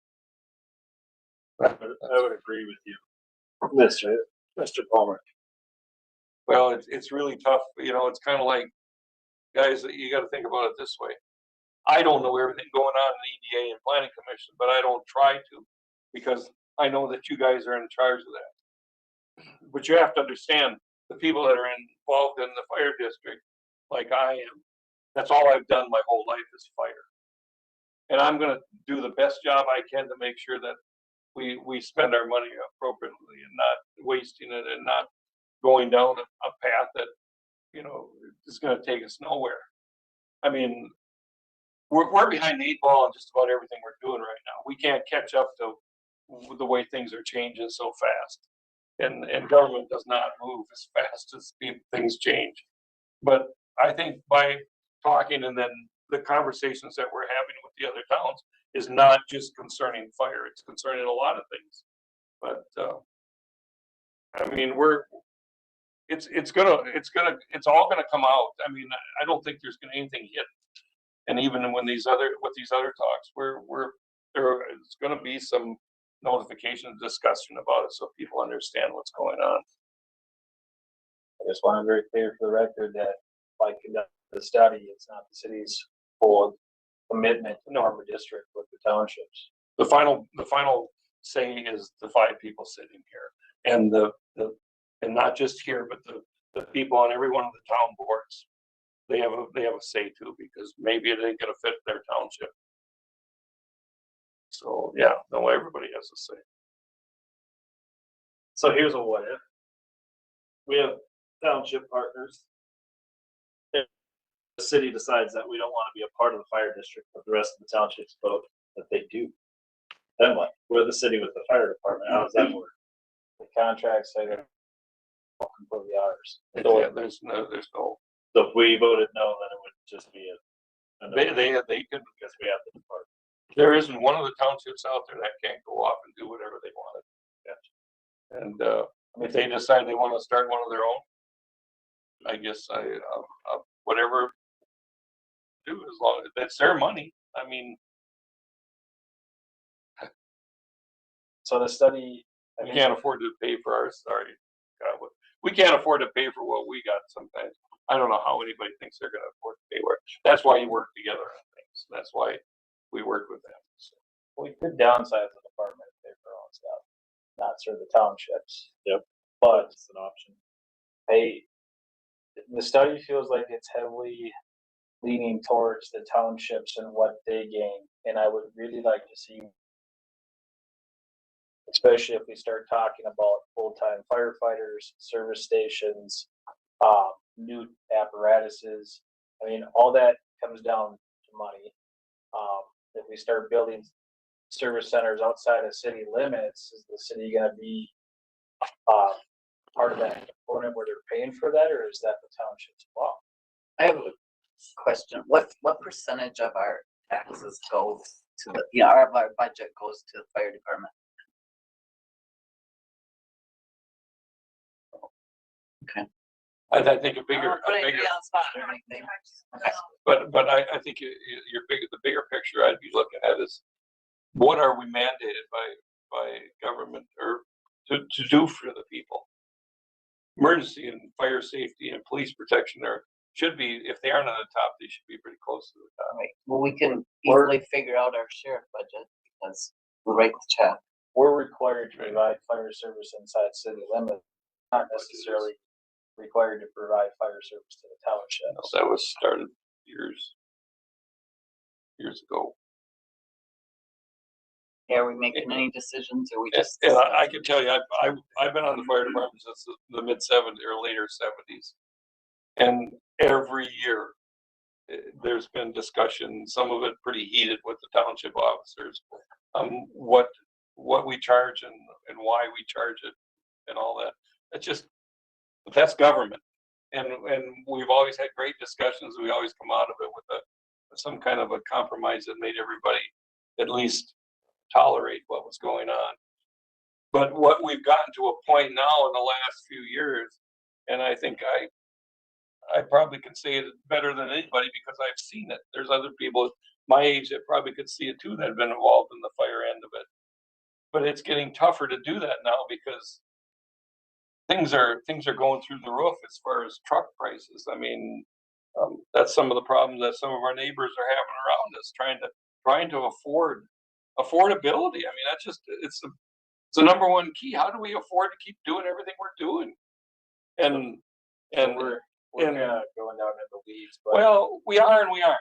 Well, I'm not going to keep debating this when we got 11 point. Yeah, I know. We need to move on. For the record, I just wanted to say that I don't 100% commit to the fire district that's being Nobody expects presented it. on the Nobody the presentation. So nobody expects anybody to do that till the final package comes into play. Then you are going to be expected to vote on it. So I'm sure you're getting tired of the message being miscommunication. So I'll try to change that message. Appreciate it. All right, do we want to keep this on the agenda in old business for a while and during the duration of this project so we can continue getting updates? I think that would be great. All right, but let's move on to anticipate 8 council meeting dates and times. Council had decided to have, in August as one meeting, in September, so are we looking at continuing back, or going back to our Thursday day, what are? Leave the motion that was made.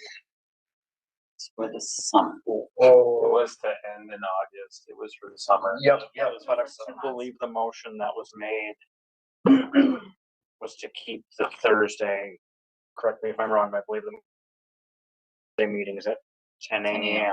and that motion carried. Well, I made the motion. I want to. You want a six. Well, in January, I made the motion and that carried 4-1, and then 3 council members carried it 3-2. So it was less votes, but, my argument still remains that I think more people are able to come in the evenings. Although with all the special council meetings we have going on lately, I'm not 100% sure it matters. But I don't really like the idea that we can't take any council action on a business agenda because we just talked about possibly kicking the can down the road on some of our items, so to speak. So I'm getting feedback a lot. I really strongly believe that we need to change our second meeting to a business meeting, especially during the fourth quarter that we are. There's gonna be potentially a number of actionable items that are gonna come before the council. And once a month in October, November, December, I don't believe is enough. And I think we need to listen to the people, and I think we need to move it to the evening.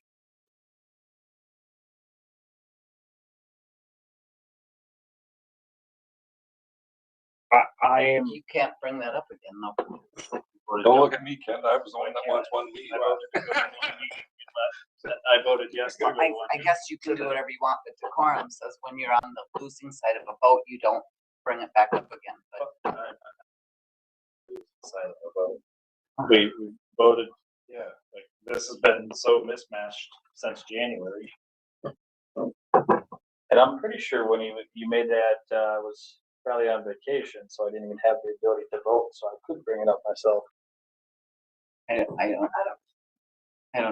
I don't care that much either. Just looking for direction. I'm Going to. I'm fine bringing, personally, I can say I'm fine bringing business back to the second meeting of the month that was, hold by request, so I'm fine bringing business back to that if business needs to be taken care of. I know I've been the one that's gone back and forth, and I will say I will continue to go, to believe still that it is important to have a morning meeting. Cops that live in our area, we've got a lot of nurses, we've got a lot of folks that work at night, and having 2 meeting options. If you need something presented to council, or if you have an item to be sent to council, you can send an email, there's Zoom, you can find a way, you can request to be on the evening meeting. I think we can, but I think offering a morning meeting or a daytime meeting also is important to those folks that don't work 9 to 5. I would agree with that if we had anybody in the audience during the daytime meeting. How many special council meetings? Months? I know we've had a lot operated during the day and not. I think all of our special meetings have been at night. Yeah, all night. Okay. You making a point? I'm running out of the ability, I'll just speak for me personally, I'm running out of the ability to take time off during the day. Don't have the availability, running out of availability to take time off during the day. 8 years of service, I understand.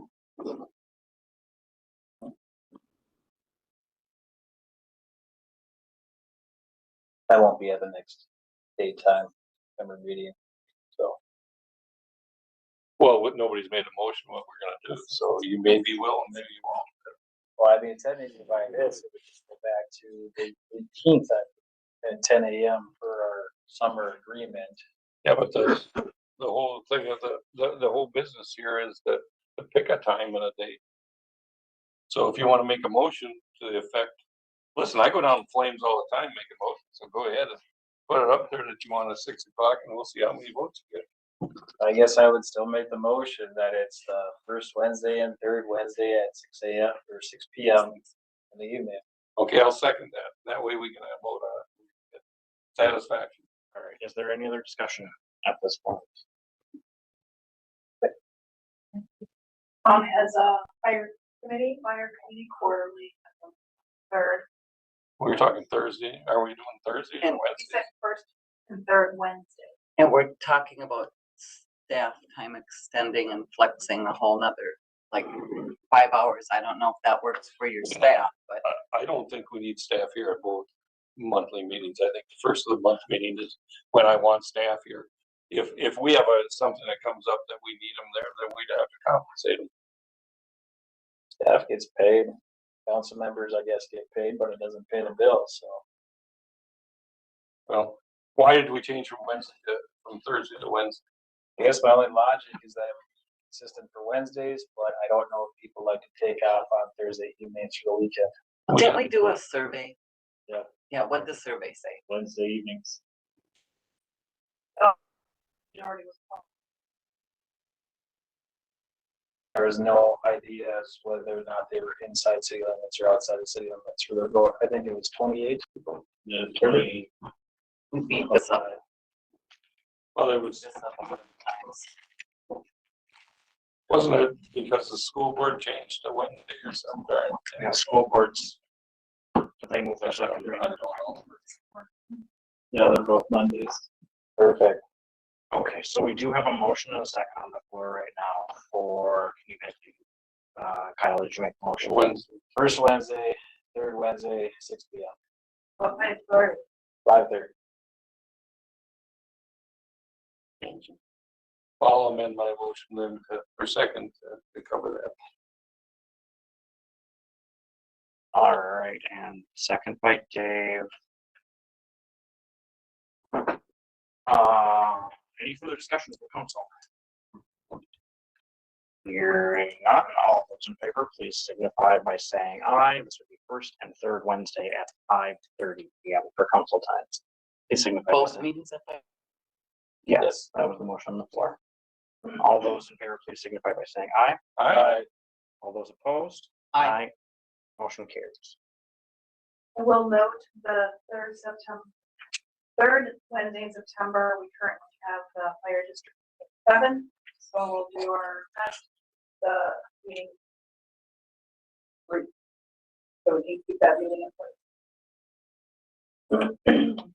All right, 10.9, discussion, slash request for RFP for IT services. We're just looking for council permission to go ahead and put that out, see what comes back in. So moved. Second.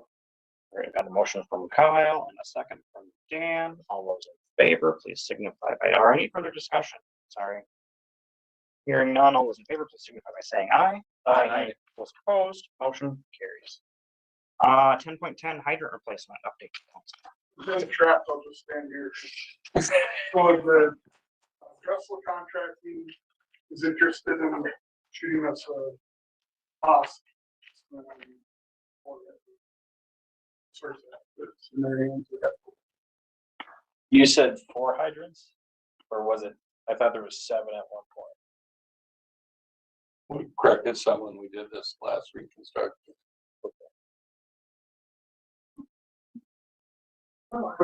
Just got cheaper, but, so we're gonna get bids on that, so we're gonna have that fixed before the end of the year. I think that was one of the goals that we talked about to try and. The motion that was made at that council meeting was to see if the water main move contractor was doing it.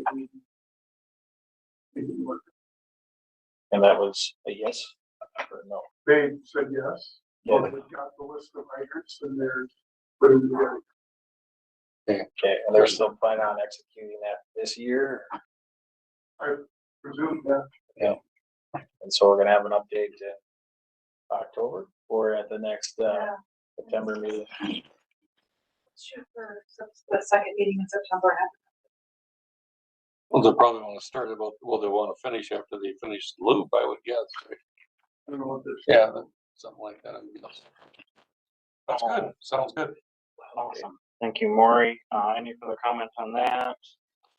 Hearing none, let's move on to new business. 11.1, truth and taxation, time and location. We are needing confirmation of location, time, and date with the Stewart County.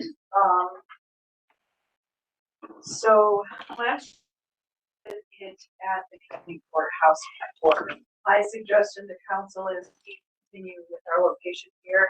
We had both medias show up at 315 Main, even though we posted it everywhere. both the paper and the radio showed up at 3:15. I think this is safe. It's important that this is attended by the residents, so my recommendation is to keep it here. Is it available? We'll make it available. What's the for people, do we know? Dave probably does. 51. Well, it Depends on how you set it up. That's his job. I would Oh. send it. We would have Don't to ask Dave type this anymore. up for overflow again, like we did today. What's the capacity of the fire hall? I could sure do it if you wanted. Not to be concerned. Last year, the taxation could be, I would say it's safe to say maybe we lost 10 because of the switch up with it wasn't a switch up, but people just didn't know and look to see that it was gonna be a port. It was a poorly attended, I think if we keep it where we're at, I think it'll be better. As long as everybody has the ability to speak. We could do overflow at the fire hall. We'd have to- So do we want to set this for the first Wednesday meeting in December?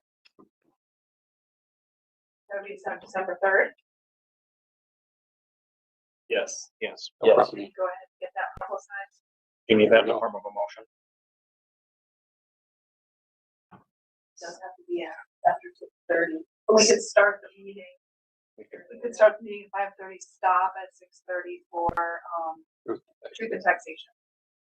I would make the motion that we have our truth and taxation at 6:30 on December 3rd. I'll second that. In this building with the fire hall. I'll second that too. All right. So Dave, we got a motion for the file and a second for Dave to have truth and taxation here at first December meeting, 6:30 PM with overflow in the fire hall. Second from Dave. Do we have any further discussion on that? Here none. All those in favor, please signify by saying aye. Aye. Those opposed, motion carries. All right, 11.2, request for council action, fire discussion. Okay, so Sandstone, Hinkley, and Pine City, state administrators started a conversation earlier this year about concerns of sustainability with our fire department. Meetings have developed into regularly scheduled meetings. The fire marshal's office has been involved. I just want to say that it's only been discussion so far and exploring options. Up to this point, there's been no discussion or decision made. And I just, at this point, would like to have council's permission to continue or not continue these discussions. With then having monthly updates as how these meetings are progressing, and should council decide to alternate who attends, however we want to proceed. I think this discussion is really neat because it brings into some entities that have a lot to offer to the table as far as assets and money and complications. I like the idea that it's the city administrator, the mayor, and the fire chiefs. You know that Mr. Hill and myself have a lot of fire experience, but I do like the idea that somebody who doesn't have fire experience is looking at it from all angles and not just the fire angle. I guess my thought would be that the mayor continues to have these, or two council members, I don't know, go to these. I'm a little bit concerned that if it could turn into one big debate about how it works with the townships and those entities, and I would hope that the scope stays focused around those entities. If they form a district and or looking at a district, and then from there look at how it interact with the townships. But those three, even Drug Park, if they're interested in these questions. I think it's great, expanding our sustainability concentric circle, if you will. Like the fire study that's going in. Expands that concentric circle to more of a regional look and perhaps options moving forward. I think it's a great idea. Just so you know, Kathy and myself put the letter together that we're presenting to each of our councils. Just letting you know, just to be fully transparent. If you'd like us to continue this, we're asking for your permission with monthly updates. One of the things coming out of this that I don't feel bad sharing is discussion about EMS helping, fire departments helping EMS. And that's a big problem in the county, not just Pine City, Hinckley and Sandstone. But this is a very expensive thing. Years ago, it maybe wasn't. Back in the 70s and 80s, we got $2 a fire. So it wasn't real expensive to have firemen around. Now it's a lot more expensive. And we're getting called out for a lot more accidents because there's a lot more of that going on with all these four-wheelers racing around all over and the freeway being busier than it ever was. And that's a big problem. That's one of the things we're talking about. And it's been kind of neat to understand that, you know, we're not the only ones that are facing this, and that here's everybody's got a little different idea. Maybe there's a solution here. Maybe we need to look at our contracts a little closer with our ambulance services. And we don't have a lot to do with that. That's the county, but we can, when you have all the towns unified saying we want to change here, it'll make a difference. And that's just, if that's all that ever comes out of this, we'll probably come ahead financially, you know, so there, and that's just one of many different topics that we've talked about. I think one thing I've enjoyed about this meeting with Three Cities is just the mutual respect I see between departments. It's been fun to watch and get to know them as well. In all fairness, the mayor asked me if I would go because he had a recent arrival at home there, little wee body. And so he was kind of tied up for a while. And if he wants to join back in, I have no problem with that. I just, I like the idea to be able to go and look for information and listen through it. Personally, with a fire district, would I be influenced by my commitment as a Pine City firefighter to look at it from a firefighter's perspective and not all the angles? I like the idea of having somebody that doesn't have any fire background to look at the public service component, the financial component, the resource pooling component. And I don't want to be put in a position where I might be tunnel vision to make without asking the right questions. So I guess my thought would be to have at least one council member that doesn't have any experience in the fire world asking questions that maybe I didn't think of because I'm focused on maybe one small piece of the puzzle. Do you want to continue doing it with just one? Has everybody still been doing it with one council member or the mayor? And one council member, because I am very much okay to go back and start over. I think I missed 2 meetings at this point, maybe 3, but we've had 4. Sounds like you'll be meeting for a while. Yeah. Yeah. Years. So I'm definitely okay jumping back on the train, but I also wouldn't mind if someone else would like to join. I don't see an issue with that. Well, I don't think they're going to rate. When they first started, they tried to keep it down just because it's a lot easier when you're starting to put ideas together that you don't have a whole room full of people to try to write it down. But the state has a really good format that they run these meetings, and it seems to be working as far as looking at different factors involved in why are you doing this and what will it benefit you, and just the different things. So the who, why, and what, I guess, is probably the best way of saying it. I think this is an awesome discussion. I want to be more transparent that we're having that communication because we did enter into a fire study with townships. They need to know that we're having those conversations with those other entities to be fair and transparent with them. Again, if you are available, I'd like to see you go.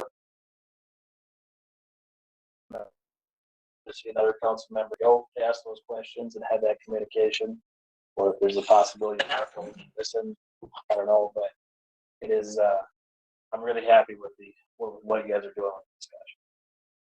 And I would have no problem being there if needed or to listen if you can't go or whatever. Perfect. I think. Awesome. Any further comments or discussion on that? So do you need action to continue having these discussions? My request, if I scroll down, was to have council's permission to continue attending with guarantee that you're going to get monthly updates from these meetings and share that publicly. So I would make the motion that you continue these discussions and share monthly updates as long as I'm not designate the council member unless the other four council members are unavailable. I'll second. All right, we've got a motion from Kyle and a second from Gina to continue conversations. Any further discussion? Hearing none, all those in favor, please signify by saying aye. Aye. Those opposed, motion carries. Thank you. All right, next up, I think is 11.4, resolution 2025-30, recommending early repayment of a bond. We're just looking for council's permission to close out a bond that we have. We'd be saving, is it 80,000 in interest? It's in there. 50.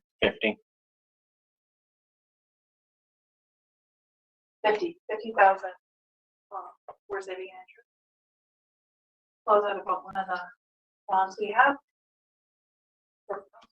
And we And have, when we had the discussion, this was something that he said we should look at these opportunities, so I think that's great that you found it and you brought it forward. So I'll go ahead and make a motion to approve resolution 2025-30. I'll second it. Just for discussion point, it looks like we have more money than what is currently the due.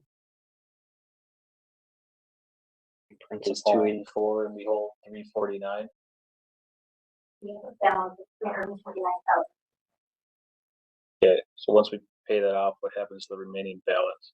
We can do it for another.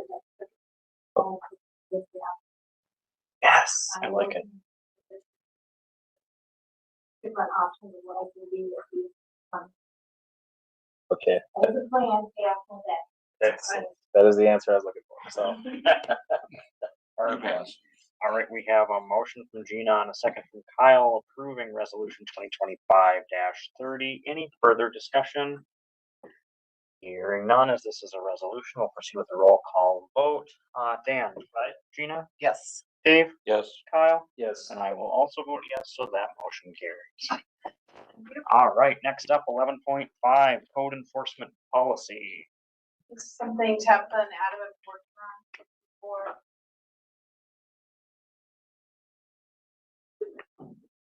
Good evening, council. We'll try to make this somewhat brief. Last year, roughly about this time, Tabitha and I presented the International Property Maintenance Code to council. At that time, they chose not to adopt that code, and we were advised by council to create a code enforcement policy. With the understanding, like at that time, we were complaint driven, but we didn't really have a policy in place stating that. We were just working off the past precedents. So we did some research. We dug through the League of Minnesota Cities. We found examples of what currently fit what we were operating under. And this is what we came up with. I like it. So, for feedback, the aesthetic and the nuisance violations. I know you have in here that it's basically complaint driven, and the language says that staff can determine what they want to put their resources in. And I know that you have in there that if one party is calling in another party and in retaliation of calling in that, I think we're going to run into problems there where you're going to decide that one party is more important. And who's to argue to say that you're really good friends with Mr. Hill, you get along great, you're going to enforce everything. I call in everything on Dave Hill if you and I don't get along. And because of that, you're not enforcing or looking seriously at anything that I do. And so having a blanket where you enforce everything and see if it has actual merit is kind of more the direction I like to go. I don't like the language that you get to pick and choose what's important. And that language that we found, this is when many of the other cities that we looked at, they have the same language. We have had instances in the city where we run into these situations that tie up a lot of city resources, running constantly back and forth. I do agree that when we do get a complaint, we need to verify if that's valid or not. Some of the stuff turns into more of a dispute, which is more of a civil matter that the city doesn't really do, I think. That's why we left the language in there. I hear we have some software that may help with that. Possibly, or make it worse. Is this something, I know we're bringing back the International Property Maintenance Code at ordinance and kind of going through that again, or if we done that process, should we also take this policy and look at it at ordinance at the same time? Cause I feel like they work kind of hand in hand with each other, or could work hand in hand with each other, or is that something where you're seeing? Think the direction was that this was something that was wanted to be in place prior to The IPMC the being adopted IPMC, in just any way, to shape, make or sure form? that there's not city overreach, there's not the This way the staff has policy and procedures to follow, and our citizens also know what to expect from us. We do complaints. in a lot of the cities that we did review, they do have their code enforcement policy posted online as well. So that residents can see how things are handled and see the steps that are taken. I might calm some of their nervousness about the property code if you did this one, I think. Even if we did adopt a version of that down the road, Yeah. We would still fall back on this and help him. Right. Makes sense. They would, don't they contradict? This contradicts the first two chapters of enforcement. Yeah. Through this, if it was something, like if it was a life safety issue, we can take immediate action, just like we could, like in the first two chapters of that. Perfect. I personally don't like in the complaint priority classifications, will not inspect or address vague complaints from anonymous sources. I still believe that there needs to be a way for people to voice concerns anonymously, because there is a retaliation here. So currently, I was asked, as actually recently today, I was asked what the city's parking requirements were for parking on city streets overnight. And that there may or may not be a vehicle parked somewhere. Well, so I provided the information back, but I mean, it came in as a complaint, but I don't know who, I don't know where, I don't know what. I don't really know what I'm looking for. That's more for the vague complaints. I mean, kind of want a little more detail, and we tend to be getting a lot more of these vague complaints like this that we don't know how to verify or how to proceed forward on, is we don't have enough information. The problem with anonymous complaints is more so for the follow-up. If I don't know who to contact, like if I go out somewhere and I don't see the same things they're complaining about, or they didn't spell it out well enough on the form, how do I follow up with that person making a complaint so they don't, meeting and voice their concerns, or not lose my job? As far as like, when we do receive the complaint and information, that is held confidential. That isn't released. There is a real fear of retaliation in this. And I've experienced it myself firsthand, and I've talked to other people that have experienced things like that firsthand. That's why my concern is that, as with Civic Plus too, there is an ability to voice concerns anonymous.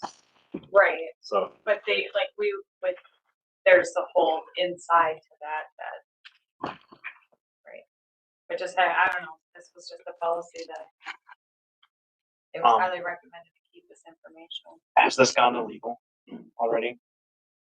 No, Does it need to we go just, to legal, or is this just kind of your rough draft? What we came Rough up with draft. and what it presented. Does it make sense to have ordinance go through this? And I'm not trying to pass the buck here. I absolutely think it has. I just haven't read the entirety of the policy yet. I would agree that I think legal review maybe more over ordinance, because I think ordinance might say we should have. And we weren't looking for action tonight. We just have an update in front of you. Okay. Present. It's great. address Back that in the day, we used to skip legal review and have League of Minnesota City or our other city have their lawyers review it, because we're members, and to save a little dough. Like, we didn't always have to have the city attorney. Anytime, loved our city attorney, but they always find ways so that they have to look at it at least 2 more times. I mean, $250 a crack. Yeah. Can you just touch upon how the warrant procedure works if somebody submits evidence, and you go out to investigate it, say it's an interior of the home. You knock on the door, you ask to go in and look at it, they say no. What's the procedure at that point? Cause I'm getting some feedback that people have concerns that you're just gonna get a warrant, go in and find something in the Sure. house. So it's called an administrative search warrant is what I have the ability to obtain. I have to fill out an application and, I would need sufficient evidence, for a judge to grant that warrant. I can't just say, so-and-so said this, and I get a warrant, like they would need actual evidence of something, some sort of wrongdoing. And until I get that judge's signature, I couldn't enter that property. And so how are we gathering that evidence, I guess? Are you going out documenting from the outside? Do we have to worry about an individual who's reporting it anonymously by breaking in and entering, documenting it, and leaving and submitting it to you, and then that person submitting, hey, we broke into my house, I don't know what's going on. How does somebody know about this going on in my house? There's a lot of different ways to get evidence nowadays. Almost every house in town has a ring camera on it. You can get footage off of that. I do take, if I don't get permission to enter a property, I can take pictures the public way. But having outside pictures is a far stretch from getting the ability to enter a property without consent. That's the feedback I'm getting. So I can't just bust my way into a house. I would have to have a legal warrant. So what if enough evidence is just going in with a warrant, you don't find anything? Does the individual have the right to go after the city for harassment, or is it just kind of is what it is? Well, I believe, having to obtain a warrant, the city attorney would be involved in that. So, I would have that legal advice with me too. So, and that would protect the city if there was a report of wrongdoing. City attorney has to review that in order to and submit that to the county judge. Yeah. If it got to a case where I had to make entry with a warrant, there would be a deputy with me who would have a body cam and document everything. And again, just asking the questions, if you don't find those items and they feel like they were being harassed unfairly, what is the individual's options? I mean, are they gonna expect you to keep showing up in the future? If the neighbors don't like them, if it's anonymous, how do they take civil action for harassment? If it got to the point where I had to get a warrant signed by a judge, odds are we're going to court, and then we'll be doing that. So. That's the odds, but it's not the guarantee. It's not the every time, right? No, and luckily I haven't had to do that. I haven't had to put in for a search warrant to do that yet. I think what they got here is it kind of brings out all the different aspects of what they're enforcing into one document, where now he's enforcing the fire code, he's enforcing the planning zoning code. This all kind of puts it together in one package, I think. I think it's a good idea that way. We have a general set of rules that they should follow and what people should expect. So, Tom, do you have a? I'm going to Kyle for your question. Is when I went with the big fire marshal and applied for search warrants, go back and do more investigation. Those are normally very tight in your scope. You don't get a front lump. You can just go through everybody's house. You're going to be going in the room, the laundry room, whatever, where the fire started, take your sample. You basically get permission to go there, do your thing that's specifically listed on the warrant, and then And that's specifically for that scope of work, but what if what you're looking for is somewhere throughout the entire house? That would all have to be spelled out on the warrant prior to entry. I'm not a big fan of government oversight, so I think that this is kind of invasive. I would really like to see legal review just to make sure there's no precedent in legal precedent and that there's no 4th or 14th Amendment violations just in case. I think it's great. It's awesome.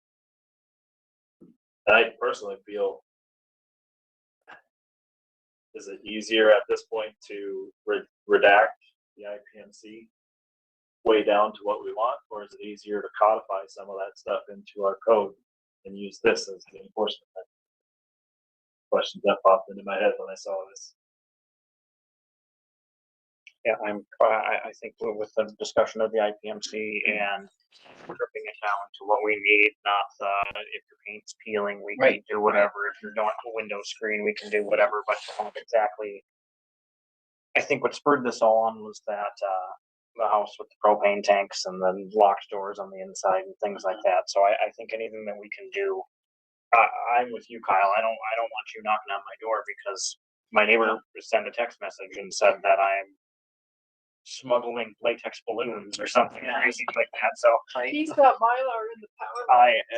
I Is the footage that's captured on the deputy's body cam, is that only, I mean, if they capture extra things, are they able to use that in other processes? It's not on the warrant, it's not admissible for it. Okay. It also protects me as the city representative in that place. They can't, that way, the homeowner can't say, oh, I had $100 on the table, it's not there anymore. Having that person there documenting that, just kind of shows that everything's good on the city side. perfect. Any other questions from council or? Thanks, guys. Great work. All right, let's move on to 11.6 nonprofit funding request for 2026. Presented here are the organizations that the request for council.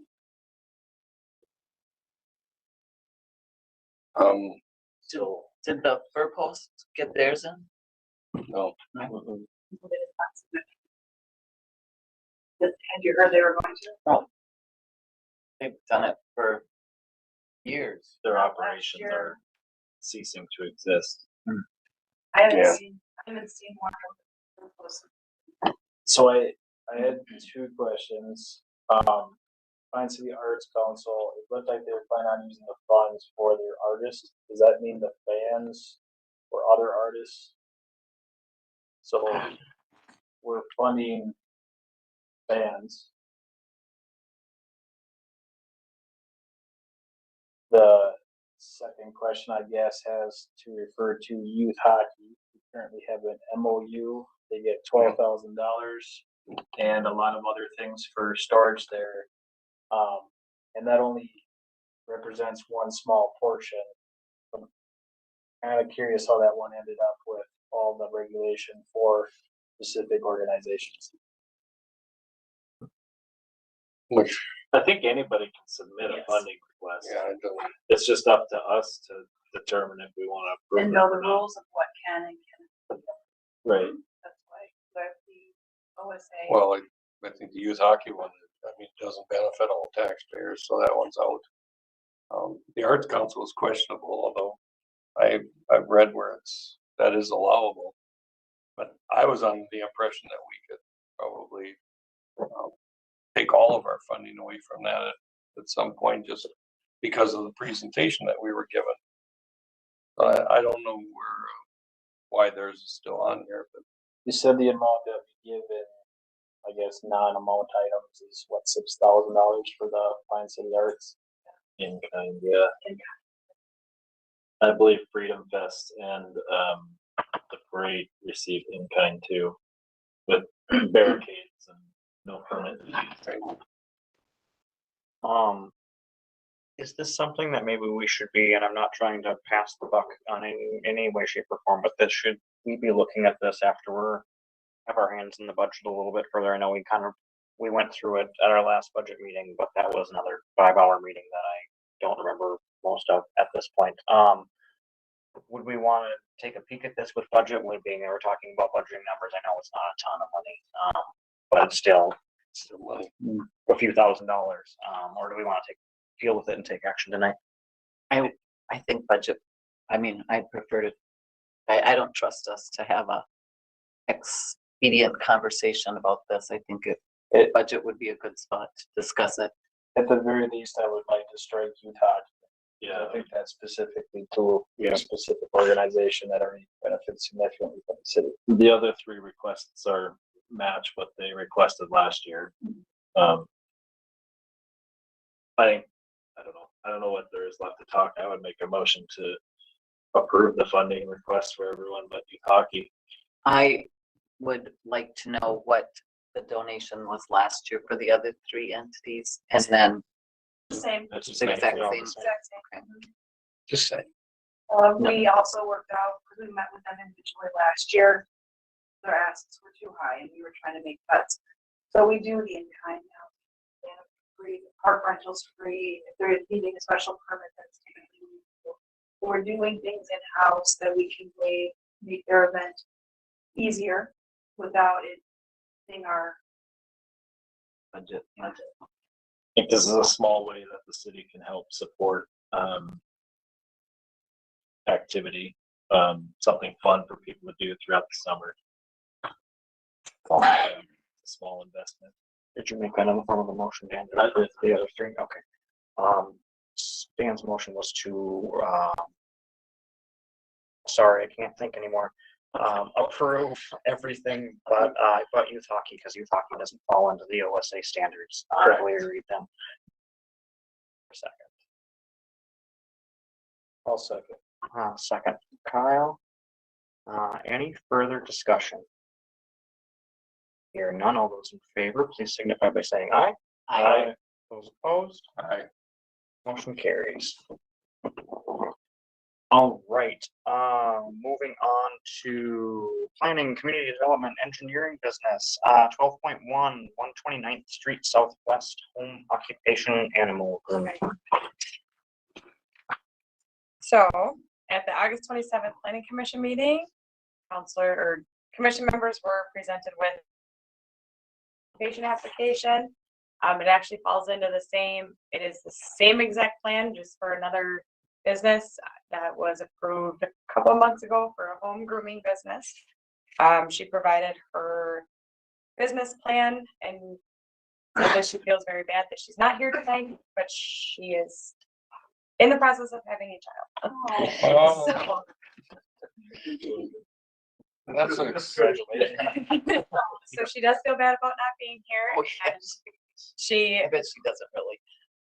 well, no, but No, she actually showed up when we were having a different meeting in here. And I was, that's why you're here. And she missed the planning meeting. She wanted to attend that, so, but she was. Cute. Yeah, adorable. but all the same conditions will apply. They still felt it wasn't a need for a public hearing. And we're looking for you to approve.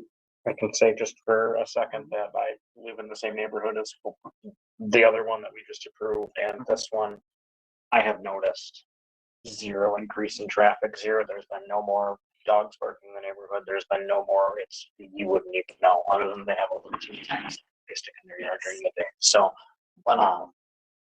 Great to see more small business. Love it. With the hopes of going big like Wigmore did, so. Great. That's great. So I'll make the motion that we approve resolution 2025-16. Alrighty. I'll second. Motion from Kyle, second from Gina. Any further discussion? Hearing none, this is a resolution, so we'll proceed with the roll call. And Aye. Gina, Aye. Dave, Yes. Kyle, Yes. and I will also vote yes. That motion carries. Right, we'll move on to 12.2, Norwood Minor Subdivision. So this is actually the State Farm building. We do have the owner here. He is looking to split where Kezia's is and his actual building are. Planning Commission was presented and they do have a party wall agreement, a trash easement, sewer line maintenance agreement that were all drafted by his attorney. And he's looking to do a minor subdivision of the property. Planning Commission had a recommendation regarding the parking easement. So when the building was sold, there's a parking easement that has parking spots in Family Pathways parking spot. And Planning Commission wants to make sure that that gets transferred so that Kezia still has, or whichever business is going there, I don't know, still has current parking. even knowing in the central business district, we don't have parking requirements, so. Yeah, I think this makes sense. I thought it made sense at planning commission. I know this isn't we've got the strip mall north of town that they condoed out all those buildings, and or that strip mall did the same things. If that's what they want to do, I think that's fantastic. Does anybody have questions for Tabitha, or would someone like to make a motion one way or the other? I'll make a motion to approve the Millwood minor subdivision request. I'll second it. All right, we've got a motion from Jan. Jay. Any further discussion? And that includes planning's recommendation to include that easement or? Yes. I want to. Okay. Yes. I kind of get that. I just don't know how we going to. That's gonna be the attorney's decision how to put that in. You know. Yes. I just meant the motion included that, right? Yeah. Okay. Yeah, just make sure it gets recorded. All right, we've got a motion from Dan and a second from Dave to approve this. Any further discussion? Hearing none, all those in favor, please signify by saying aye. Aye. Those opposed, motion carries. All right, next up, we will move on to 12.3 Stransky minor subdivisions. So this one is actually a little bit more tedious. This minor subdivision is, they have a long-standing conditional use permit. This minor subdivision is actually attached. They have the home property, and then they have their shop area. And with doing the review, the conditional use permit that they've had will now be voided doing this split. I had SEH assist in this review as this property, once it's split, where the actual business is, will no longer be considered an R2. It does not fit our permitted uses. So the recommendation, even coming SEH, was to ask property owner to rezone that business to the general business district as an in-vehicle sales or service is a permitted use. They did want us to put timelines on it so that the minor subdivision doesn't fall through. They just recommend not signing the final plat for the subdivision until the rezone request is complete. So this one has a little bit more detail with it. And then they would have to abide by the specific conditions that are listed on the request as well. So if we choose to push this through, and I'm sure the planning commission did a very thorough job, this does set precedents for how to handle other properties in the city. To a point, this one actually, the main reason that even SEH stated that we could potentially rezone it to the general business is because the railroad does run right there. It is bordering the railroad property, so it does allow for that to be done that way.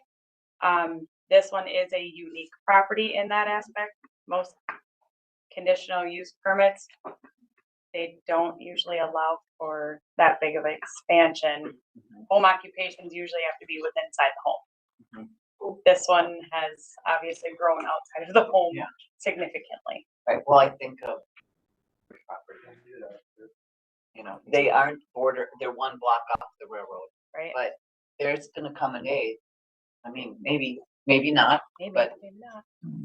There was conversation about spot zoning and when this opens up to the properties along the railroad. and I love saying yes, and I'm sure you guys vetted this, like but I do worry that it may set a precedence. Right. Well, I mean, that's why with this one, with doing the review on it, it was such a big review. That's why I did ask SEH to step in and confirm the review and follow and make sure everything was following. And this was their recommendation.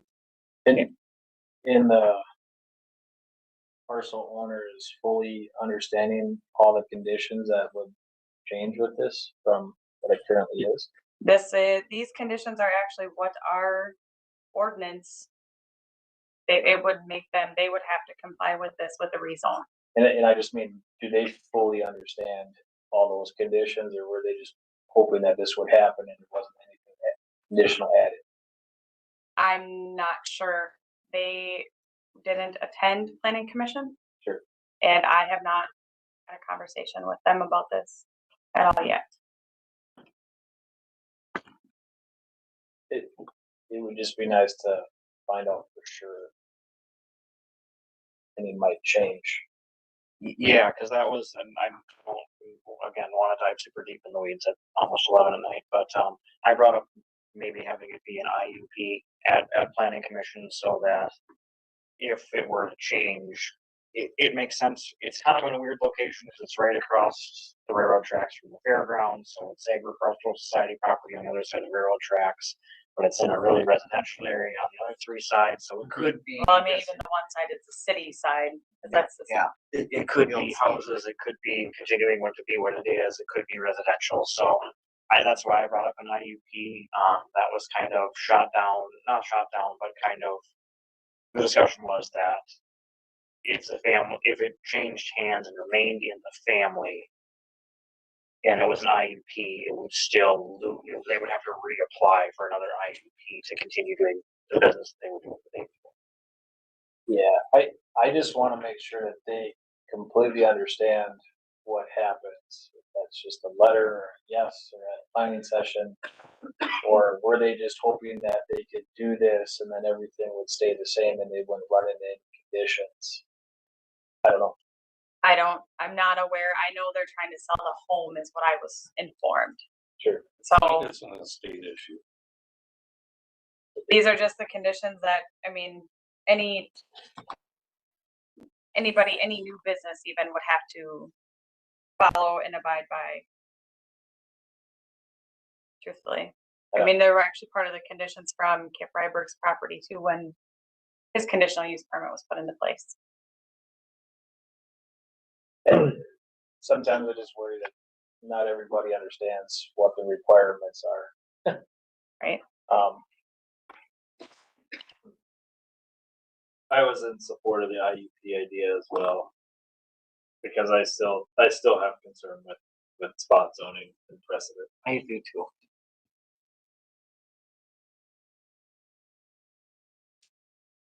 You wanna, what would we like to do? Do you wanna reach out and talk to the property owner and where we're at with this and get their feedback and bring it back to council, or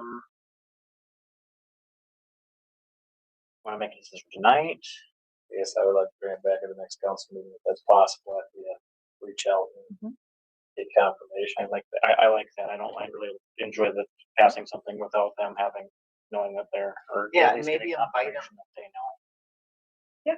I would And make we won't make them wait till 11. make a motion to table the Stransky minor subdivision pending further information and invitation.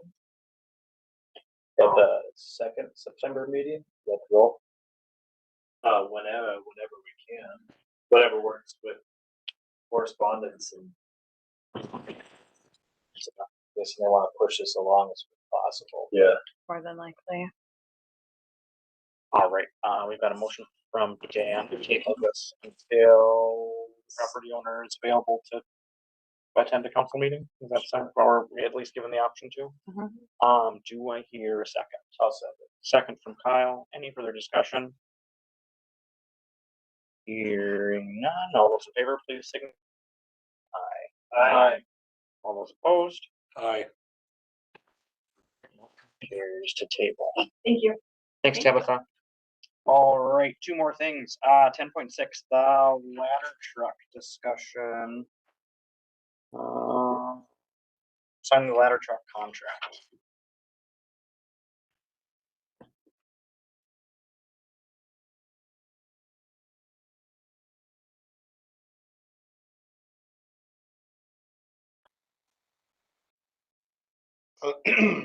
Council, I was under, we wrote this in all the way up until early this evening, really.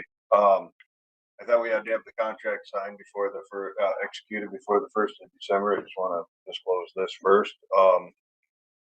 Sorry, the 1st of October. And I've been told that as long as, I believe it was the 30th of October, we would have, and I know I received them way too late, for council to have them put on their packet, but I did get a whole bunch of different funding, financing options. If we were to put the 250 down and just do a payment of X amount of dollars, or put 250 down, and I got a bunch of different scales done, if that makes sense.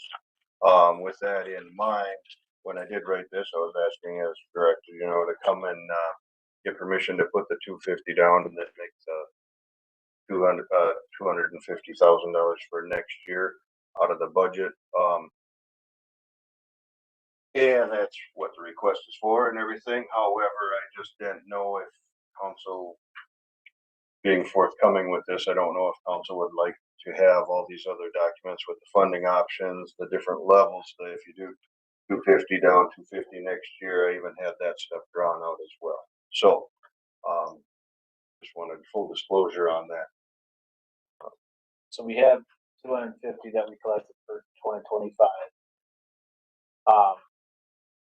If we chose to either go with a lower amount next year or a higher amount, I mean, if we started it with a lower amount and we decided to increase the amount, would we get any pushback from the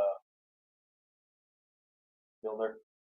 Well, it'll be through Rev Owns G1 and Rev Finance Todd that I've been communicating with, said that it would just be paid off toward like if we made a payment, our payments were say 150 a year we chose, and we budgeted for 200 because we could.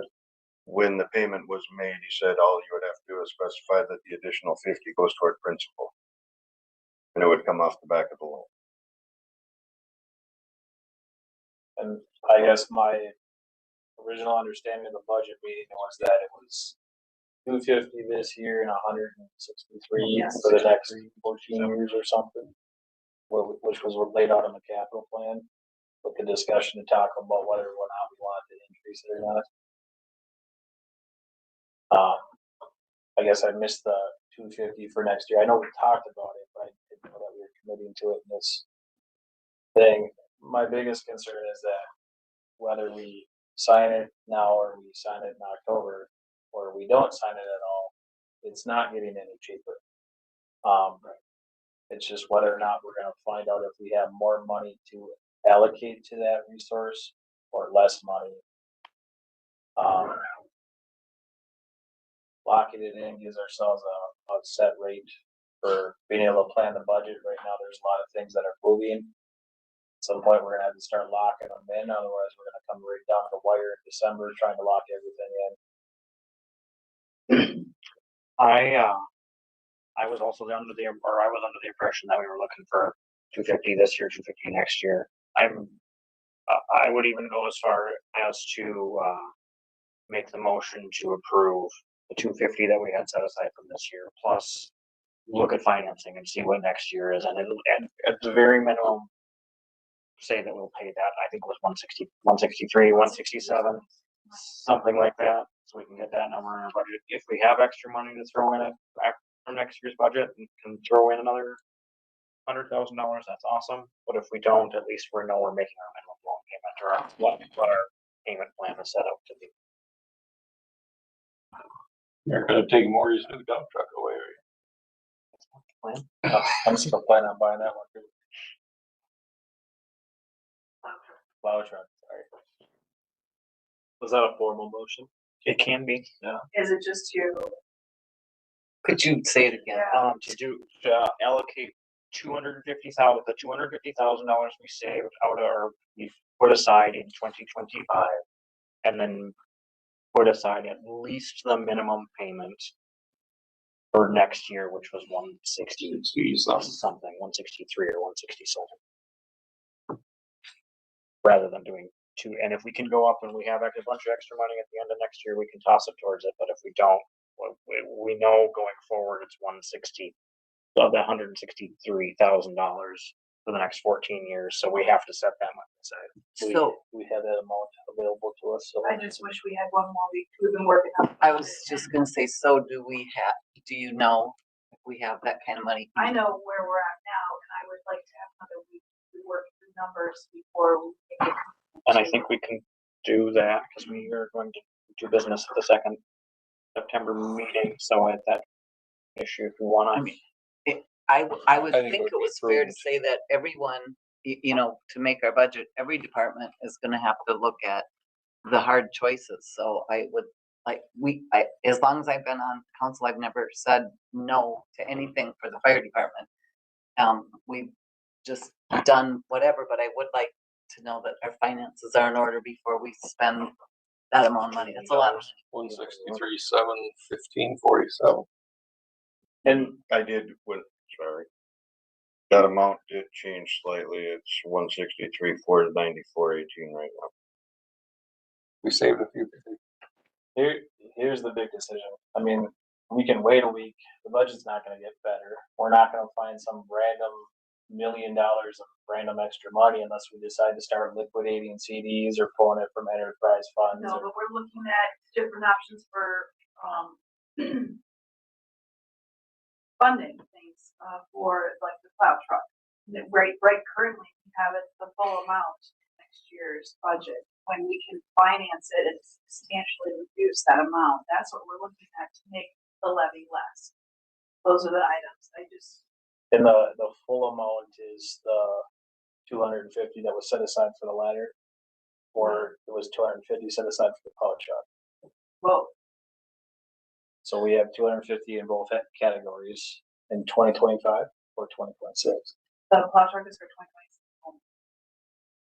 But which could be financed over 4 years, 5 years, and that's a substantial cut in the budget for next year. It's worth looking at for just a week before making a decision. And again, what's gonna change between now and a week for a down payment? Look what's changed in the last, since we met with you a week ago, a lot's changed. So a lot can happen to our budget. We're just kicking the can down the road. We're not trying to be practical with our finances. What's the difference? Well, we're talking 2 weeks, right? For the middle of the month. Yeah, we'll find out that our finances are still where they're at. We'll decide to kick this can down the road. We'll lose our ISO rating, and we're gonna explain to everybody in 3 years that their insurance and business go up. How long have we been talking about ladder trucks, Dave? I mean, when you got on the council, we were looking at used trucks at that point. We looked at a lot of them since then. I guess I tend to agree. I think we're gonna, it's one of our priorities, public safety. We don't even know what the finance options are that Tom has just got available today. Why not look at them and see what we're gonna do before we make a decision? Any other department head would have to present that information. And so I guess I'd like to hold you to that. If the two want to, you know, go faster, that's okay too. I mean, I would like to give our finance the space that they need to make a sound decision. But I'm 1 of 5. and I will say I'm for this. I would like to know exactly what the numbers are, but it's especially being you have new financing options coming in, new things like that. So I guess I would like to see the whole picture. I could go either way. I think Nicole and I have not seen these finance options. Mhm. We're making a decision blindly right now. Okay, and I don't like to make blind decisions as much as I think that this is unnecessary. Whatever, I mean, we've only been working on it for 3 years to try and figure out an option. Let's delay it another week and hope things change. Yeah. So I guess at the next council meeting, I mean, are we gonna have finance options for all of our, I mean, are we gonna have plow truck finance options? Are we gonna have Parks and Rec finance options? Correct. All that's gonna be available. Correct. Great, look forward to I it. haven't even seen the fire trucks yet, so I look forward to seeing that tomorrow.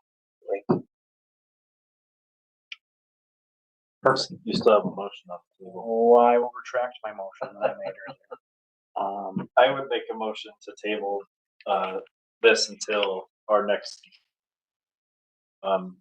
Seeing as how we have enough time to do it. where that allows finance information to get to finance people. I think we're at the finish line. Just have to cross it the right way. I do believe that at the time of signing the contract and everything that, we would have to have a directive of the actual finance option that we're gonna take, if that makes sense. How many years we're terming it out, the payment and everything at that time as well. Thank you. Makes sense. So you're gonna have all that. I've got it all right here. I just, as I'm standing here, I may have forwarded it to Marcy on the goal. You're standing there. All right, I've got a motion from Dan to I'll table second that. and a second from Gina. Is there any further discussion? Hearing none, all those in favor, please signify by saying aye. Aye. Those opposed, Aye.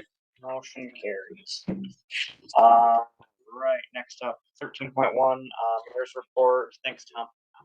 I was fortunate to tour Broken Beltway with Representative Stauber and some members of the EDA, Pine City EDA, Pine County EDA, and a couple county commissioners. It was a great tour. They're looking to add about a $5 million piece of equipment to their facility. Super exciting to see this. It's going to save them a ton of money from things that they're currently shipping overseas to have produced, and that can be produced on site in Pine City. Looks like they might need housing. Was blown away with the investment they gave in the city of Pine City.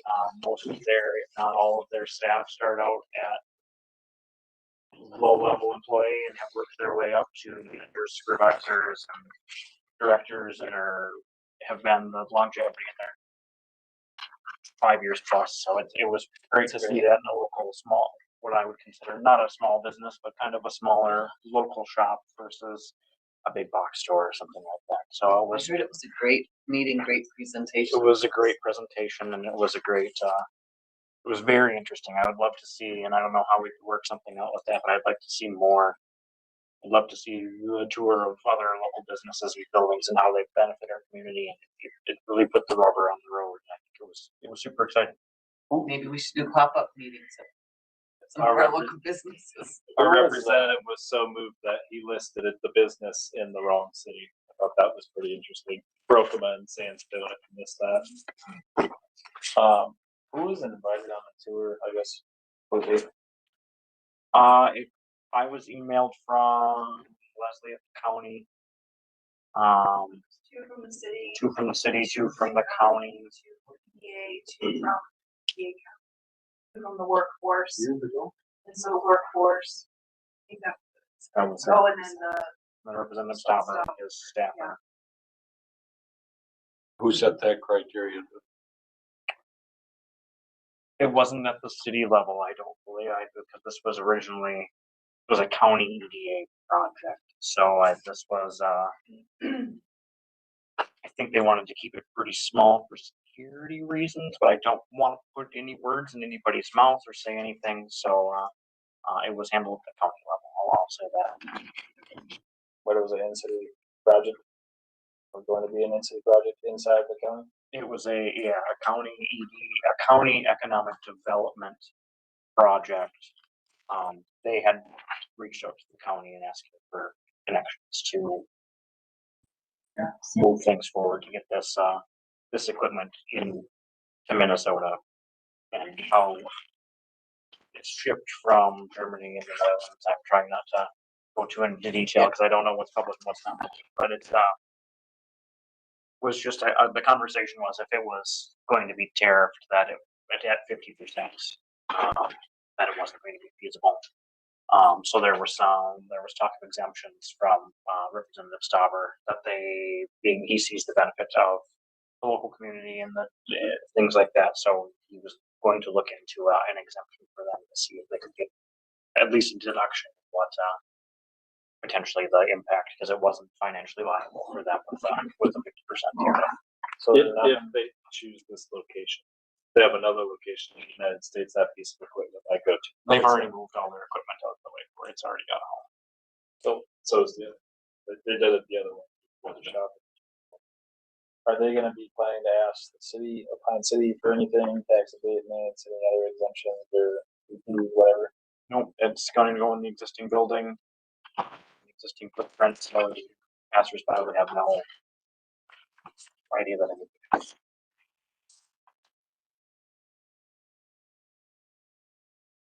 Potential to create 3 jobs. Up to 20 over the next 5 years, depending on automation.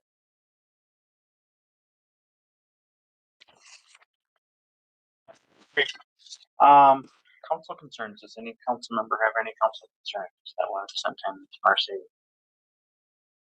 I think we should have special meetings where we break this down and not. Well, maybe having 2 meetings will alleviate that a little bit. Agree. Would anybody like to make a motion to adjourn? So moved. Motion by Dan, do I hear a second?